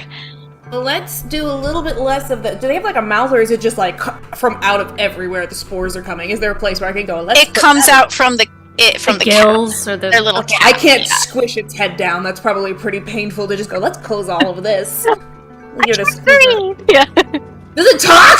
Does everybody talk? You gave yourself more speaking NPCs. Can Neora talk to it? You can talk to it. Like, can Neora understand it? Does it count as a plant? Plants. No, they're not. They're separate things. But if ever not Danny wants to count them. I mean, no, I guess not. If you guys want to be really technical, No, I'm That's being fine, it's a difficult. question. You could talk to a mushroom. I would count it. But you want to talk to it? You can ask how it's doing. Just ask it, see how it's vibing. What's up, mate? Hi. Just a really quick question. Do you know where your mother is? No! Okay. It is really dark, I agree. Whee! Do you always live in the dark? Yeah! If I put you on the floor, could you run to your mum? No! Okay, let's go find your mum. This is absolutely my I favorite will be Danny your voice. mommy. What did they say? What did they say? They have no idea where their mum is. It's way too dark. Are they scared? They don't seem very scared. Oh, you're so brave. The other one's just like, wee! This is a side of Eero I didn't know I needed to see, and I'm so incredibly happy. Oh, you're so brave. As they're walking through, like, as the mushrooms are just playing with each other, and Aklis is dying of wishing they could be the mushrooms. Yeah, I'm mother. just like dragging my feet behind, staring just so like longingly, wishing I could be a part of the cuteness that's happening. I'm sure we'll figure out something that lets you like breathe it in without going to sleep or whatever. So we'll come Yeah, back. might make you a mask. Yeah, like you could just wear like a. Do you have a plague doctor mask? That seems like something you would own. No, but I've we always get one. wanted one. Holy shit, I've seen so many. Like, I would love one. The Christmas coming up, you know what to get me. I mean, Christmas is coming up pretty soon. Like, we're pushing mid-October, late October, November-ish. Neora, as you look down at these mushrooms and you think, gosh, Riley would have loved to have seen Yeah. these. Danny No. just texted me, find a way to bring up Riley, and I'm like, bitch. Yeah. Riley would have loved these little guys. Honestly, Neora can wait until Eero is very clearly being good with kids. Like, hey Eero, like, we may be trapped down here for all eternity, probably not. Conway's gonna find a way out. No. But you've said multiple times that you are a deeply unlikable person and that your personality is horrible, yeah? Yes, I am. But you seem really pleasant around children. Like, you're really good with them. Which, I mean, like, I've never thought your personality is actively unpleasant. But That's you seem to not think, true, but thank you. I appreciate that. but you seem to think so. But I think you thinking you're unpleasant does lead you sometimes to be a huge dick. And I do love you to bits, but we do kind of need to talk about that. Okay, so I have a great, Eero is not a dick. but I'm a huge dick. No, you can be. You put yourself down and that backs you into a corner, and then you start acting like a huge dick. Like the other night, like I don't know if your intention was to be rude and abrasive. That depends on the situation. But the way you spoke to Riley was kind of uncalled for. When was this? When In what situation when I spoke to Riley? Was it about the books? Because I don't actually have the books I was talking about with them. No, when Okay. you were saying when you were being quite hostile about them spending time in our room, and the way you asked why they don't spend more time in their dorm. And if Riley spending as much time there is a problem, you can talk to me about that, but that's between me and you, because I'm the one that invited Riley. That's not on Riley. If Riley being around as much is a problem, we can talk about it, and I'm happy to spend more time at Riley's dorm, and we can move things around a little bit more, that's okay. But Okay. don't take that on Riley. That's not cool. Okay. That's yeah. No. Yeah. You're. Yeah. I wasn't. I'm not great. I don't know. Sometimes how to how to bring up like topics. So I just try, to make the other person think, like, have a realization where they realize they realize some. You're not. I can see how it came across because it was actually what I said, and you're responding to what I actually said. But what I was trying to do, like, do you know Riley's coven mates' names? They don't really talk much. I spoke to Crystal like once, and Like, are they nice? Riley seems to like them. I'd like to get to know them better. Are they friends? Does Riley have friends that aren't you? Riley and the Coven seem to get on, from what I've heard. They do hang out. Because I'm just, like, their coven master came and asked us where Riley was, and Riley falls asleep outside of our door waiting for us to get home, and when we get detention, they sit and wait for us to get back. And when we go to a super secret meeting, they sit and wait for us to get back. What if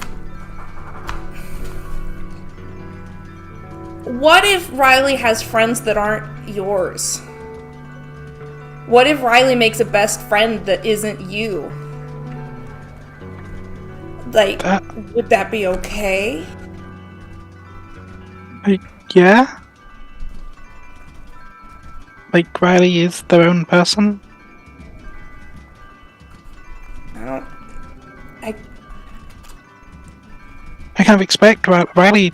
I kind of expect Riley to have other friends. Riley always did. It was kind of always me that was the one waiting outside their bedroom, or sat hidden in their parents' pond, waiting for their other friends to leave, or waiting up to school. I'm not saying, like, I think Riley's cool. I like spending time. I'm worried that Riley is, like, making who they are the person that follows Nora around and waits for Nora's coven to get back, instead of seeing who Riley is now, you know? No, yeah, I hear what you're saying. But I could have. The words that I used were not those words. But I also thought if I said, "Hey Riley, why don't you have any other friends?" also wouldn't be great. I think it is a topic that does need to be talked about, though.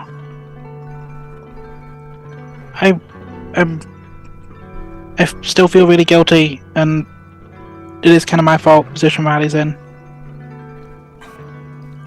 It's kind of a much larger societal issue. It is. No, I agree. I don't agree with the societal system, but in this individual case, Riley may never speak to their parents again, or all of their friends, or the teachers they grew up with, or their brother and sisters.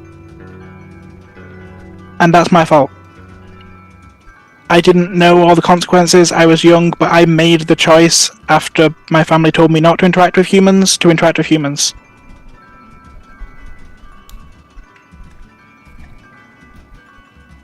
And I agree. I really want Riley to be more than the person that follows me around.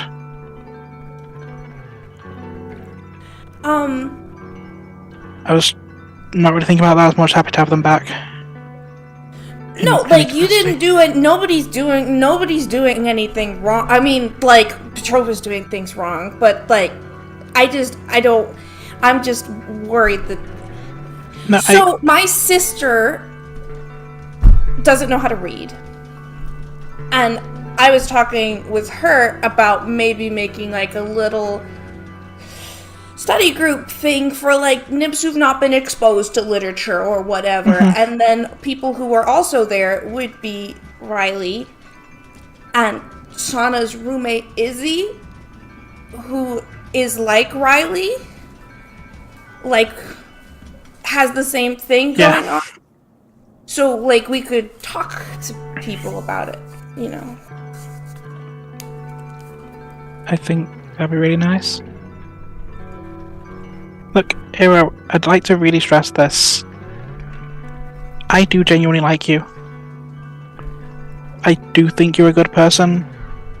I just wish you'd talk to us more openly about things instead of trying to allude to things and make us realise what you're already thinking. Because you're smart and you often have an awful lot of good ideas. If you talk to us about them, we can work on them together. I'm not as smart as you, I know that. You're a very nice person. And I think you are smarter than you think you are in a lot of ways. I think I'm allergic to this conversation. But, cool. I'm sorry. Should I say sorry to Riley? Cause kind of I secret second double thing underneath. I thought if Riley doesn't like me, then that's all the more reason for Riley to go, like, expand their wings or whatever. Like, so it doesn't matter if Riley didn't like me, but, like, if it's gonna, should I apologize to Riley, or is it... Maybe let them know you don't, like, hate them. Do they think that I hate them? Okay. I thought, and I'm still some days pretty adamant you do hate me, and I live with you. Okay.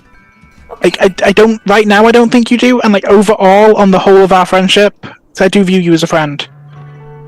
I don't think you hate me, but there are times where I've questioned it, and that really sucks, because I really like you, Aero. I think you sell yourself short.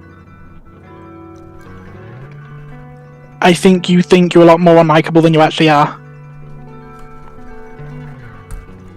And I don't know everything, but I get the tone that you've not been told enough how cool you are.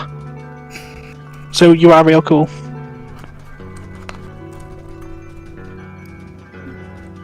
Like, and I appreciate you thinking about me and Riley.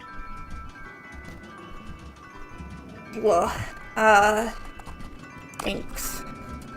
I think you're cool, too. It's okay, I know I'm not. I'm fringe as all hell. Very aware of that fact. I don't know what that means, but is that something teenagers say? I haven't gotten to the teen stuff yet. That's okay. I need you to hold these 2 mushrooms, though. Like, 2 minutes. Yeah, the one And that then is you being can take a held photo. by Eero is like trying to puff its spores into Eero's face and tugging at their sleeve, and you can hear Neora, it's saying, bounce! More bounce! Because it's frustrated you guys are having a serious conversation.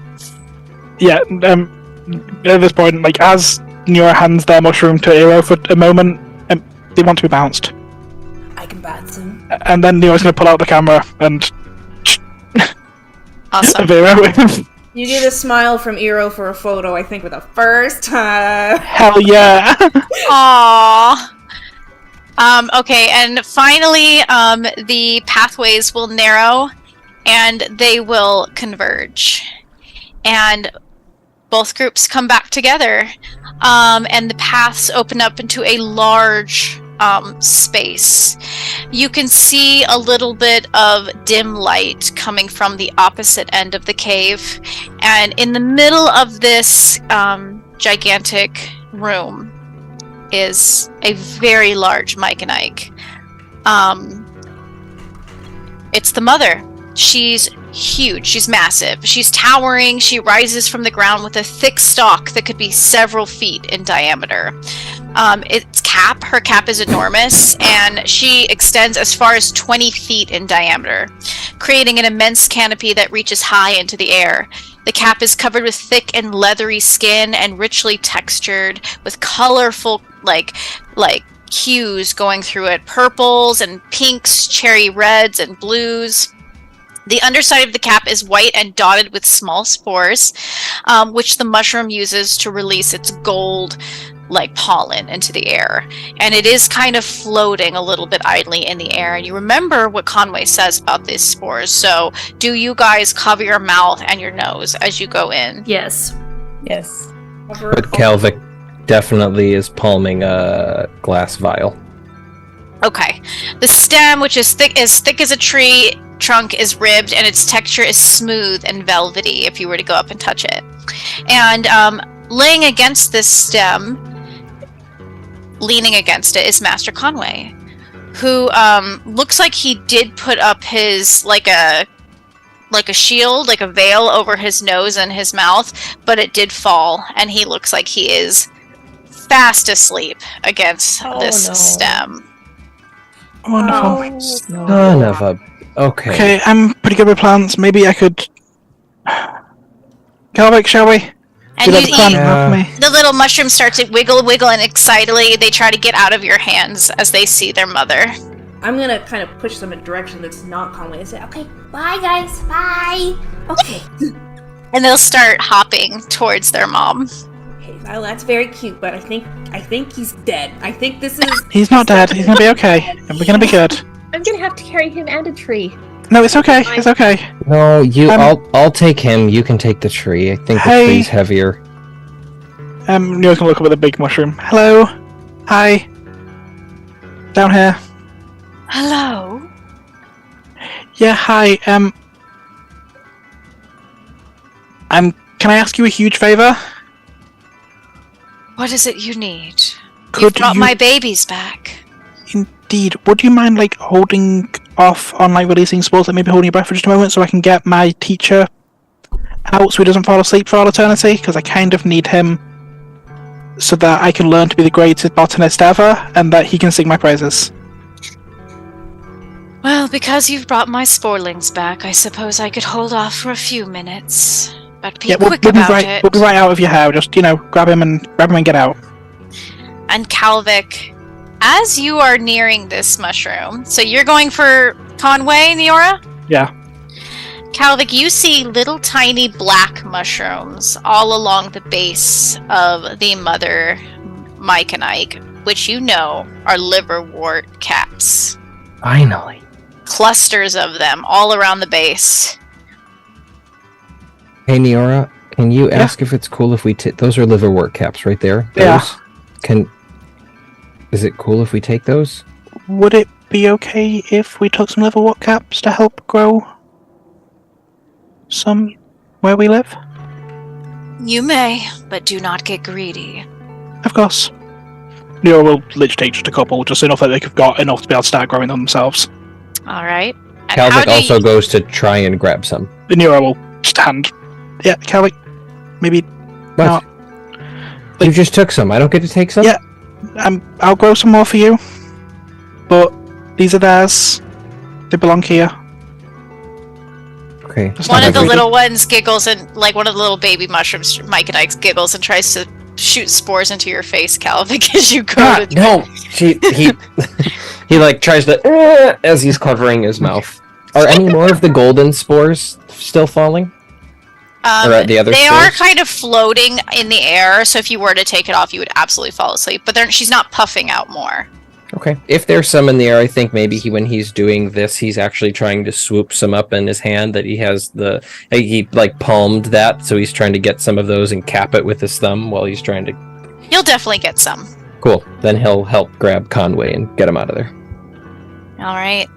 As you make your way towards the dim light of the exit of the cave, are you carrying him on your own, Cal?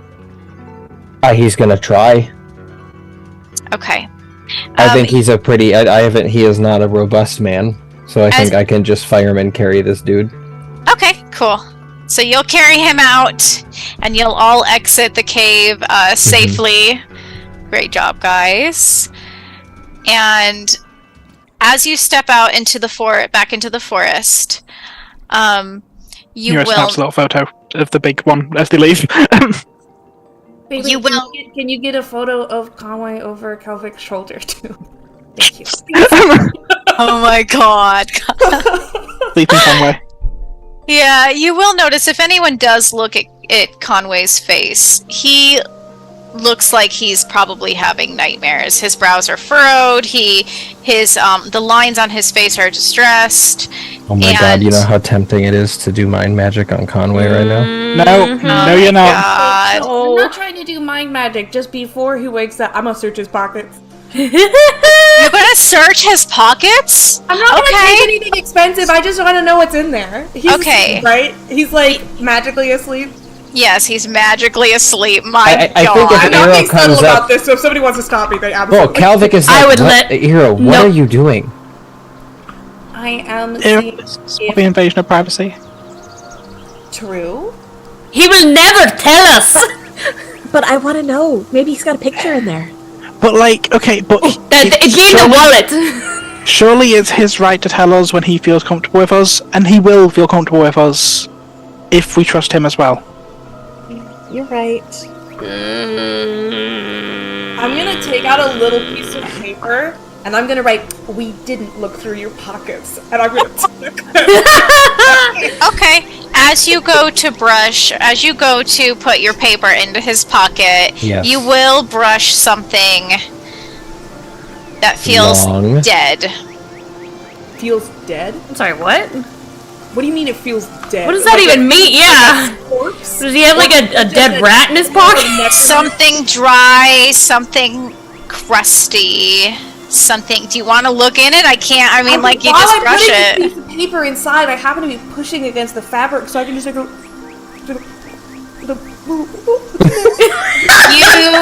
You see a tiny dead, your hand brushed against a tiny dead harvest mouse, which you notice it died from the rot from your home, Eero. It was one of the little things that Toivo took with him in his suitcase.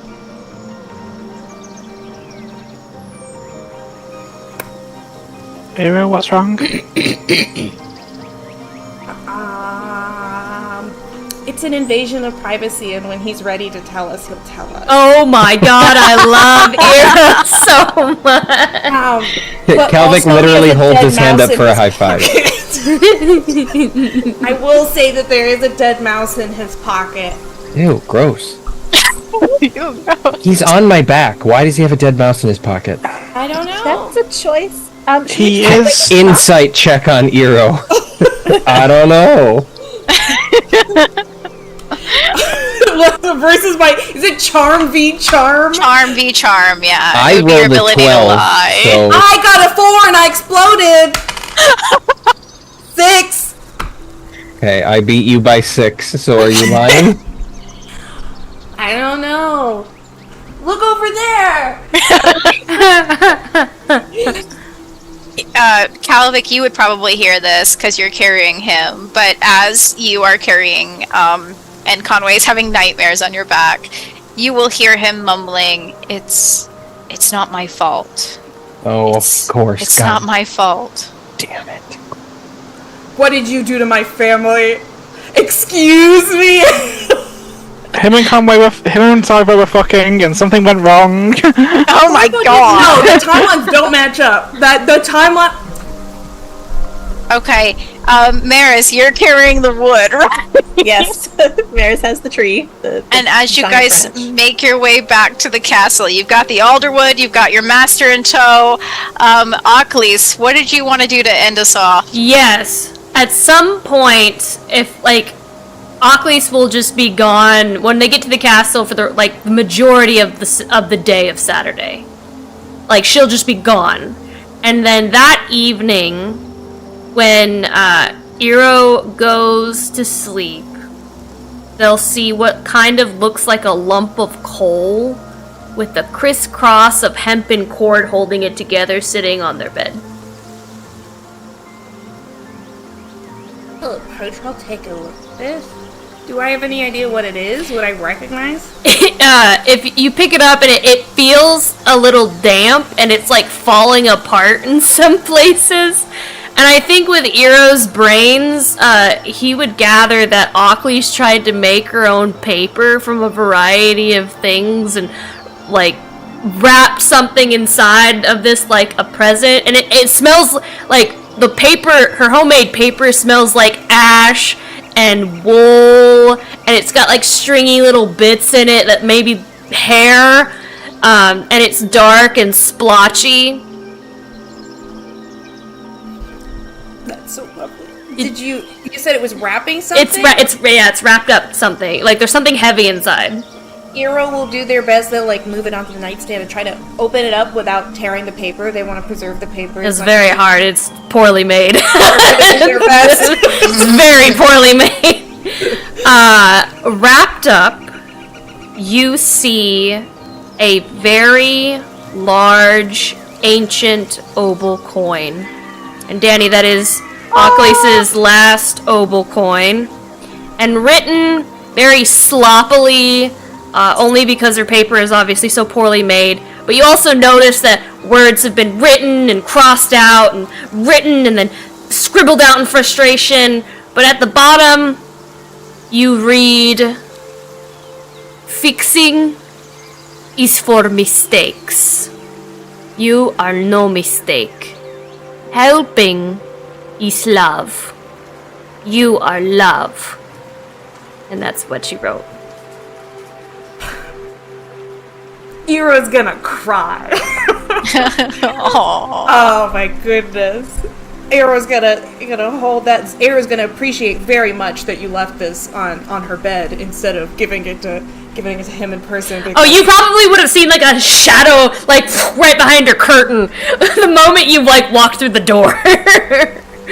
And just darkness. Oh, sweet. It's just waiting for you to come. To position it on his bookcase so that the coin is in a fine place of display, and try to fold the paper up so in some way it can be seen there too, and stand back and look at it. Just kind of it is a glow that he's never really had about him before, I feel like. It touches him very much. And I think I'm gonna have to talk to Danny about something, because I just have a thought. Okay. And now Eero is going to go to bed a much happier dryad. And where do you dump Conrad? Sorry. Well, Go ahead. Yeah. Oh, we just leave him. well, I mean, just that was dump actually him. my specific question was, does he wake up at all on our way back to our dorm? He is so deeply asleep. You get the feeling. Well, no, I'm not going to tell you anything. He's deeply asleep. Okay, I think Calvic carries him all the way back to his room, and then probably looks to set him down on the ground, and then instead reaches into one of his pockets to try to find the key to his room. to try to get into his room. Calvic, maybe we might need to actually wake him up properly as opposed to him waking up by himself. Yeah, we should try to wake him. Yeah, is there anything we'd know about how to rouse from fungal spore sleeps? Do we know if we can rouse him from fungal spore sleeps? I mean, the nurse might be able to. This seems like a giant hangover. He'll probably have to, no pun intended, sleep off. Unless he breathed in so much that he'll never wake up again, and that's a bad thing. And we should probably... Toivo may also know something. Yeah, Toivo wouldn't tell on us, right? No, but in fairness, we were meant to be there. Conway took us. That's just an accident that happened while we were there. True enough. Okay, no, you want me to take him to Toivo? Toivo would help, yeah. Yes, take him. You know Toivo doesn't like him. Do you want me to go? Yes, we can go, yeah. I don't think you can carry him. I can't carry him. I actually, I still don't have a hand, so... I was kind of hoping to... I'm gonna come with you guys and go talk to Toivo, I think. No, that sounds like a good idea. You and Cal transfers to Maris because Cal's like, yeah, I need to go lay down. Me and Aero will take him. And Calvic falls up against the wall. Conway's pretty lanky, he's not heavy. Yeah, stands up and stumbles back into the Coven's room to go to bed. Yeah, Maris, we got him. I mean, if you want to, I'll take him. Feel free to come, but okay, if you're sure. Yeah, Maris, if you want to look after Calvic, me and Aero will got this. If you want. As Conway is carried 3 feet off the ground.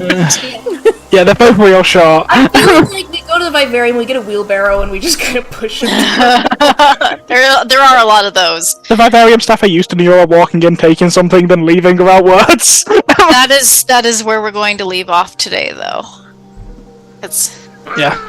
We will pick up next time where we will do that, and then midterms. Mm-hmm. Yep. Great job tonight, everybody. Thank you. I'm going to whip through these closing announcements because we did, of course, go late, as per usual. It's okay. Thank you to all followers and subscribers. Thank you. I believe we got a raid tonight. We did. We also got a follow from AKA Batgirl, and our raid was from Dungeon Scrawlers. Woo! Thank you, Dungeon Scrawlers. Follow us on social media. Use socials to check out Ink and Lyre on all of our social channels. Remember, we do have a Discord. You can come interact with our community. The Discord's pretty active, especially the Kids on Brooms channel, and it's a lot of fun. We get to post fan art, and you get to see all sorts of projects we're working on, and lots of fun stuff. It's honestly probably the most active channel right now, so you should come check something out. If you enjoy our show, please consider supporting us with a sub or use that free Twitch Prime. Again, this is the last week of September, so please go ahead and do that. That would be most appreciated. We do have a YouTube. If you want to check out our shows in the future, that's usually the best way to do it, is our YouTube. It's our shows on Kids on Broom is under the live tab. That's where you will find the episodes for that. So please check us out. Majestic Goose, Danny, what you got this week? This week we have 2 things. We've got our Crits and Knits on Wednesday, where our elderly adventurers are going to figure out hopefully what happened to their rogue. And on Friday, we've got a special event. It is our 3-year anniversary for That's Pretty Crafty. So we're going to have cake and pull out all of the old projects we can find and just generally chat and hang out for a couple of hours. So that's going to be at 7 Eastern on Friday. That's awesome. What a great idea to have cake and celebrate. That's fun. Yeah, I want to do that. Cake. I want cake. That sounds fun. Deanna and I have finished Romancylvania. We are done. Hey, Lauren! I don't know if you've gotten a chance to finish it yet. Who do you I haven't finished yet! Do you have any guesses who we chose as our final? I swear to God. No, you didn't. No, we can't say anything though. You did not! Oh my God. You gotta watch it and see. All I can say, it was very romantic. Oh my God. It was very romantic, very sensual, very nude. It was. Oh, Lord. So please check that out. We will be probably relaxing. I don't know. I might For a make hot Deanna second. watch We're not anime going to or be playing something. video games in the middle of the night for a hot second, but we will be back check out our socials for when we're back with our next dating adventure. It's probably Indeed. gonna be that pigeon game. That's what I. I really want to play the pigeon game I am next because it's so fun. intrigued. It's so Dating. fun. Team Dating Sim is a lot of fun. I have played it. It's a blast. And you will see us next Monday. Kids on Broom, same time, same place. Join Heck us. yeah, It's heck going to yeah. be a great time. We only have 2 more episodes after this. Oh my Oofa goodness. doofa. Oh my God. That's I nuts. don't know how I'm gonna cope with the hiatus of. See, that's why I was like, 3 months. well, I got one more thing I need to do. Wait. Yeah. Then we've got like 3 months before we have any more Kids on Brooms. I don't know how the fuck I'm gonna cope. What am I gonna do? It'll be okay, everyone. We will survive. Well, stick with us as we raid everyone. Ooh, Super Dylan's on. Super Dylan's on? Yeah. Dylan. Let's raid them. All right, we'll see you all next time. Have a good Bye, night. guys.